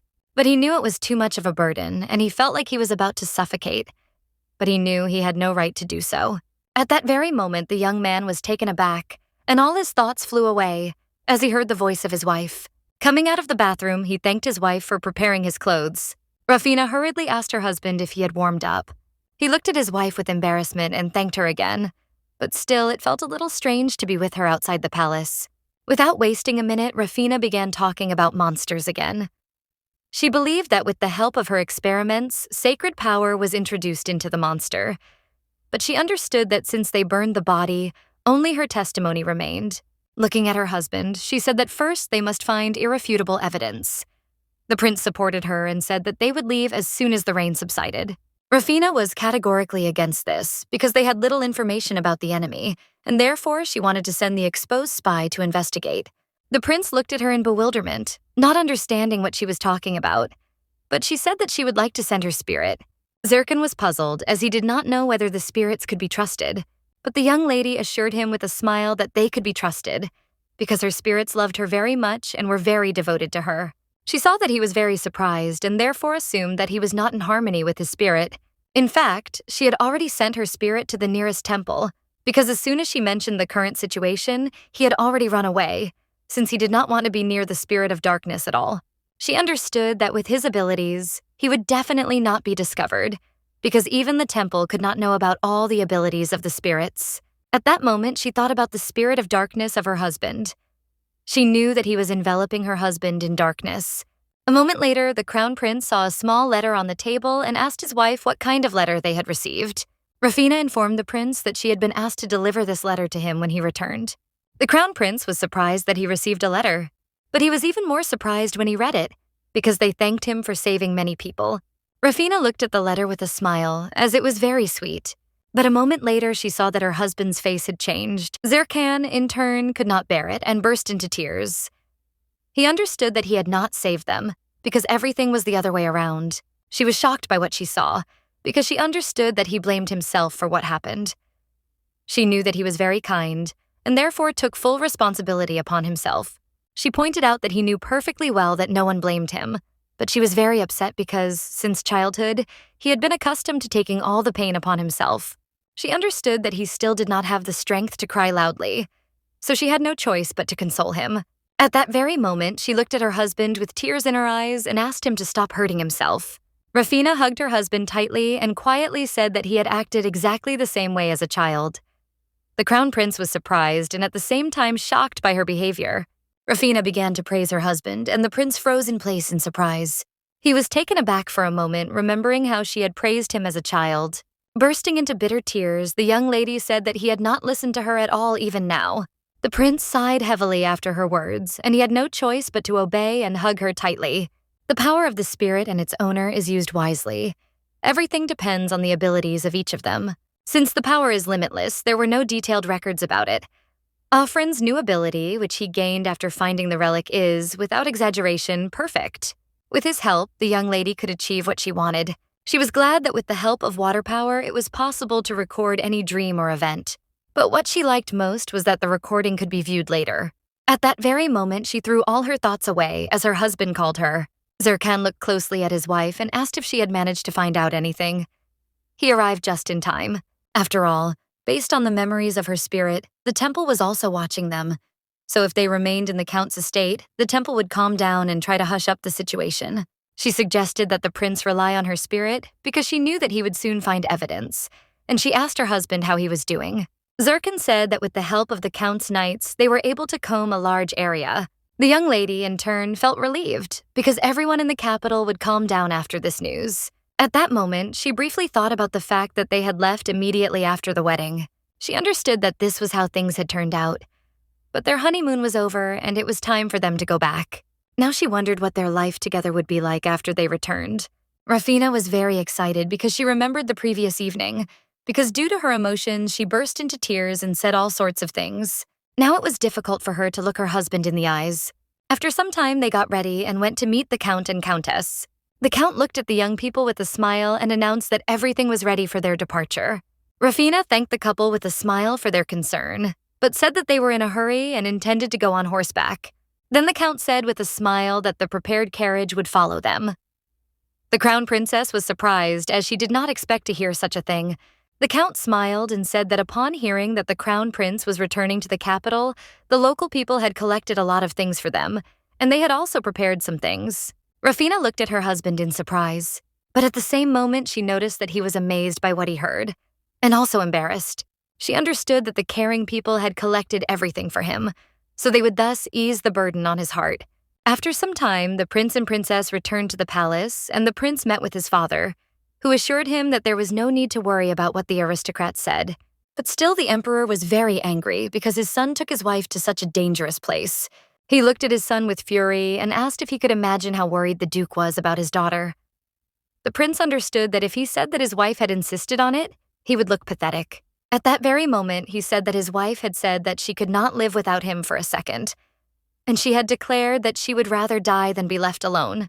After his words, an awkward atmosphere hung between them and silence fell in the room. The emperor looked away from his son and said that he understood everything. After some time, the prince walked slowly towards his room. Zerkan was surprised because when he returned to the palace, he felt calm and comfortable, although nothing had changed. For some reason, it seemed to him that he absolutely had to return to the palace, and he understood that it was all thanks to his wife. Looking at his sleeping wife, he knew that she was very tired, since upon arrival, she saw her mother, and upon returning to the palace, she immediately fell asleep. Zerkan looked at his beloved with tenderness. He hoped that she wouldn't feel as lonely in a place like this as he had before. Zerkan sighed heavily and looked away from his wife, as he understood that he would be forced to let her go, because it would be better for her. But he still wanted her to feel warm and comfortable in the palace, just like he did now. He wanted her not to want to return home, even when the contract ended. After some time, the young maids happily welcomed the crown princess because they wanted to take care of her. Rafina looked at the girls with a smile as she was pleased with her choice. The young ladies were very happy and simply could not believe that they would be working in the palace from now on. Rafina Pristelnaya looked at her friends from the academy with a smile, because now she realized that she had made the right choice, since she had chosen them as her maids. But at the same time, she felt guilty, because the girls dreamed of serving the empress, but she had no intention of becoming one. Time passed very quickly, but her carefully prepared first tea party went off beautifully. Rumors spread throughout the capital very quickly, so the young crown princess received many gifts from the aristocrats. But she was also strewn with letters from all sides. But before the crown princess had time to look back, it was time for Violetta and Andrian's wedding. Violetta, looking at Rafina, asked if she had dressed up too pretentiously. Rafina assured her that this was not the case, and it suited her very well. Rafina smiled and told her friend that she was magnificent, like a goddess. But moments later, all her joy vanished as she heard her spirit finally making contact. At the same time, fierce monsters were running amok in the temple. The priest was shocked and at the same time very scared, as the monsters did not obey orders. They saw that the monsters were very angry, and the priest assumed that at this rate they would all run away. The man shouted to all his subordinates that they should strengthen security and eliminate those who were raging. But the young man was shocked as a lot of money and sacred powers were spent. But the man shouted that this was an order from above. The young man, in turn, hastened to obey the order. Meanwhile, the young couple looked at everything that was happening in surprise. After what he saw, the young prince assumed that the capital's temple knew nothing about what was happening. His wife said that this was indeed the case, and it seemed to be the work of only a small number of priests. But she thought for a moment about the words of the priest who said that they had followed orders from above. She remembered that in the original, it was Antonio who handed over the empire to the neighboring kingdom. She wondered if it was somehow connected.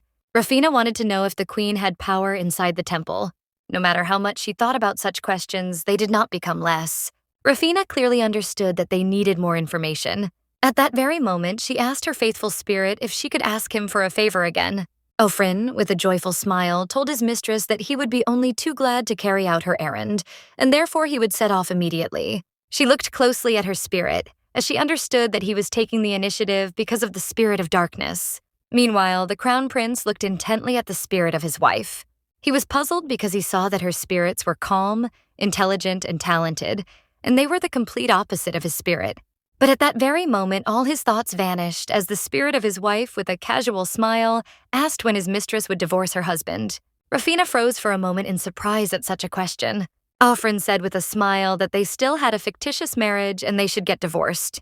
He said that he wanted his previous lives because the spirit of darkness is very scary, so he was always in fear.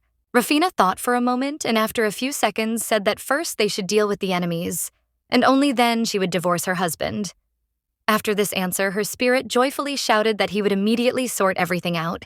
In a hurry, running away, he shouted that he would find as many clues as possible so that everything would happen as quickly as possible. A few minutes after Orphan left, an awkward pause fell between the young people. The lady, in turn, breathed a sigh of relief as she realized that the storm had died down. But at that very moment, she threw away her thoughts as her husband called her. Zirkan looked at his wife with bewilderment and asked if she really wanted to terminate the marriage contract as soon as possible. She thought for a moment, because she didn't know if he had spoken about this, and at the same time hinted that he wanted to get rid of annoying enemies as soon as possible. At that very moment, she said with a smile that the sooner they sorted everything out, the better. The prince was taken aback, as he did not expect such an answer, but still asked what she would do after the divorce. Looking at her wife, she said that she would like to develop a business, meet the right man, and live happily. But she also asked what he would do after the contract was terminated. Zirkan coldly told his wife that he would become emperor and immerse himself in his duties. She looked at her intently as she understood that he was upset about something.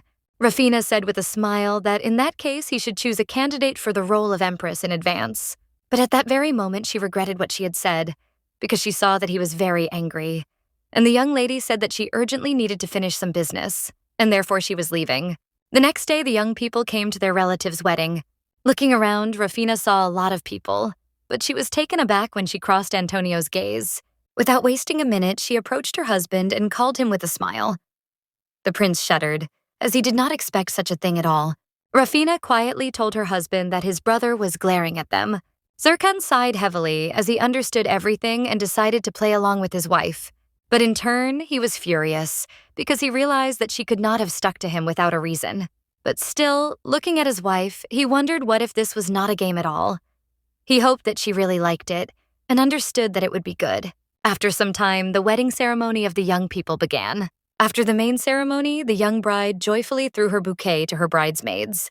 Meanwhile, the young crown princess happily chatted with all the socialites, who thanked her for inviting them to tea. Smiling, she said that she would definitely invite them next time. She saw that many people from the queen's side were trying to get her attention. Rafina, in turn, began to look for her husband. She understood that he had suddenly disappeared somewhere, but at the same time, she knew that she had to play a role in front of everyone. A moment later, she noticed the saint surrounded by men. At that very moment, Rafina smiled and told her interlocutors that she would step away for a while and wish them a good time. Without wasting a minute, she followed the saint since she did not leave with the best people. At that very moment, she heard a not very pleasant conversation from the balcony where the saint had gone with the men. Rafina moved closer to them as she wanted to find out what they were talking about. At that moment, the young lady was taken aback as she heard that the saint was wandering along the red light district. Rafina knew perfectly well that the saint had no business being in such a place, but she wondered if this was really such a strange way of flirting.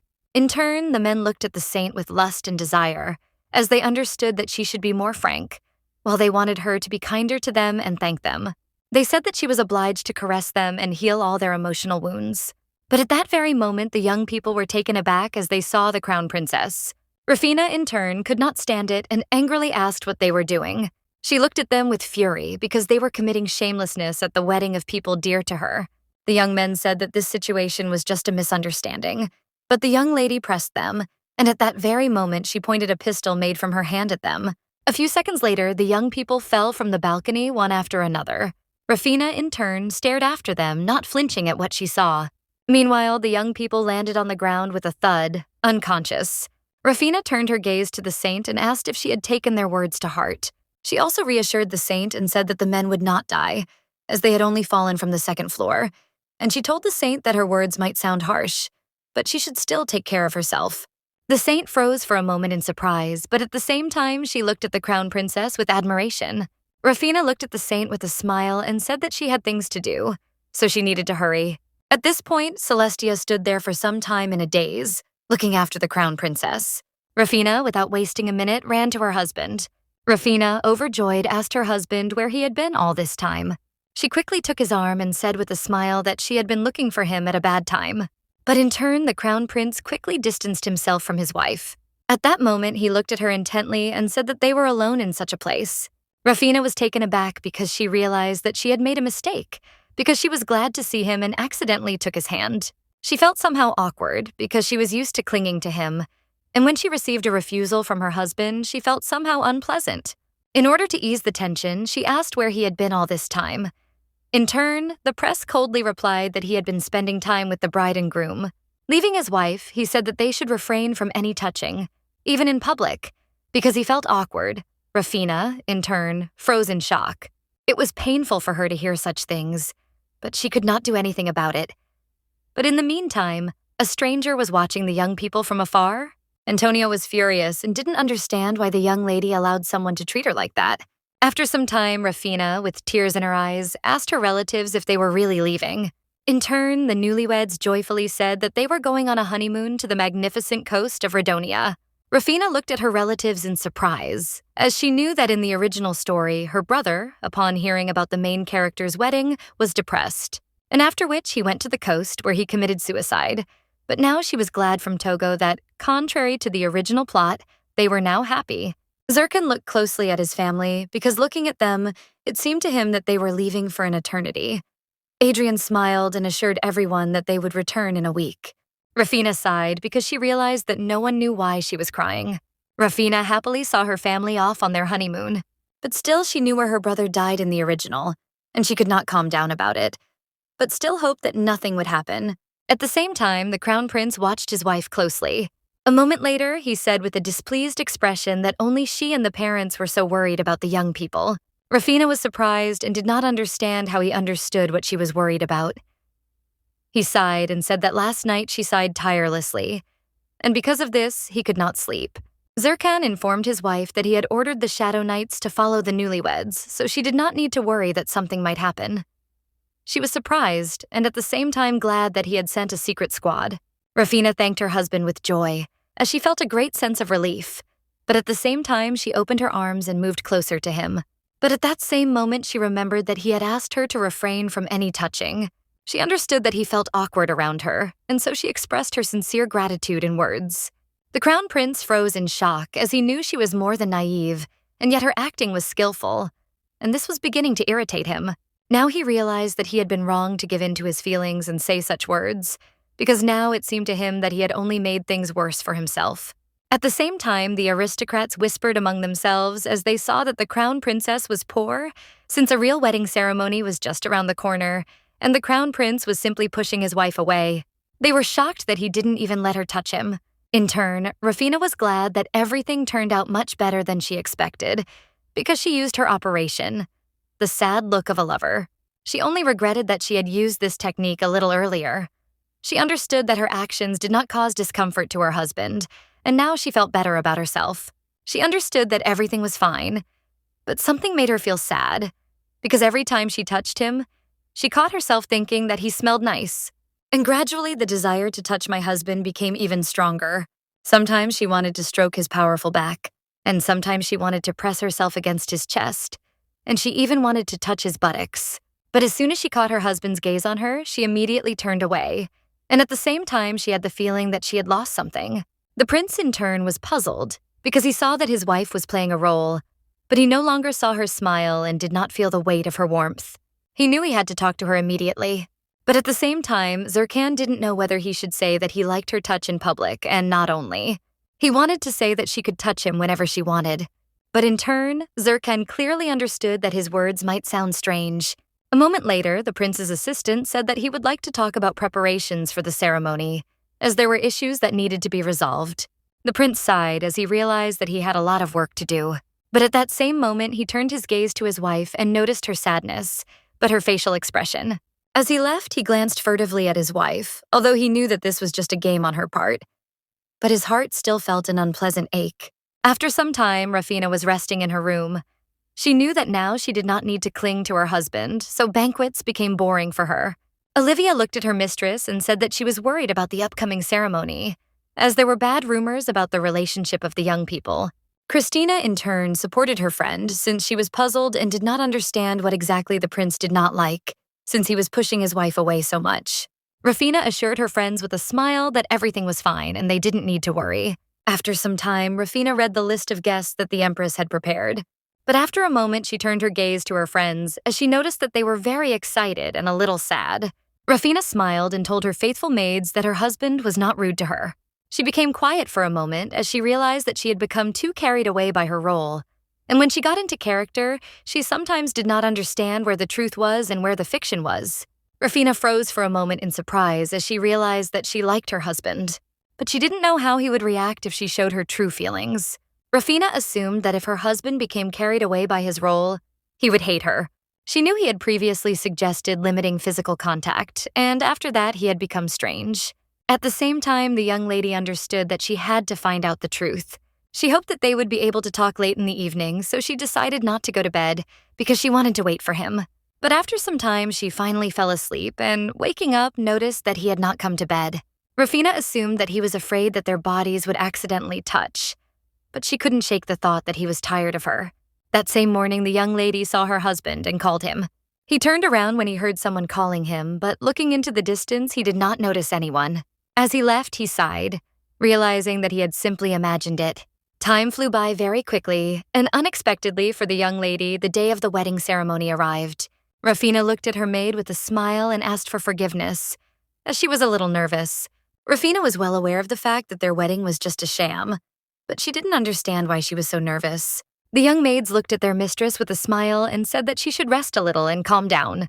Rafina thanked her friends with a smile for their support and care. Rafina stared at the arriving guests from afar, and at the same time, she was immersed in her thoughts, as she was very nervous. At that same hour, she noticed that her brother and her friend had returned from their honeymoon. Then she felt relieved that everything was okay with them. A moment later, she heard a knock on the door and was pleasantly surprised that her maids quickly returned with the prepared tea. In turn, the crown prince, in full dress, quietly knocked on his wife's door. Rafina smiled and asked her faithful maids to put the tea on the table. But when she turned around, she froze in place because she saw her beloved, who was ablaze with beauty. Zurkan slowly approached the young lady and said that they needed to talk. At the same time, she was amazed because she saw that he was incredibly handsome in his tuxedo. Zurkan sighed and said that he would like to talk to her about the marriage vows. The young lady was taken aback and asked if there was any problem with him. The prince said that was not entirely true. but then he timidly said that they would have to kiss in front of everyone.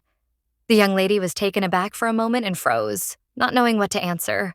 She wondered if he really wanted to suggest that she skip this moment. She was very worried about this, because she knew that for citizens, a kiss is the most important part of the celebration. She knew that if there was a problem with the kiss, everyone would doubt the authenticity of their marriage, and this would become the crown prince's main problem. Rafina, with tears in her eyes, wondered if she was really so disgusting to him and disgusting that he wanted to refuse something like that. Zirkan looked at his wife in surprise and called her. Without looking up, she asked if he had really offered to kiss. He sighed and said that that was not the point at all. She looked at him in bewilderment and asked what was the matter then. Zirkan sighed and said that he was worried that she would feel uncomfortable kissing him, and he apologized for what he said last time. After all, now he understood that he was wrong when he told her that she needed to limit touching in public. So he suggested to his wife that she behave in public as before. Zirkan knew perfectly well that if he said that she could touch him as much as she wanted, it would sound strange. At that moment, the young lady's face changed, and she asked if they could seal their vows with a kiss. Zirkan froze in place from shock and was filled with embarrassment, as he did not expect such a question. At that very moment, he gave in to his emotions and, losing control of himself, said that he agreed, and also said that she could touch him as much as she wanted. Rafina looked at her husband in bewilderment and asked what he was talking about, and then he realized that he had made a mistake. The prince began to make excuses, but the lady said that she understood everything and they should just continue to play their roles. Rafina said with a smile that she had gone a bit overboard and that it hadn't been easy for her either. She also said that his skills had improved, but she asked him not to get too involved in the role and not to really hate it. She didn't want him to confuse reality with acting. The prince froze in shock as he realized she had assumed he truly hated her, but he was also amazed that she had also gotten into character, and it wasn't easy for her. So he wondered if she really liked him. The crown prince didn't have time to ask his wife anything when suddenly they were called out. At that very moment, the young people looked at each other intently as they understood that the real ceremony would soon begin. After some time, they slowly entered the hall for the ceremony. Rafina understood perfectly well that even though it was a fictitious marriage, she was still worried. Turning around, she saw her family, and at the same time, her soul felt warm, because they were sincerely happy for her. Meanwhile, the ceremony of their marriage began, but the young lady did not listen to the words of the priest as she was thinking about the kiss all this time. She understood that this was only a necessary measure. A few minutes later, the priest gave the prince the go-ahead to kiss the bride so that they could seal their vows. The young lady looked closely at her lover. She understood that this was just a game on their part, and it was all for the well-being of the citizens. But she also would not mind kissing him. After some time, all the guests went to the banquet on the occasion of the wedding, while they were all whispering about the kiss of the prince and princess. The aristocrats were now sure that all the rumors were true. They did not understand how anyone could kiss the bride with a displeased grimace. Everyone was a little puzzled, as they understood that the future emperor and empress were no longer on good terms with each other. Meanwhile, despite everything, the cozy ladies looked happily into the distance. But at the same time, she was puzzled and worried, because she did not know how to kiss her husband again. She used to laugh at the words that at the first kiss you hear the ringing of bells. But after a few minutes, all her thoughts disappeared, and she jumped in surprise as someone called her. Turning around, she saw her husband. Zirkan, looking at his wife, announced that a foreign delegation had arrived, and that they, as legal spouses, should greet them together. Rafina asked her husband what delegation they were talking about. He said that the delegation had arrived from the kingdom of Temion. She thought for a moment, as the title had been familiar to her for a long time, but at the same time she was puzzled, since when the main characters died, she did not follow the plot, because it was no longer interesting to read. At that moment, she looked at her husband and said that they needed to hurry because she wanted to find out something. Rafina approached her husband and quietly said that things had been strange in the kingdom lately, so they needed to find out who the kingdom was in contact with. She said that the kingdom that was given away seemed suspicious to her. But after their words, the young people looked at each other with embarrassment, as they were very close. They moved away from each other in a hurry, embarrassed. The young man happily greeted the newlyweds and introduced himself as a representative of the Temion Kingdom delegation. Archduke Gaston remarked with a smile that the Imperial palace was truly beautiful. Rafina, in turn, suggested that she was tense because Togo knew the plot of the original. But at that very moment, she said with a smile that everything was true, and the palace was incredibly beautiful. She also said with a smile that she was glad to meet him. But at that very moment, she noticed that the Viscount's servant was watching them. She also noticed a priest in the distance who was suspicious, At the same time, she felt their intense gaze on her. They looked with the eyes of a marauder trying to steal someone else's. Meanwhile, the young saint wandered around in search of the crown prince, as she understood that today she had to bewitch him. She knew she had to ruin the marriage and lower the prince's reputation in society. She understood that if her plan succeeded, Antonio would appear in a better light. But for some reason, she felt uneasy. Now she realized that she had been wrong to accept the crown princess's help. But she also knew that she had to pull herself together, because she had no reason to hesitate. She knew why she had to do this, so she mixed the medicine into a glass of champagne. At the same time, the crown princess noticed the saint's machinations. She looked closely at the young people as she understood who was behind this. But in turn, Rufina looked around because she realized that only she had seen something like this. Rufina approached the glass with the drink and realized that since the saint did not take the drink right away, she would try to secretly slip alcohol to her. Celestia looked at the crown prince with a smile and offered to bring him some alcohol, as she assumed his throat was dry. But when she turned around, she saw a truly terrible picture for herself. Rufina stared at the glass with the unknown contents, as she did not know what was in it, but she could not allow the saint to give it to her husband to drink. Rufina, with a satisfied expression of victory, decided to hurry to where there were fewer people, while the saint froze in shock. As she stepped onto the inheritance terrace, the princess informed the knight that she wished to be alone, so he should not let anyone in. The young lady stared at the glass of champagne for a moment, wondering what the saint had added to it. She wanted to call her spirit and ask about the composition, so she looked for a place where she could hide the glass. But while Rufina was looking around for a suitable place, she looked at the door in surprise, since she did not expect to see anyone in it. At that very moment, Antonio came out onto the terrace and said that they needed to talk. She was shocked and did not expect to see him, but the young prince could not stand it and asked the princess with rage what was wrong with her.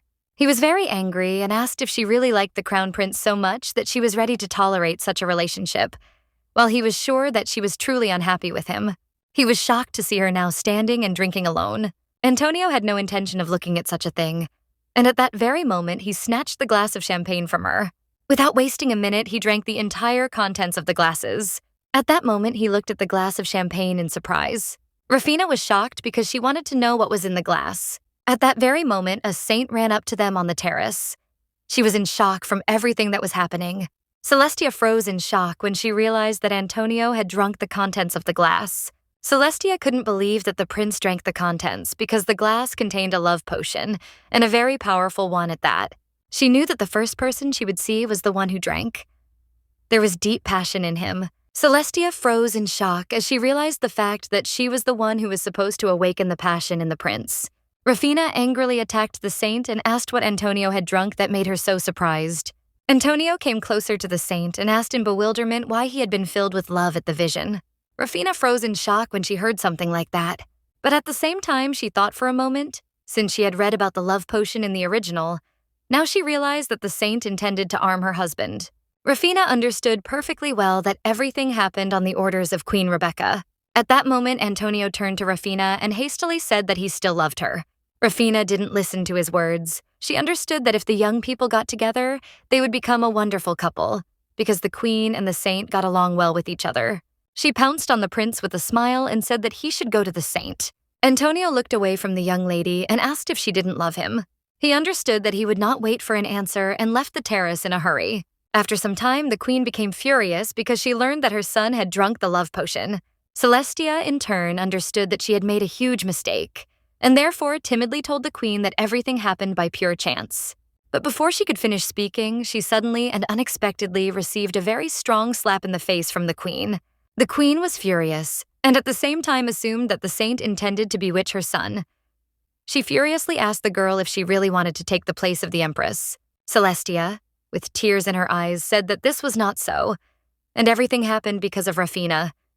She said that Antonio did not interest her at all. The queen froze in shock when she heard that a young lady was involved in this incident and asked if the girl had given Antonio the potion to drink.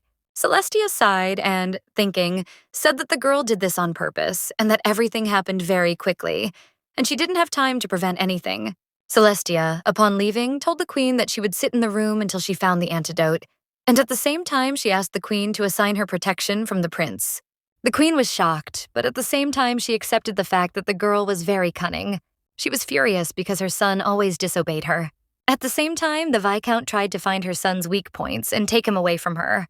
The Viscount constantly put pressure on the Queen, and it all drove her crazy. At the same time, the Queen was furious, since they decided to childishly leave her behind, and even the nobles despised her.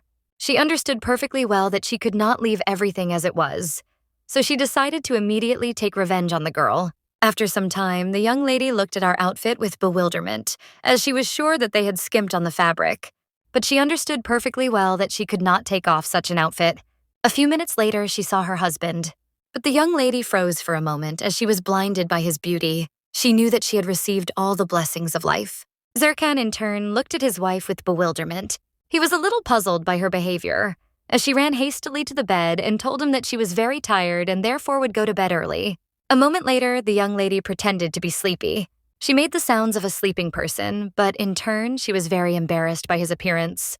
She understood that she needed to fall asleep quickly, but she couldn't do it. At that very moment, Zirkan asked with a smile if she had really fallen asleep. Rafina quickly rolled over onto her back and began to snore sweetly.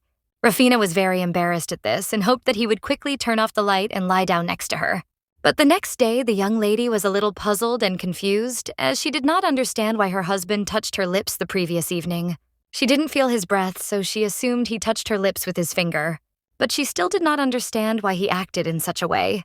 While her maids quietly whispered to each other, because from the image of their mistress, they understood that nothing had happened between the newlyweds, and now their mistress was upset. But moments later, they remembered what the courtier had brought, and so they assumed that their mistress might be distracted. At that very hour, they conveyed the invitation to their mistress, and at the same time, the young lady looked with surprise at the invitation from the Queen to tea. She was a little excited and puzzled, as she understood that she was being invited to a banquet and that it would be difficult for her to refuse. At that very moment, she asked her maid with a smile to send a reply. Rafina was aware of the fact that if she refused, it could harm her reputation. At the same time, the young lady wanted to take advantage of the situation and turn it to her advantage. Sometime later, she visited the Queen's palace for the first time.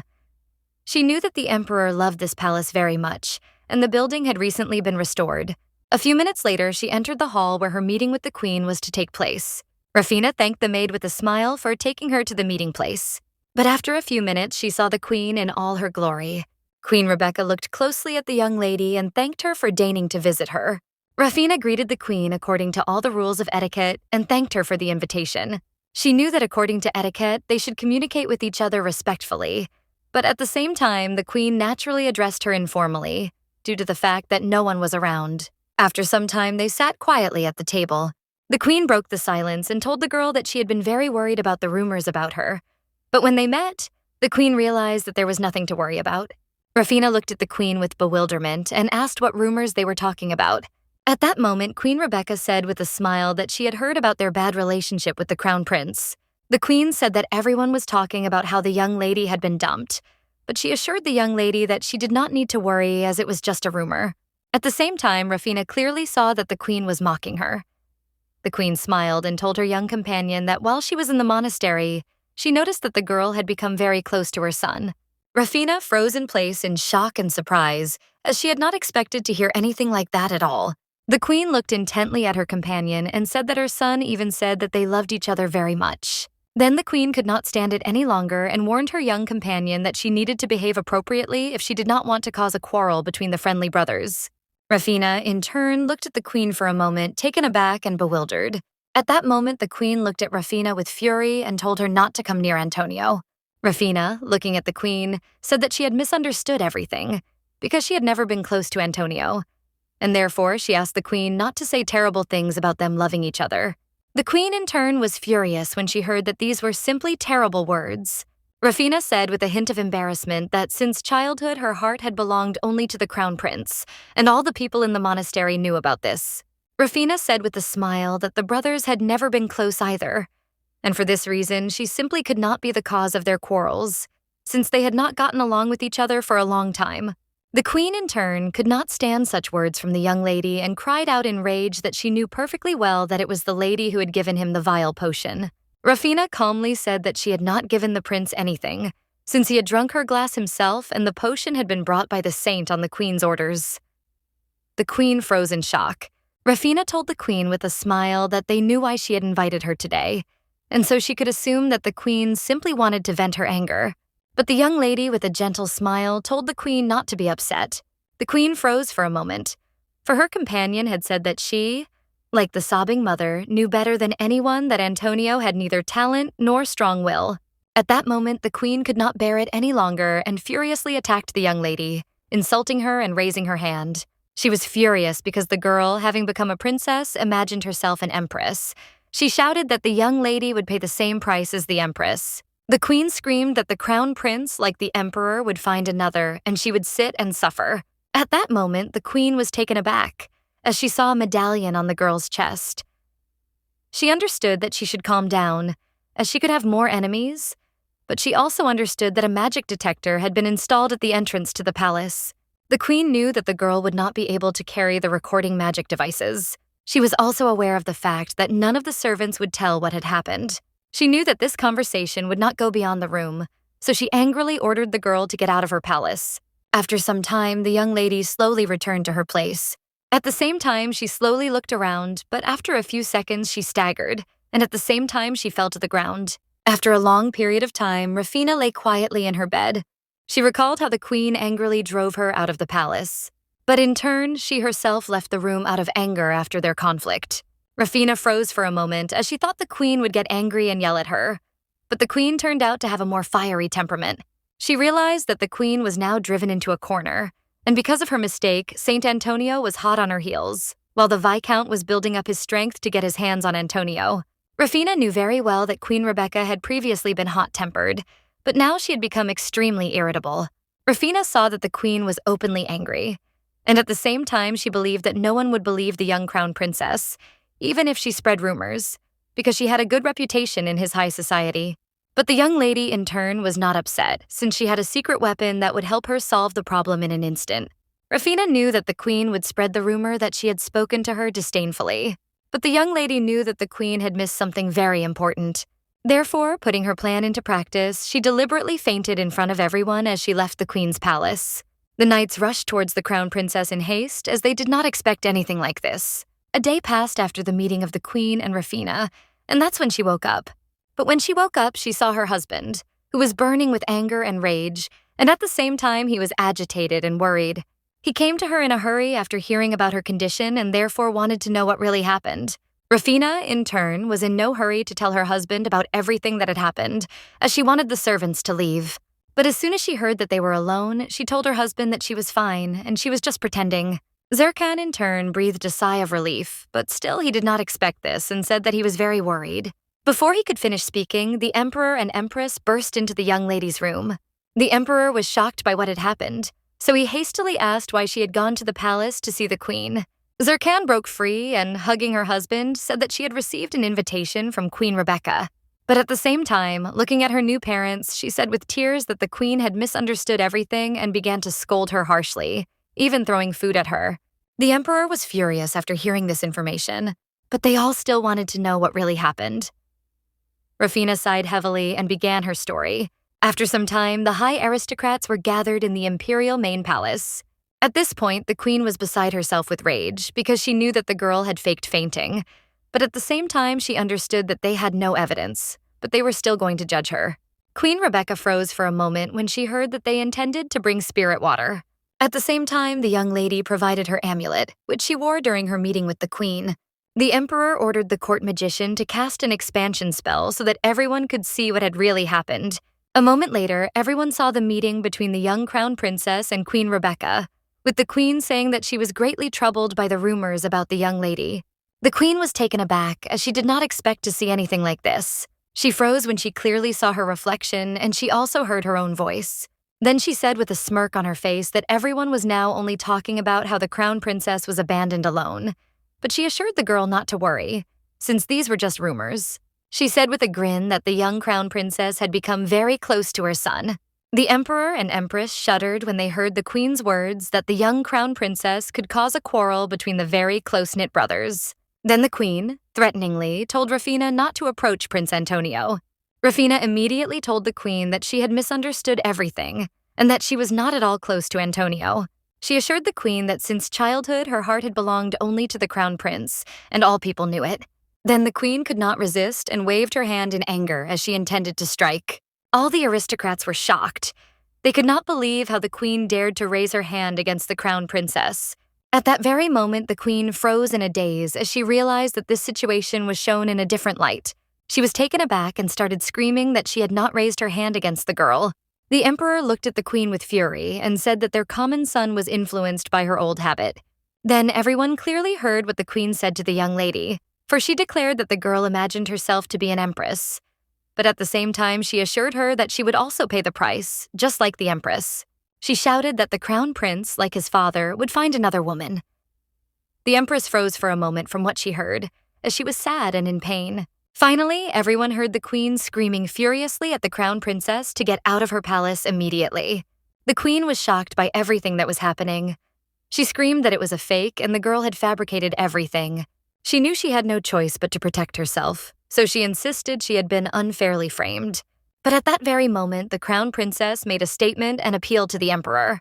She looked intently at everyone present and swore by the name of the spirit, and said that it was completely impossible to falsify something that did not exist. But to be fair, the young lady made a few changes to the recording. After hearing all these words, the empress quietly called the emperor, as she found it unbearable to hear such words from the queen, while the emperor sat in a daze. She was very angry and shouted that she could not allow something like this to happen again. She did not want the crown princess to go through the same pain that she had gone through, so with tears in her eyes, she left the hall. Rafina looked at the emperor closely, as she thought he regretted such a thing. But she understood that the emperor could not be blamed for everything. After all, it was the queen who gave him the potion. At that very moment, the emperor became enraged and ordered that the queen should not be allowed into her chambers again. And for a time, he ordered that she be taken into custody. The queen was shocked by such a verdict. He looked at her with fury and ordered her to wait for the final verdict. He left and she screamed after him because she could not accept such a sentence. After some time, her young lady and her husband also left the audience hall. But then the prince's assistant reported that their emperor was going to a personal audience. Sometime later, the young people were sitting in the emperor's office, and the atmosphere was very tense. The emperor lowered his gaze and said that he very much hoped that he had not caused them any trouble because of his mistakes. He sighed and said that this shame would end with him. Zirkan looked intently at his father and said that this is how it would be. The young lady, in turn, understood that her husband responded sharply. After all, he was closer to his mother, whom the emperor had offended. She understood that he would not follow in his father's footsteps for his own sake. But she also understood that the emperor could not blame himself for everything. She understood that everyone should know the real reason for his actions, so she plucked up her courage and asked if she could ask him a question. Rafina looked at the emperor and asked if anything unusual had happened before Queen Rebecca appeared. The emperor was a little puzzled and unsure. She asked if it was possible that for a moment someone couldn't get out of his head or he missed someone so much, as if he had drunk a love potion. After hearing these words, the emperor froze in stupor. He thought for a moment and said that it wasn't quite like that, but he had felt for a long time that something had changed in his heart. At that time, he believed that this was true love, and over time he drowned in it. But then it was too late to put everything back in its place. Hearing these words from the emperor, the young lady cried out that these were the symptoms of a love potion. Rafina claimed that the queen had used a love potion on the emperor. The emperor froze in shock, but he wanted to know if it was true. She said that he must have heard of forbidden witchcraft before and that there were people who used it. Rafina said from the bottom of her heart that she would conduct an investigation, and only she was capable of such a thing thanks to her spirit. Rafina looked at her new father with a tender and caring smile and asked him not to blame himself. And at the same time, she said that he should take care of the empress because she suffered more than anyone else. The crown prince froze in shock when he heard this. At that very moment, she turned around and looked tenderly at her husband because she knew that he had also suffered a lot, but she assured him that she would take care of him herself. Zirkan froze in place from her words, but he was very embarrassed and glad to hear something like that. He felt the tenderness that emanated from his wife. Meanwhile, the queen in her chambers was nervously pacing from one corner to another, as she felt like she was in a dungeon. But at the same time, she understood that she could not sit idly by, and that she needed to do something. After some time, the maid brought her lunch. The queen looked closely at Etta and noticed a small piece of paper. Unfolding the paper, she noticed valuable information and silently thanked her faithful servant for her help. At the same time, Camilla informed her mistress that she had done everything according to plan, and after the news of her arrest, the aristocrats did not dare to do anything. At the same time, the queen learned that her father had arranged a meeting to overthrow his daughter from the throne. The queen was furious and simply could not believe that her life now depended on her vile father. She was in shock and didn't know what to do. But moments later, she saw a small note from her maid as she asked her mistress to prepare for a walk at night. The queen was glad of this, as she understood that this was her chance. That same night, the queen quietly looked out and made sure that she was still being guarded. But since the guard was sleeping quietly at his post, she also quietly passed by him. The queen ran away from her prison in a hurry and no one noticed anything. A few seconds later, the knight approached his comrade and asked if anything had happened. Waking up from the noise, the guard reported that nothing had happened. Meanwhile, the queen hurried her horse as she wanted to sort everything out as quickly as possible. That same evening, the Viscount, getting ready for bed, froze because he heard some noise and felt someone's presence. He looked at his daughter, who had suddenly appeared to him in bewilderment. For a moment, he stared at his daughter in silence, but in turn, he realized that Camilla had brought the queen. Camilla had amazed him with her talent since early childhood, and since then, he introduced her to his daughter, saying with a grin that he had not heard her call him father for a long time. At that moment, the queen threw aside all her pride and, kneeling down, said that she was guilty before him. She said that from now on, she would obey him as before, and that is why she asked for help. She did not want to be removed from the throne. The Viscount looked at his daughter with anger and said that she was only pretty in appearance, and that she had no talents, and that she no longer needed to pretend to be smart, so she should obey without question. He looked at her with contempt and said that she did not understand anything, and was burning with desire to get what belonged to her brother. She was furious and only wanted him to love her more than his son. But Bacon only laughed wildly and said that she was saying funny things. And because of her stubbornness, she could not get more love, not housing brother. He spoke with disdain that she was useless and could not even win the emperor's heart. The queen was shocked by her own father's words. She could not stand it and pushed him angrily. Thus the Viscount fell and seriously injured his body. Getting up, he said angrily that she was very impudent. He was trembling with pain. At that very moment, the Viscount ordered the maid to immediately take the queen away and call someone for help. Camilla, in turn, did not obey the Viscount's order and only turned to her mistress. The Viscount was shocked. He shouted for the maid not to stand and immediately grabbed his daughter. At that very moment, the queen made a decision for herself and attacked her father with all her strength. The Viscount froze in place from shock, as he did not expect anything like this. Trembling with fear and pain, he repeated the same words, but it was all in vain. Queen Rebecca, with tears in her eyes and a smile, looked at his father and, raising a small dagger over his chest, said that they would meet soon in hell. She said that when she got there, she would take revenge on him again. But for now, he should wait for her in hell and enjoy the remaining time. Sometime later, the crown princess learned from her maids that the Viscount had died because assassins had invaded his home at night. Rafina was shocked and did not expect to hear anything like this, but she still asked what happened to the nobles who followed the Viscount. Then the maid asked the crown princess if she had heard about the Viscount's son. Olivia said that the Viscount's son was a simple-minded person, but he enjoyed the trust of the nobles close to him.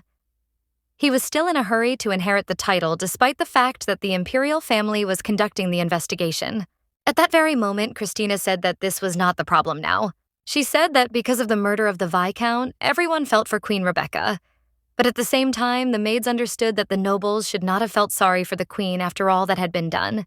Rafina understood perfectly well that this was a good opportunity for the aristocrats close to the queen, since the Viscount's influence had weakened and the queen now had a good image in high society. She understood that everything would be solved if she edited the video and released it to the public, but she did not know who killed the Viscount, because the queen was locked up and she could not do it. Therefore, Rafina assumed that it could have been the Viscount's son or someone from the temple. Meanwhile, the queen sat quietly in her room and thought about everything.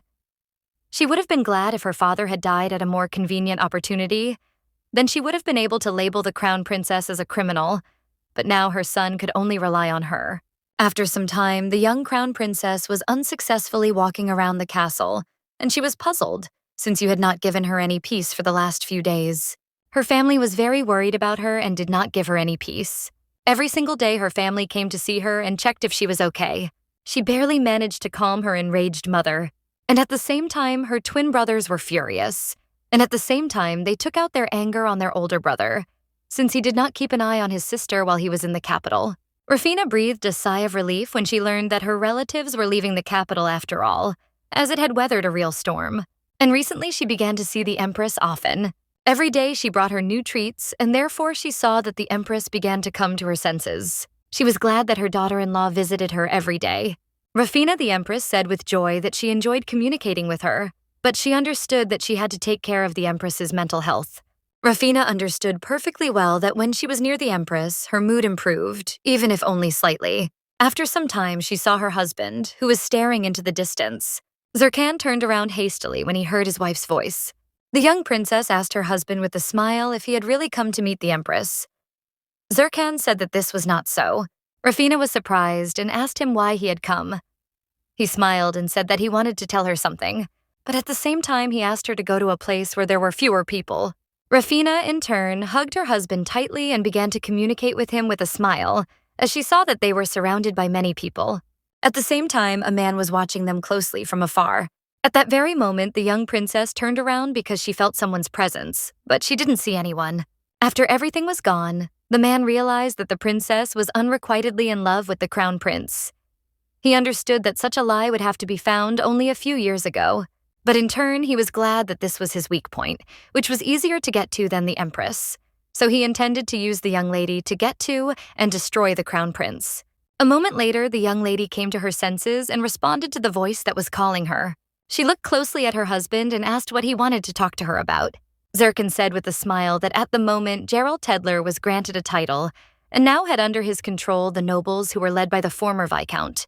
The young lady looked at her husband in bewilderment, as they had recently spoken about something similar. The man visited the queen for a while immediately after his ceremony. Gerald Smile looked at his sister and told her not to worry about anything. He told her that he would gather all the nobles and they would become her support. She thanked him for this with the same polite smile. But a moment later they parted, and the queen, looking after her brother, realized that he had lied to her with a shameless face, while the man realized that she had guessed that he had lied. At that same hour, Garol was standing in the palace, smoking a cigarette, while thinking about all the recent events. But a moment later he was taken aback as the young lady called him. He looked at her with bewilderment and asked if everything was okay. Without hesitation, the young saint answered that everything was okay. He looked at her closely and said that he heard that something happened at the last banquet. The saint, sighing, said that at the banquet the princess saved her, and in doing so she pushed aside the nobles who were harassing her. He looked at her in bewilderment and asked if such a trifle could make the saint hesitate. The saint immediately responded categorically that this was not so. But in turn, she was a little worried, Garol piece of the saint, and told her not to be mistaken, because he relied on her. At that very moment, the young lady froze in place after his words. He looked at her intently and said with a smile that he would immediately become the only Archduke of the new empire, and she, in turn, should become his only Archduchess. The young lady, in turn, froze for a moment after his words. Sighing, she said that from the day he pulled her out of the bottom, she lived only for him. Looking into the eyes of her savior, she said with firm confidence that you will wait only for him. He was glad of her words, and at the same time he understood that it was time to visit his nephew. Meanwhile, the prince looked at his wife in surprise. Rafina, looking at her husband, said that he had come just in time, as she wanted to show him something interesting.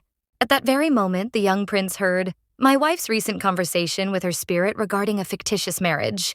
He was a little puzzled and did not understand why he should hear such things, but his wife asked her spirit to tell her what happened next. At that very moment, her loyal subject showed the entire subsequent picture of how divine power was poured into the monsters in a multifaceted manner to change their essence. Most of them were young, they were weakened and injected with holy power, but if the transformation failed, they were left and removed. The young lady was shocked by this, but she understood that this experiment was carried out in order to start a war. Zerkan, in turn, understood that if they were strengthened for the sake of war, then the recent monster could not have caused so little damage. In turn, the young lady was puzzled and did not understand why the temple was modifying the monsters. She did not know what the true reason was. At that very moment, her spirit asked for forgiveness because he regretted this, but he did not know more information, and it was becoming increasingly difficult for him to find out more. Rafina thanked her comrade with a smile, as he had already learned so much for them, and he was glad that everything had worked out so well. At that moment, he said with a smile that in that case he would concentrate on their business and ran away in a hurry. Rafina looked into the distance with a smile, as she understood that her spirit would rather concentrate on work than spend time with the spirit of darkness. She looked closely at her husband and said that everything was only getting more suspicious. She asked her husband to be a little careful, and at the same moment he agreed with her words. Meanwhile, the young prince drowned his sorrows in alcohol. He was furious, and at the same time he was overwhelmed by his own feelings. Because of the love potion, he couldn't stop thinking about the saint. But at the same time, he did not want to think about her with all his being, because he had loved a completely different lady since childhood.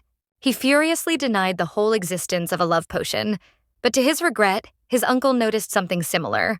While he watched his nephew with a fierce grin, he realized that his nephew's body was rejecting the love potion because his feelings for the crown princess were stronger. He decided to take the chance and asked the prince if he remembered what he had said earlier. Looking at his nephew, he said that he would help him and he would get what he wanted. Antonio looked at his uncle in bewilderment, but immediately wondered if such a thing was possible, since his beloved was the crown princess. The man looked at his nephew with a grin and told him the good news that everything was possible, because he wanted to do everything possible for the future emperor. Antonio looked at his uncle in bewilderment. He wanted to know how this was possible. The man looked at his nephew with a grin and said that everything was possible only if he had a little patience. He spoke in an ancient language, and Antonio looked at his uncle in bewilderment, but he merely gave a reference to the ancient language. He asked if he knew about it. The man said with a grin that before the founding of the empire, the current lands belonged to Temion, or more precisely, the temple. Antonio did not attach any importance to his words, but his uncle assured him that he should have known about something like this. At the same moment, he looked at his nephew with a grin and said that he would certainly take care of this matter and provide the young prince with what he had long wanted. Antonio moved on in a way he hadn't expected to hear, but his uncle assured him that he would contact him soon. In turn, the prince wanted to see a smile on the young lady's face, as he knew that she loved only him and should smile only at him. At the same time, he was furious and did not understand why she was upsetting him, because he knew perfectly well that she did not love his brother at all, who forced her to pretend. He understood that she was only playing the role of a lover. Meanwhile, the crown prince sat quietly in his office, filling out paperwork. He was puzzled and wondered whether he had to become emperor, but he wanted things to go more slowly in Rome. He wanted to leave everything as it was for now, and now he understood why he didn't want to divorce his wife. Zircon assumed that if his wife found out about his feelings, she would feel burdensome and would not want to leave. But he understood that if she wanted to leave, if she left him alone, he would not interfere in her heart affairs. Zircon was well aware of the fact that they needed a divorce, but he wondered if there was a way to keep her in the palace after the divorce. He understood that it would be very good, and he would be glad if she chose him and stayed by his side. Then she would not have to pretend, and she would truly love him. But a moment later, all his thoughts disappeared, as he met his half-brother on my way, who claimed that his wife did not love him. Antonio, in turn, looked at his brother with a grin and said with anger that she was only playing the role of a faithful lover, and therefore he should not deceive himself. The crown prince looked at his brother in bewilderment and asked what he was talking about. Antonio shouted angrily that the young lady wanted to marry him. He continued to shout, but the prince stopped him on his tracks, and at the same time he informed Antonio that he no longer had a brother. Zircon looked at the prince with his old age and told him not to dare call him his brother. Passing by the prince, he said that he never considered him as such, so he was nobody to him. Antonio was shocked by these statements. Looking after his brother, Antonio shouted with rage that even if he had everything in his hands, he would never win the heart of his wife. Without looking at this conversation, the prince left without saying a word to his brother, but he was still furious. But after some time, all his anger vanished as he saw his wife, who asked with bewilderment whether he had really come to her. She saw that he was worried about something, so she asked if everything was okay with him. The prince was a little puzzled and did not know what to answer her. In turn, he wondered if it was true that she would never love him. Looking at his wife, he wondered if she would never accept his feelings. For a while, they quietly looked at each other, while the principal understood that it made no difference to him whether she accepted his heart or not, because he wanted to give her everything that belonged to him. At that very moment, he touched his wife tenderly and called her with the same tenderness. Rafina froze in place as she did not expect such sincerity from her husband. The crown prince looked closely at his wife and, with a smile at the same time, said with embarrassment that he had begun to doubt them. Rafina looked at her husband with bewilderment. The crown prince, looking into his wife's eyes, said that his brother had begun to watch them from afar and needed to be convinced otherwise. At that very moment, the crown prince told his wife that they needed to play their roles better. Rafina froze in shock, but at that very moment, her husband kissed her tenderly. But at the same time, she understood that it was all a game and wondered why they had gone so far. But she understood that even this would not make things worse. and so she gave in to her feelings and emotions and kissed her husband. But after a few seconds, their passionate kiss ended. The young princess missed it, but she didn't show it. Looking away from her husband, she wanted to say that someone was standing behind their backs, and therefore they should kiss again, because she really wanted to kiss him. At the same time, the prince, looking at his wife, decided to put aside all his emotions, since it made no difference to him whether she accepted him or not. After all, he understood that she had already taken his heart a long time ago. But after a few moments, he couldn't bear it and gave in to his emotions, so he burst out laughing, while the princess looked at him in bewilderment. He knew that now was his time to steal her heart completely.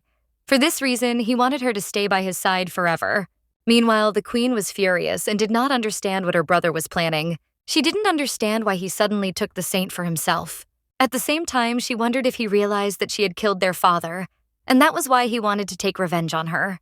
She understood that her brother was not like his father, but she also knew that now they had one goal, namely, to make Antonio emperor. So they wanted to eliminate the crown prince, but she wondered if her brother was targeting the empress. The queen clearly understood that the person who was easier to approach was now closer to the crown prince, so it was necessary to ask the question whether her brother was planning something against the princess. She understood that if he got rid of the crown princess, then she would certainly become the scapegoat. Meanwhile, the young lady was thinking about how she felt comfortable sleeping in the same bed after their kiss. But in turn, she was puzzled, as she was afraid that she might attack him. She understood that even if her husband said that they were just in a sham marriage, she would have nothing to say in response. And at the same time, she didn't know what to do. Rafina thought she could kiss her husband and say that someone was standing behind her. It seemed to her that she was satisfying only her own desires, and she did not even hear what was happening around her. Throwing all her thoughts away, she nevertheless answered her spirit, which was constantly calling her. At that very moment, her spirit informed her that someone had kidnapped the saint, because he had been watching her every moment.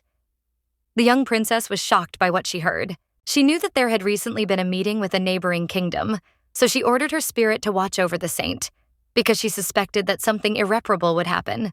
Looking at her subordinate, she asked if he had seen how the saint was kidnapped. Orphan answered without a drop of doubt that he had seen everything and could, with the help of his power, show everything that had happened. Then he showed how the saint was walking along the alley. But as soon as she turned the corner, someone hit her. The young lady was shocked because she recognized the young men who had pestered the saint at the banquet. So without wasting a minute, she asked her subordinate if he could track the saint's location. Rafina understood perfectly well that this situation could become, so she wanted to take Ruby with her. She realized that if she was late, her husband would worry, so she left him a note. She knew she had to hurry and save the saint, no matter what the saint had done for her. After some time, she finally found the saint and saw the young people who surrounded her. Looking sideways at the men, she realized that they were not the same ones who had been at the banquet. Rafina understood perfectly well that the aristocrats did not decide everything with money, so she would have to figure it out herself. Without wasting a minute, she came out of the shadows, and at that very hour the men were taken aback as they did not expect to see an unexpected guest. Rafina looked at the young people with bewilderment, as she understood that they were too scared to be those who decided to do such a thing. Before the young lady could utter a word, someone's silhouette appeared behind her. She turned around and was taken aback, while the man looked at her with a gray grin, since he did not think that she would come so quickly, and therefore he was pleasantly surprised. He looked at everyone present and asked them to leave, while the young people shouted at him to keep his promise. The man threw all the documents away with a grin, but he was glad that he had managed to get involved at all, inheriting the princess. The young people did not waste time, collecting the documents that the man had scattered. At the same time, he was glad that the young people had kidnapped the saint in the most realistic way possible. Rafina stood in one place in a daze as she understood that she had fallen into a trap. She saw how the young people, having collected all the documents in a hurry, ran away. He looked at the crown princess and said with a grin that this incident was a miracle for him. But she was shocked and did not know what to do. The young lady immediately reached out to her spirit, but a moment later she was prevented from implementing her plan into my design. When she opened her eyes, she was taken aback, as there were handcuffs on her hands. She did not understand what was happening, since her power did not work and her faithful spirit did not come to her aid.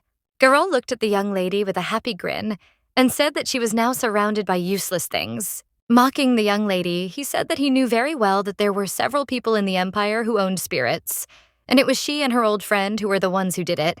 He noticed that her friend was an outstanding knight before gaining a spirit. But he still, looking at the young lady, wondered what a person is without a spirit, He mocked the crown princess, saying that she was just a helpless woman. Rafina, in turn, was shocked by everything that happened, as she did not know what to do. At the same moment, he dryly declared that from an early age he liked to educate women who were higher in status than him. Without wasting a moment, he announced that one of them was his sister, so he intended to tell the young lady something very amusing and interesting. And looking at the crown princess, he said that his goal was to kill the crown princess. At the same time, he intended to make his nephew an emperor because he wanted to dedicate the entire empire to his own man. Rafina was shocked by what she heard, because she knew very well what could happen in the original. Garol, without wasting a minute, said that they would begin to slowly correct her, and so he raised his stick at her. She froze for a moment, but after a few minutes, they both heard some noise. The warehouse door opened in a hurry, and everyone present was taken aback as they saw an unfamiliar silhouette. After a few seconds, the queen showed her appearance. She looked at her brother with fury and said that she missed him very much, so she came. At the same time, she was out of anger and fury because she was right. After all, her brother decided to kill the crown princess, and at the same time, he wanted to put all the blame on her.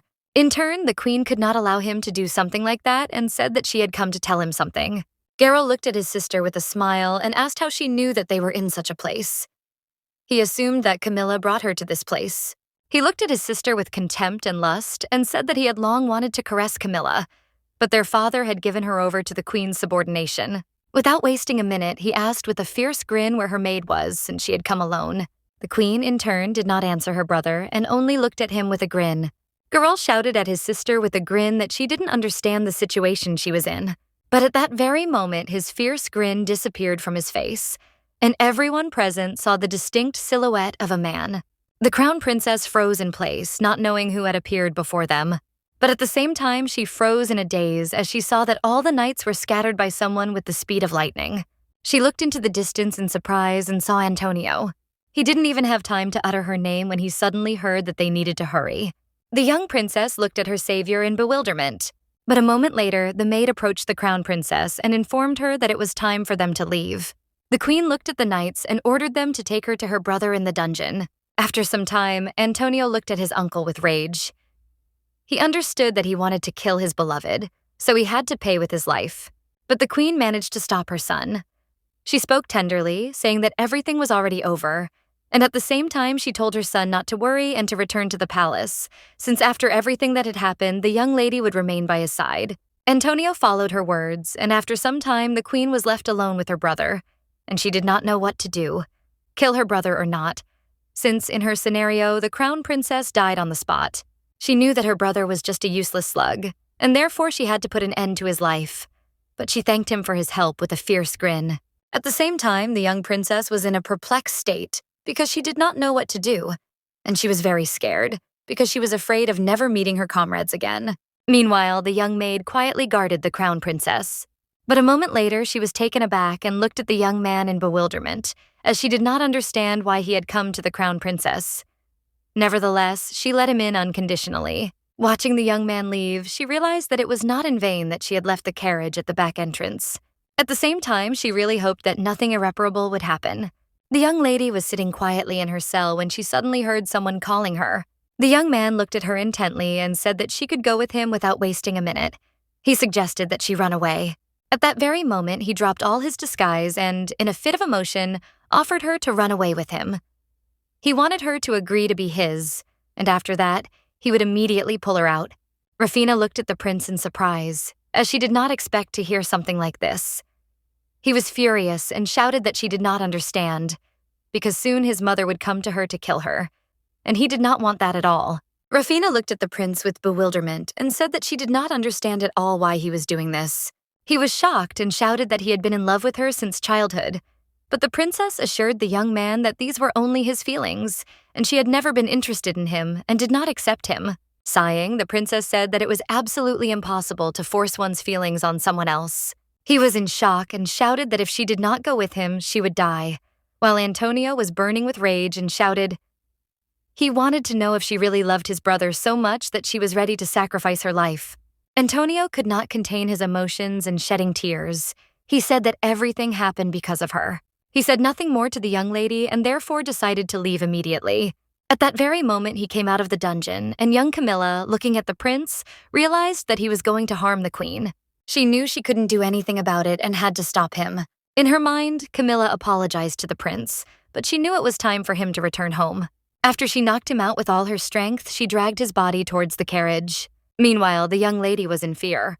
She didn't know whether her husband had read her note, but she hoped that he would come to her rescue. But a moment later, someone she had not expected to see appeared in front of her, and the saint looked intently at the princess and told her to leave, as the queen could kill her at any moment. The saint informed the young lady that there was no time and she had to leave the dungeon. Rafina looked at the girl with bewilderment, as she understood that she was the queen's accomplice. Celestia looked closely at the princess and asked if she was interested in why she was helping her. The princess assured her that it was very suspicious. The saint asked the princess why she had come to such a place. She said that she wanted to save her, but not alone, but with the spirits. As a result, the young lady found herself chained up. As she left, the Light One said that she had simply repaid her debt. Then the crown princess stopped the young saint. Rafina looked closely at the saint and said that she had saved her life earlier. But everything must be fair. She wanted the saint to take the ring with her spirit, and in doing so, he could save life. Without a moment's delay, the young princess left her dungeon. Meanwhile, she was confused because she gave away the ring and could not use the power. She understood that her power would return to her as soon as she broke the shackles. But a moment later, she froze in a daze as someone asked where she was going. Rafina turned around and looked at the queen in horror, as she looked like she had come back from hell. She was shocked because she realized that the queen had killed her brother and had come to deal with her. Without wasting a minute, the pig princess approached the door and tried to open it. She mentally asked for it to be revealed, but it was all in vain. But a few seconds later, her face froze in shock as her husband hugged her tightly and apologized for being late. He looked at everyone present with anger and ordered his knights to put everyone in the house behind bars. He wanted to know what really happened. The knights, in turn, immediately followed the order of the crown prince. They quickly captured the queen. But at the same time, he noticed that his wife was very upset because her spirits had disappeared. She told her husband that she had been shackled and that her power had been blocked. She was upset because she was worried that she would no longer be able to see them. Zerkan, looking at his wife, assured her that there was no need to worry at all, since he intended to do everything so that she would not cry. At that moment, he took out the Spirit Master sword from his secret pocket, and the young lady was taken aback, as she recognized the most precious relic of the Empire. She was shocked, but he said with a gentle smile that there was nothing more important in the world than her. Then he asked her with a smile to sit down and not to twitch. He also said that she needed to turn away and close her eyes. But at the same time, he said that he would not harm her. A moment later, the young lady followed all his instructions, and at the same time, the prince raised a small blade over her hands. After some time, the young lady woke up in a daze from the screams of her spirits. They looked at her with tears in their eyes, as if they were worried and did not understand what had happened at all. They were rushing, saying that they had time, and at the same time, they had no connection with her. Rafina looked closely at her comrades as she saw that they were in perfect order. At the same time, her head was splitting with pain, and she did not know how she even lost consciousness because she only remembered the sword that her husband raised over her hands. She remembered that he dealt only one blow. At that very moment, she came to her senses as she saw her husband in front of her, who was calling her. The young lady looked at her husband with bewilderment, who wanted to know if she was okay. Rafina was a little puzzled and scared at the same time, but she assured her husband that everything was fine with her and asked how to cope with the different circumstances. Gritting his teeth, the crown prince said that the man was dead and the queen had been arrested for the murder and kidnapping of the princess. For this reason, her trial would soon take place, and so he would have to leave for a while. He told his wife that the trial could drag on, but she knew it was inevitable. When the young lady with tears in her eyes said that it was not the queen who had kidnapped her, but her brother, she said that the man intended to put Antonio on the throne and give the empire to the kingdom, so he intended to kill her. The prince was shocked by her words. Rafina, looking at her husband. She said that the man thought that she was the crown prince's weak spot, so he decided to act in this way. At the same time, the young lady thought that he had acted very stupidly, but then the prince assured her that this was not so, because she really was his weak spot. Because if something happened to her, he would go crazy. At this inheritance, the prince looked closely at his wife and said that he was very glad and at the same time felt relieved when he saw that she was safe and sound. After some time, the young princess visited the maids as she had heard that the saint was in the clinic. She said that she absolutely wanted to meet her, but she understood that she had no time to rest because the queen's trial would take place soon. She understood that she could leave some matters to her husband, And at the same time, she needed to find out the kingdom's plans. But for this, she needed a saint, and the saint met the young princess and said with relief that she was glad that she was alive. Rafina looked at the saint with a smile and said that they had mutual feelings. At this point, the young lady noticed that the ring no longer glowed on the saint's hand, meaning that magic had been used. She asked what had already happened. The saint looked closely at the young lady and said that the queen's brother was always one step ahead. Celestia, looking at the princess, said that the nanny of the killers, so that they would kill her if something happened to him. Celestia sighed heavily and said that she had given the man everything from the moment he picked her up on the streets of the kingdom. The princess looked closely at the saint, as she regretted the murderer for what had happened to her. The saint told the princess that she had saved her, but she had not been able to repay the kindness with kindness. At that moment, the crown princess asked the saint to tell her about the kingdom's plans. She told the saint that she could cooperate and receive a lesser punishment. Rafina reported that soon the spies would find out everything and learn about all the saint's relationships. She looked intently at the young saint and said that if she told everything herself, she would protect her despite hidden plans. The saint kept her promise and appeared before the court. There was an endless struggle for power in the temple, and the priest with the nickname of the ancient sage had the greatest influence. They all believed that the king of the neighboring kingdom was the reincarnation of the priest Biscayne. Therefore, he must rule the whole world. Girl, returning from a trip from a neighboring kingdom, accidentally encountered a sect and became very interested in it. The king of a neighboring kingdom, in order to gain recognition, used the man for his own purposes, with the goal of overthrowing the crown prince and placing Antonio on the throne, thus absorbing the empire. Of course, they used magic to increase their powers and turned to a special organization that deals with potions. But what surprised everyone most was that the woman had once replaced little Rafina, was now at the court of a neighboring kingdom and was producing magical potions. At the same time, the girl wanted to save money and return to the kingdom. Without hesitation, she used potions and stole the child. Rafina knew that the entrance and the fact that the saint was a spy from a neighboring kingdom had been revealed. But now she was under protection as an important figure, so everything should be fine with her. After some time, a meeting of all the aristocrats took place. The emperor looked intently at everyone present and said that everyone had already heard about the latest events related to the neighboring kingdom. He said that he had sent spies to confirm the information, and they should find out what was going on and whether the neighboring kingdom was preparing for war. He knew that compared to the empire, the kingdoms were small states, but he understood perfectly well that along with monsters, witchcraft, and allies, they were gaining strength and threatening the empire. And at the same time, he could not ignore the kingdom. He also announced that the crown prince would take command of the operation to resolve the situation. The crown prince will also be supported by the strongest hero in the war, Andrian. And Violetta, who was the mistress of the spirit, will not be left out either. The emperor understood perfectly well that they needed to minimize the damage to the subjects of the empire. Meanwhile, the crown princess was nervously pacing from one corner to another. But a few moments later, all her worries disappeared, as she met her relatives on my way and ran up to them with a joyful smile.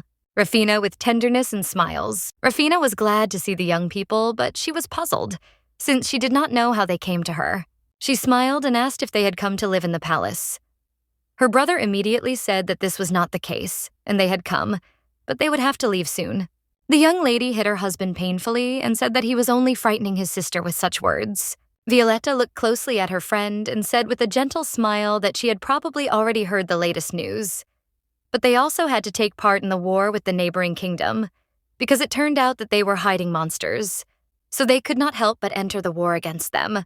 Violetta, looking at her friend, said that her husband went with them as commander-in-chief. Violetta told her friend with a smile that they were not sure what exactly would happen in the war, but they would try to get back to her as soon as possible. At that moment, the princess could not stand it and hugged her friend tightly. Rafina was furious after meeting her relatives, and at the same time, she didn't know what to do. She was furious because her relatives had visited her a few days earlier, but her husband had not wanted to tell her until the last minute that he was going to war. She was scared and didn't know what if they suddenly died, just like in the original story. She was scared and didn't know what if the course changed, but the ending would remain the same, despite all her efforts. That same evening, she sat quietly and waited for her husband. Zirkan entered the room and looked at his wife in surprise, as he did not understand why she was not yet asleep. The young lady, in turn, did not answer her husband, but only looked at him intently. After a few minutes of silence, she asked how long he was going to remain silent. She was puzzled and did not understand why he no longer consulted her, because before they discussed everything under the sun. But now, no matter what she said, he did not answer her. Zirkan, sighing heavily, sat down next to his wife and said that he was going to tell her everything, but in turn, he was afraid that she would want to go with him. The young lady, in turn, was a little offended, but stated that she had not thought about it at all, since she understood that she would not be able to help him. In turn, she was very worried about him and wanted to support him. At that very moment, the crown prince looked intently at his wife and said that he had been to see the emperor today, and that he had promised him a title. She was taken aback, as she did not understand what was being discussed. He sighed heavily and said that when he returned from the war, he would take the throne. Zirkan looked intently at his wife and said that he would return and become emperor, and she would be free. The princess froze in place after his words. He approached her and quietly whispered that if she wanted, he would divorce her. She was shocked, did not understand what his words meant, and at the same time she wondered if he really agreed to a divorce now. But she didn't understand why he said such things with a pitiful expression on his face. Zirkan looked closely at her husband and asked if she wanted a divorce, but in response, he heard only dead silence. He understood that whatever the answer was, he did not want to let her go and was waiting for her to agree. At that very moment, he asked her to answer honestly, but he did not wait for an answer, as she kissed him tenderly. Then the prince breathed a sigh of relief and accepted her kiss with a gentle smile. Zirkan, looking at his wife, said that this was enough, because when he sits on the throne, he will be hers forever. He looked into her eyes and said that then she would be his forever. He intended to give her all his love and tenderness and still did not want to let her go even on the threshold of death, while the young lady tenderly hugged him and quietly said that this was exactly what she had hoped for. The next day, the crown princess, looking at her husband, saw him off to war. The crown prince looked closely at his wife as he saw that she was agitated, but a moment later he knelt before her. She said with a smile that she would be lying if she said he wasn't worried, but looking at her husband, she said that everyone trusted him completely. He was pleased and embarrassed by such words. Rafina looked after the crown prince and asked him to return to her unharmed. She regretted that she could not go with him, but she knew she could help him in another way. After some time, the crown prince's assistant looked with bewilderment at the small pouch the prince had on his belt. He was a little puzzled because he remembered that the crown princess had given the bag to the prince, but in turn, he was glad that their relationship had now improved. At that moment, he could not resist and asked the prince what was already in the small bag. The prince thought for a moment, but after a few minutes, he said that there was only a bear there. The young man looked at his master in bewilderment as he did not understand what he was talking about. After some time, he understood what the prince had said earlier. After everything he had seen, he realized that he would no longer joke about the prince's wife, since she was not the kind of person who could take liberties. Meanwhile, the young lady was walking around the castle, unable to find a place for herself, since several weeks had already passed and there was still no news from her husband. She was glad that during this period, the Empress's fortune had increased, and she had settled several pressing matters. But she felt like several months had already passed while she was waiting for her husband. After some time, she came across the great statue in the middle of the garden. She looked at the statue of the first emperor in surprise, and then she realized that she had entered the Western Palace. As a child, she always looked at this statue, and it seemed big and scary to her.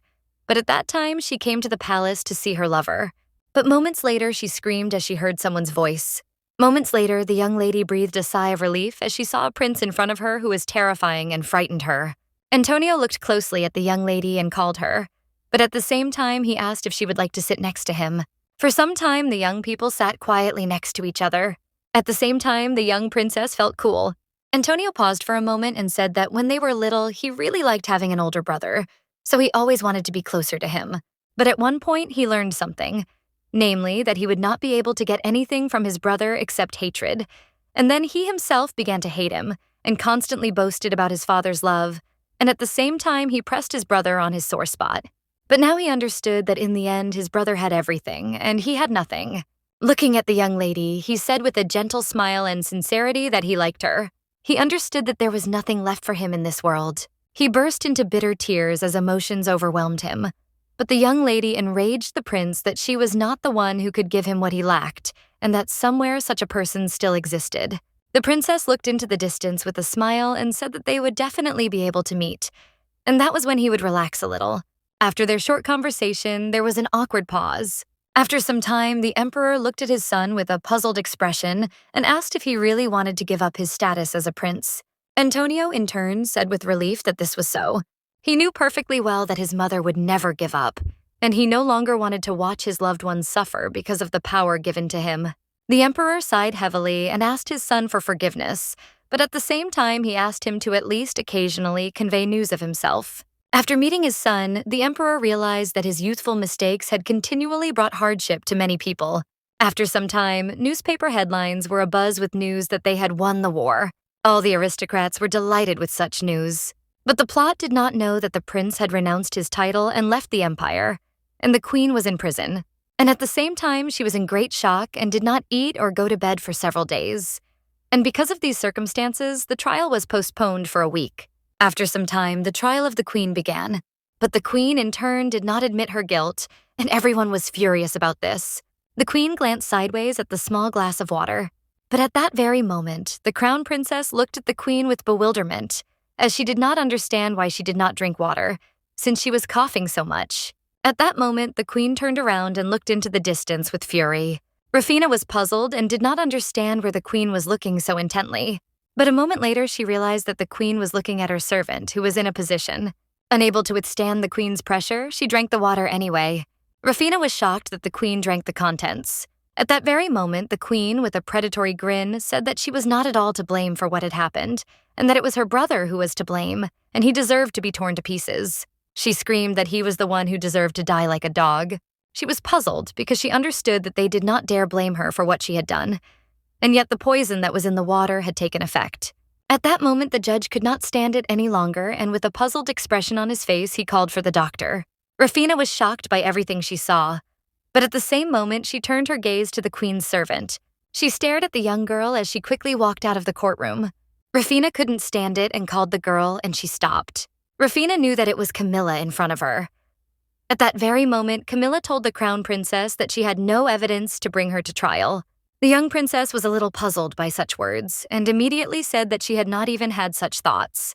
But a moment later, the princess froze in place because she did not know what question to ask the maid. And yet she did not understand why she was so devoted to the queen. At that moment, Camilla sighed heavily and said that she and no one else were destined to understand the queen. But Camilla knew that the young queen had once saved her from a monster, whose death is unworthy of a human being, and therefore it has always been devoted to her. In her early childhood, Rebecca looked intently at the maid, and she took the blow and asked her to leave, because she was no longer her maid. And yet, in her memory, she remained only a beautiful girl. Sometime later, the Duke family received a letter from the battlefield. They were shocked and puzzled when they saw that there was a strand of hair in the box. The Duke could not bear this and simply fainted. But the Duchess held back her emotions, and a moment later, she saw a small letter. The Crown Prince wrote to his new mother that all her children were alive and well, and he also informed her that a subordinate of the king's had been captured. The woman who was a criminal, who stole and dumped their daughter on the Viscount, and at the same time she made a potion of forbidden magic. He informed the Duchess that the criminal had been executed, and so he was sending, evidence to ease the long-standing pain a little. After reading the letter, everyone froze for a moment. But at the same time, they felt relieved. Sometime later, Crown Princess Wu attended an audience with the Empress. The maid told the women with a smile that the Emperor had arrived. Rufina was not at all surprised, since the Emperor had been visiting at every opportunity lately. At the same time, she felt somehow awkward, especially when he was sulking at the Empress and did not hide it. The Emperor slowly approached his relatives and, with a smile, asked what kind of tea they were drinking today. Rufina looked at the Emperor with a smile and said that they were drinking black tea with lemon, and at the same time, she invited the Emperor to join them. At that very moment, he accepted her proposal, and he and Smile began talking to each other. Rufina looked tenderly at the Emperor and the Empress as she saw that they were a sweet couple. At that moment, the Emperor looked intently at the lady and said that, as she knew, he was not an enviable emperor at all. He said that he repented of his past foolish decisions and intended to live with dignity and not have regrets. So when his son returned, he would leave the throne and he and the Empress would go to live on the Iodine land. Rufina was shocked that the Emperor, throwing aside all his pride, decided to go to the Empress's homeland. At that very moment, the Emperor said that he intended to record all his weaknesses in the history of the empire, so that his heirs would never repeat his mistakes. Rufina froze in surprise, as she had not expected to try something like this. She still did not expect to see an emperor who would want to document his own mistakes, because admitting mistakes is the greatest shame for an emperor. But looking at the Emperor, Empress Anna understood that despite everything that had happened, he had made his choice. And at the same time, she was glad that he did something like this for the sake of a bright future. A full year later, the war ended, and the kingdom that Stock had held, the defense, declared its surrender, and all war criminals, including those associated with the monster trials, were executed. Therefore, the young ladies eagerly awaited the day when the detachment inherited the prince and returned to the capital. She wanted to meet her husband as soon as possible, and for this reason, she ran towards him with a joyful smile. She waited for him to come up to her and greet her. But the crown prince was in no hurry to do anything of the sort. At the same time, she was puzzled, because she did not understand why he was not looking at her. She was shocked, and wondered if after a whole year at war, he had changed his mind and now didn't want her. Rafina didn't know what to do if they divorced according to the contract. Sometime later, the young lady went to her room, but she was puzzled, because she knew that her husband had gone out to march solemnly through the city, and yet he had not even looked at her. She was in shock. She didn't understand why everything turned out this way, because she had been counting the days until his arrival for a whole year, so she didn't understand why he didn't even look at her briefly. Meanwhile, the crown prince hurriedly flew into the room and called his wife. He looked at her puzzledly, as he could see that she was upset. Without wasting a minute, Zerkan approached his wife and, kneeling down, said that he was incredibly guilty, and therefore asked for forgiveness. He sighed and said that if he looked at her, he wouldn't be able to restrain himself. She was in shock and didn't understand what was wrong with him. Looking at her husband with tears in her eyes, she asked how it was possible not to look at her wife even once, because this made her very upset. Zerkan looked at his wife with a gentle smile, as he understood that he had not seen his beautiful and sweet wife for a whole year, and therefore he could not understand how he had managed to survive without her for such a long period of time. At that moment, a dead silence reigned between them.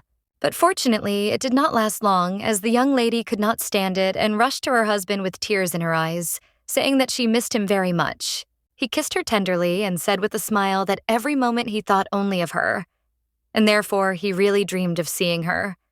And he loved her very much. Sometime later, her young lady sat down on the bed, sighing heavily, and she could not understand how it was possible to spend less than a week in bed, despite everything. Zerkan looked at his wife with a tender smile, and she asked if he had already woken up. But at that very moment, the young princess declared that rumors would soon begin to spread. He looked at her in bewilderment. Rafina. He succeeded and said that he did not leave the room for more than a week after returning. But at the same time, she shouted so that it would not be visible at all. He was serving in this, and he should explain everything himself. Zerkan looked at his wife with a smile and said that this was so, and it was purely his fault. At the same moment, he said with a smile that since rumors were inevitable, then they could stay in the room for a little while longer. After some time, the young lady heard someone crying next to her. Turning around, she saw a little boy. She ran up to him in a hurry and asked why he was crying, but she also wanted to know where his parents were. At that moment, the boy pointed in her direction and she turned around. Rafina looked at the great statue behind her in bewilderment. She was a little puzzled, as he also pointed to the Western Palace where her husband had lived as a child. At the same time, she asked if he wanted to enter the palace. She also offered him her accompaniment. She said with a smile that a very good grandfather lived there, and that he did not need to worry. A moment later, she let him out with a smile and asked him to be careful. Rafina looked along with a smile, as she was glad that she was able to help the boy, but still did not notice that he was very cute. But moments later, she was taken aback and froze in shock.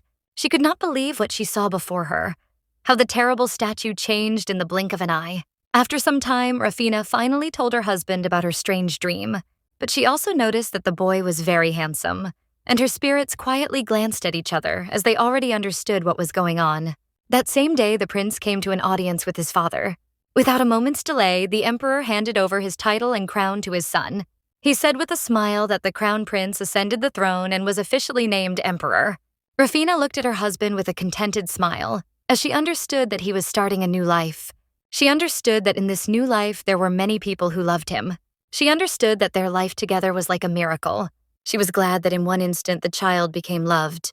But at that very moment, the emperor looked at his wife with a smile and called her. She understood that even if she crossed over to another world again, she would definitely find him, and so that it would not become her to grab his hand, the world than her. Then he asked her with a smile to sit down and not to twitch. He also said that she needed to turn away and close her eyes. But at the same time, he said that he would not harm her. A moment later, the young lady followed all his instructions, and at the same time the prince raised a small blade over her hands. After some time, the young lady woke up in a daze from the screams of her spirits. They looked at her with tears in their eyes, as if they were worried and did not understand what had happened at all. They were rushing, saying that they had time, and at the same time they had no connection with her. Rafina looked closely at her comrades as she saw that they were in perfect order. At the same time, her head was splitting with pain, and she did not know how she even lost consciousness, because she only remembered the sword that her husband raised over her hands. She remembered that he dealt only one blow. At that very moment, she came to her senses as she saw her husband in front of her, who was calling her. The young lady looked at her husband with bewilderment, who wanted to know if she was okay. Rafina was a little puzzled and scared at the same time, but she assured her husband that everything was fine with her, and asked how to cope with the different circumstances. Gritting his teeth, the crown prince said that the man was dead, and the queen had been arrested for the murder and kidnapping of the princess. For this reason, her trial would soon take place, and so he would have to leave for a while. He told his wife that the trial could drag on, but she knew it was inevitable. When the young lady with tears in her eyes said that it was not the queen who had kidnapped her, but her brother, she said that the man intended to put Antonio on the throne and give the empire to the kingdom, so he intended to kill her. The prince was shocked by her words. Rafina, looking at her husband. She said that the man thought that she was the crown prince's weak spot, so he decided to act in this way. At the same time, the young lady thought that he had acted very stupidly, but then the prince assured her that this was not so, because she really was his weak spot. Because if something happened to her, he would go crazy. At this inheritance, the prince looked closely at his wife and said that he was very glad and at the same time felt relieved when he saw that she was safe and sound. After some time, the young princess visited the maids, as she had heard that the saint was in the clinic. She said that she absolutely wanted to meet her, but she understood that she had no time to rest, because the queen's trial would take place soon. She understood that she could leave some matters to her husband, and at the same time she needed to find out the kingdom's plans. But for this she needed a saint, and the saint met the young princess and said with relief that she was glad that she was alive. Rafina looked at the saint with a smile and said that they had mutual feelings. At this point, the young lady noticed that the ring no longer glowed on the saint's hand, meaning that magic had been used. She asked what had already happened. The saint looked closely at the young lady and said that the queen's brother was always one step ahead. Celestia, looking at the princess, said that the man, the nanny of the killers, so that they would kill her if something happened to him. Celestia sighed heavily and said that she had given the man everything from the moment he picked her up on the streets of the kingdom. The princess looked closely at the saint, as she regretted the murderer for what had happened to her. The saint told the princess that she had saved her, but she had not been able to repay the kindness with kindness. At that moment, the crown princess asked the saint to tell her about the kingdom's plans. She told the saint that she could cooperate and receive a lesser punishment. Rafina reported that soon the spies would find out everything and learn about all the saints' relationships. She looked intently at the young saint and said that if she told everything herself, she would protect her despite hidden plans. The saint kept her promise and appeared before the court. There was an endless struggle for power in the temple, and the priest with the nickname of the ancient sage had the greatest influence. They all believed that the king of the neighboring kingdom was the reincarnation of the priest Biscayne. Therefore, he must rule the whole world. Girl, returning from a trip from a neighboring kingdom, accidentally encountered a sect and became very interested in it. The king of a neighboring kingdom, in order to gain recognition, used the man for his own purposes, with the goal of overthrowing the crown prince and placing Antonio on the throne, thus absorbing the empire. Of course, they used magic to increase their powers and turned to a special organization that deals with potions. But what surprised everyone most was that the woman had once replaced little Rafina, was now at the court of a neighboring kingdom and was producing magical potions. At the same time, the girl wanted to save money and return to the kingdom. Without hesitation, she used potions and stole the child. Rafina knew that the entrance and the fact that the saint was a spy from a neighboring kingdom had been revealed. But now she was under protection as an important figure, so everything should be fine with her. After some time, a meeting of all the aristocrats took place. The emperor looked intently at everyone present and said that everyone had already heard about the latest events related to the neighboring kingdom. He said that he had sent spies to confirm the information, and they should find out what was going on and whether the neighboring kingdom was preparing for war. He knew that compared to the empire, the kingdoms were small states. But he understood perfectly well that along with monsters, witchcraft, and allies, they were gaining strength and threatening the empire. And at the same time, he could not ignore the kingdom. He also announced that the crown prince would take command of the operation to resolve the situation. The crown prince will also be supported by the strongest hero in the war, Andrian. And Violetta, who was the mistress of the spirit, will not be left out either. The emperor understood perfectly well that they needed to minimize the damage to the subjects of the empire. Meanwhile, the crown princess was nervously pacing from one corner to another. But a few moments later, all her worries disappeared, as she met her relatives on my way and ran up to them with a joyful smile. Rafina with tenderness and smiles. Rafina was glad to see the young people, but she was puzzled, since she did not know how they came to her. She smiled and asked if they had come to live in the palace. Her brother immediately said that this was not the case, and they had come, but they would have to leave soon. The young lady hit her husband painfully and said that he was only frightening his sister with such words. Violetta looked closely at her friend and said with a gentle smile that she had probably already heard the latest news. But they also had to take part in the war with the neighboring kingdom, because it turned out that they were hiding monsters, so they could not help but enter the war against them. Violetta, looking at her friend, said that her husband went with them as commander-in-chief. Violetta told her friend with a smile that they were not sure what exactly would happen in the war, but they would try to get back to her as soon as possible. At that moment, the princess could not stand it and hugged her friend tightly. Rafina was furious after meeting her relatives, and at the same time, she didn't know what to do. She was furious because her relatives had visited her a few days earlier. But her husband had not wanted to tell her until the last minute that he was going to war.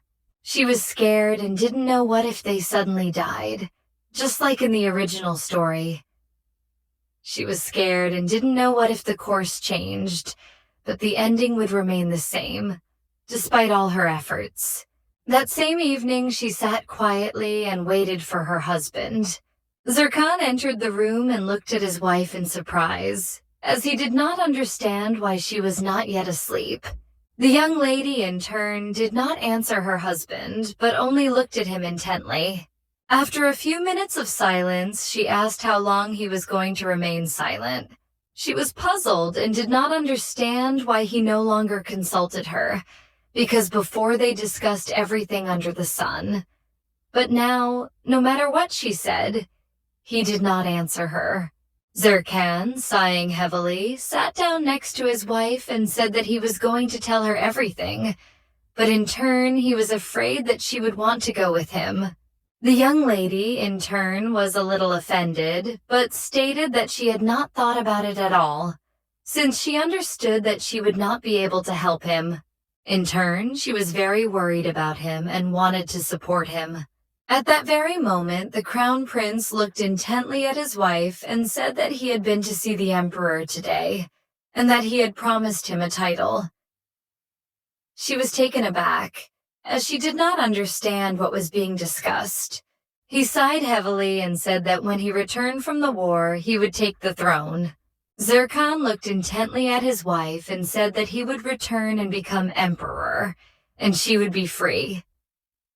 The princess froze in place after his words. He approached her and quietly whispered that if she wanted, he would divorce her. She was shocked, did not understand what his words meant, and at the same time she wondered if he really agreed to a divorce now.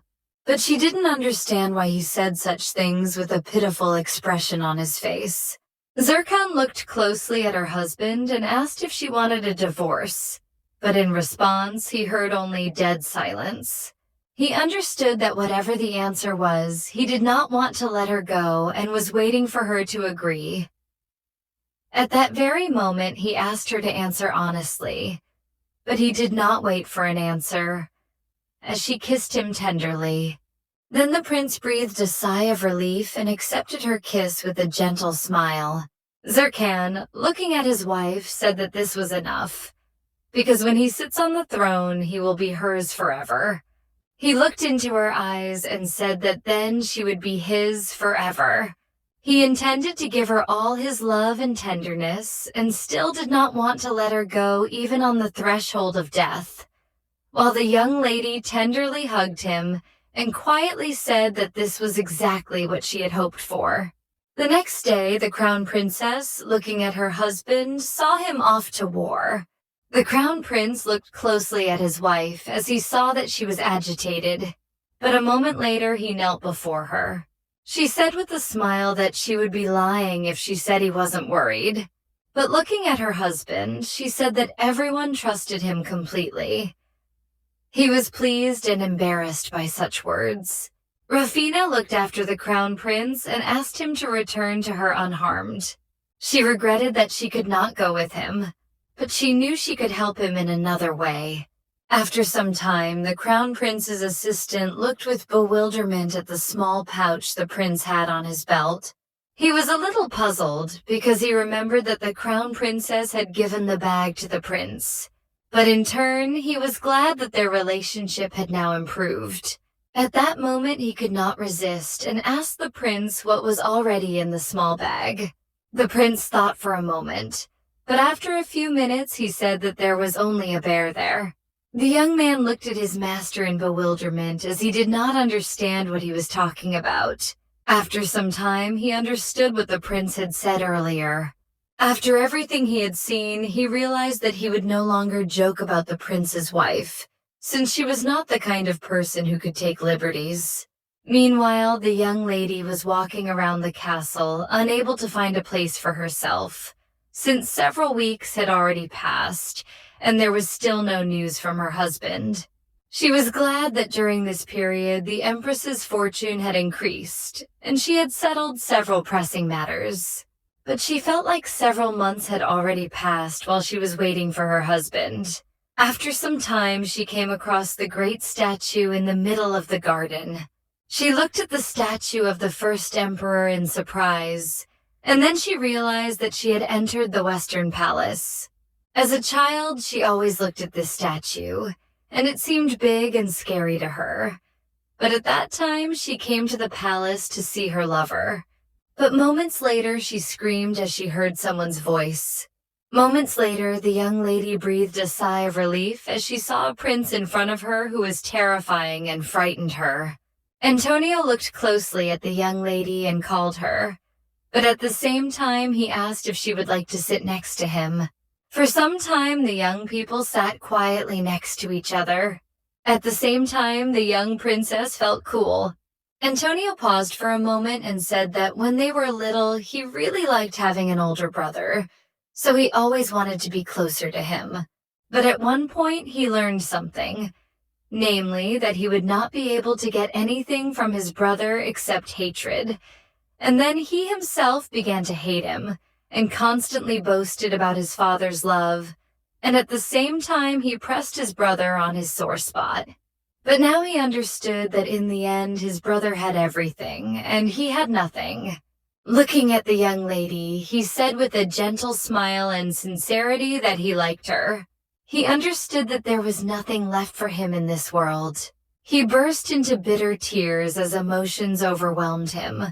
But the young lady enraged the prince that she was not the one who could give him what he lacked, and that somewhere such a person still existed. The princess looked into the distance with a smile and said that they would definitely be able to meet. And that was when he would relax a little. After their short conversation, there was an awkward pause. After some time, the emperor looked at his son with a puzzled expression and asked if he really wanted to give up his status as a prince. Antonio, in turn, said with relief that this was so. He knew perfectly well that his mother would never give up, and he no longer wanted to watch his loved ones suffer because of the power given to him. The emperor sighed heavily and asked his son for forgiveness, but at the same time he asked him to at least occasionally convey news of himself. After meeting his son, the emperor realized that his youthful mistakes had continually brought hardship to many people. After some time, newspaper headlines were abuzz with news that they had won the war. All the aristocrats were delighted with such news. But the plot did not know that the prince had renounced his title and left the empire, and the queen was in prison. And at the same time, she was in great shock and did not eat or go to bed for several days. And because of these circumstances, the trial was postponed for a week. After some time, the trial of the queen began. But the queen, in turn, did not admit her guilt, and everyone was furious about this. The queen glanced sideways at the small glass of water. But at that very moment, the crown princess looked at the queen with bewilderment, as she did not understand why she did not drink water, since she was coughing so much. At that moment, the queen turned around and looked into the distance with fury. Rufina was puzzled and did not understand where the queen was looking so intently. But a moment later, she realized that the queen was looking at her servant, who was in a position. Unable to withstand the queen's pressure, she drank the water anyway. Rufina was shocked that the queen drank the contents.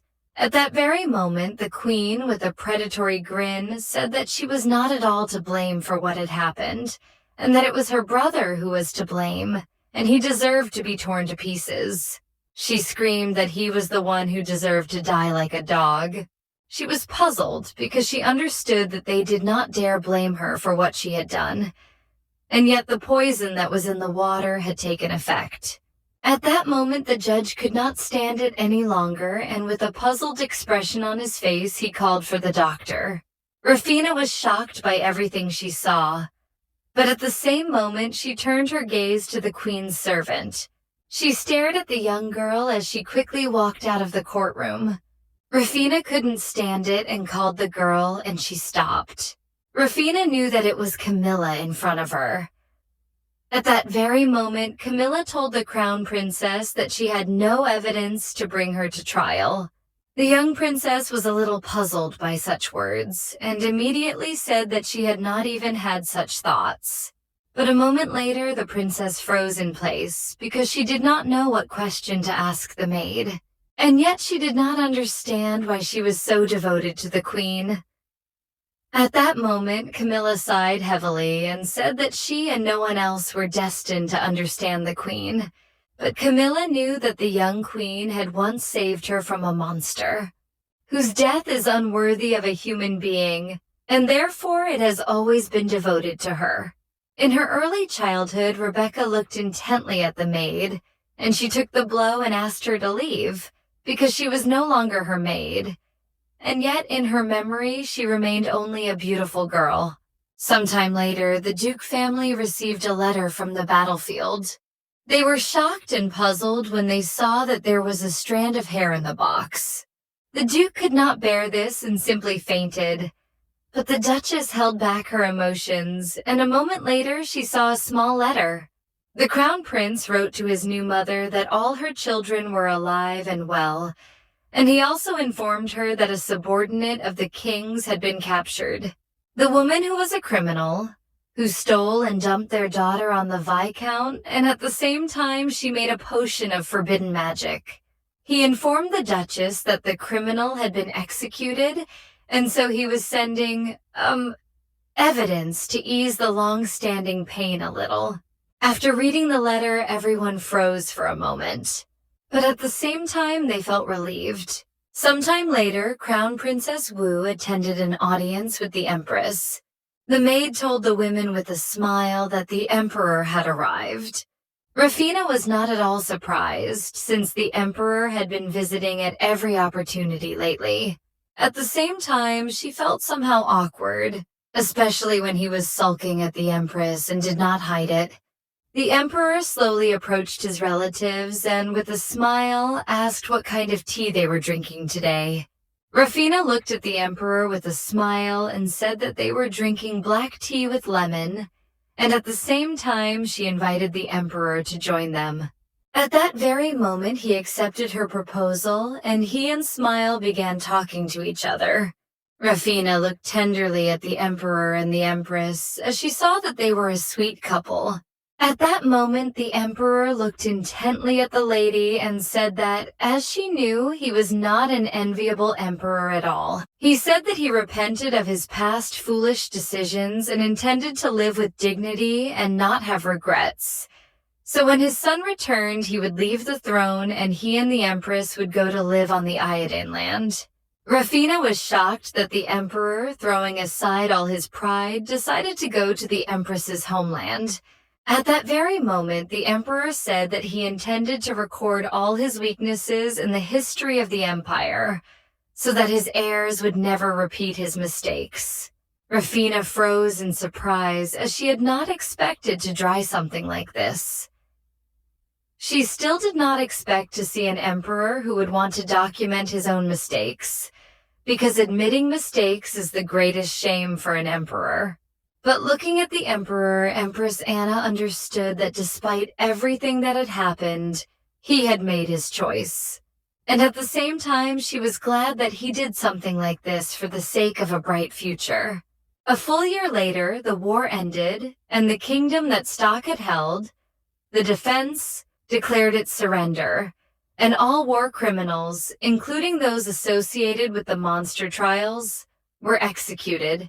Therefore, the young ladies eagerly awaited the day when the detachment inherited the prince and returned to the capital. She wanted to meet her husband as soon as possible, and for this reason she ran towards him with a joyful smile. She waited for him to come up to her and greet her. But the crown prince was in no hurry to do anything of the sort. At the same time, she was puzzled, because she did not understand why he was not looking at her. She was shocked, and wondered if after a whole year at war he had changed his mind and now didn't want her.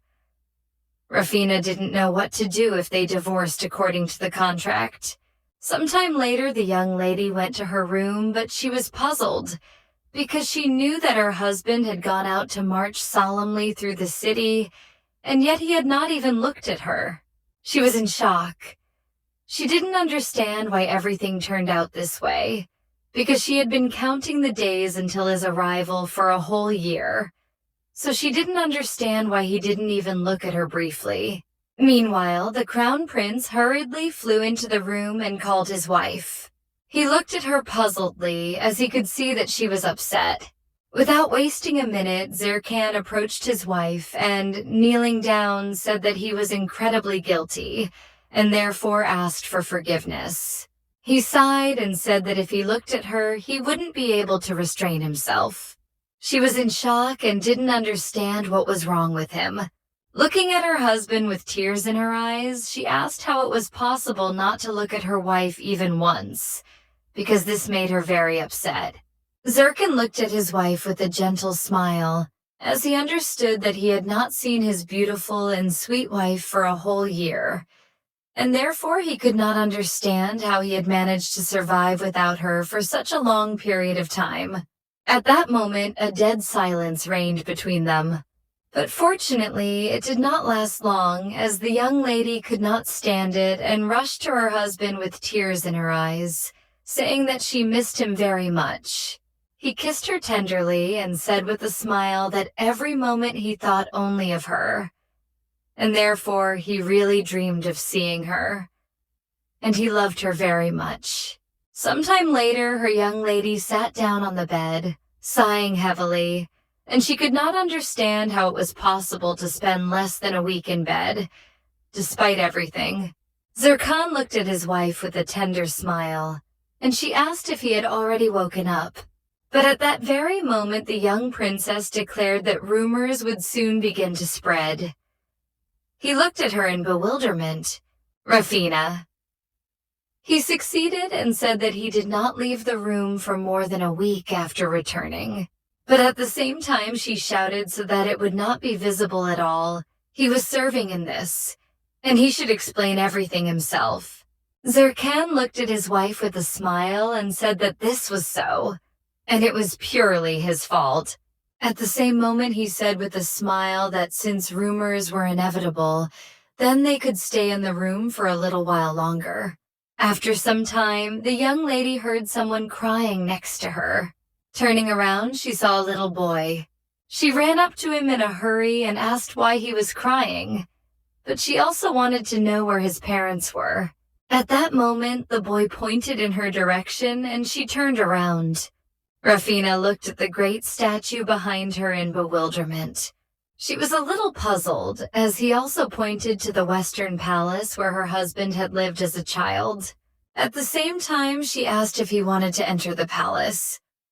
She also offered him her accompaniment. She said with a smile that a very good grandfather lived there, and that he did not need to worry. A moment later, she let him out with a smile and asked him to be careful. Rafina looked along with a smile as she was glad that she was able to help the boy, but still did not notice that he was very cute. But moments later, she was taken aback and froze in shock. She could not believe what she saw before her, how the terrible statue changed in the blink of an eye. After some time, Rafina finally told her husband about her strange dream, but she also noticed that the boy was very handsome, and her spirits quietly glanced at each other as they already understood what was going on. That same day, the prince came to an audience with his father. Without a moment's delay, the emperor handed over his title and crown to his son. He said with a smile that the crown prince ascended the throne and was officially named emperor. Rafina looked at her husband with a contented smile, as she understood that he was starting a new life.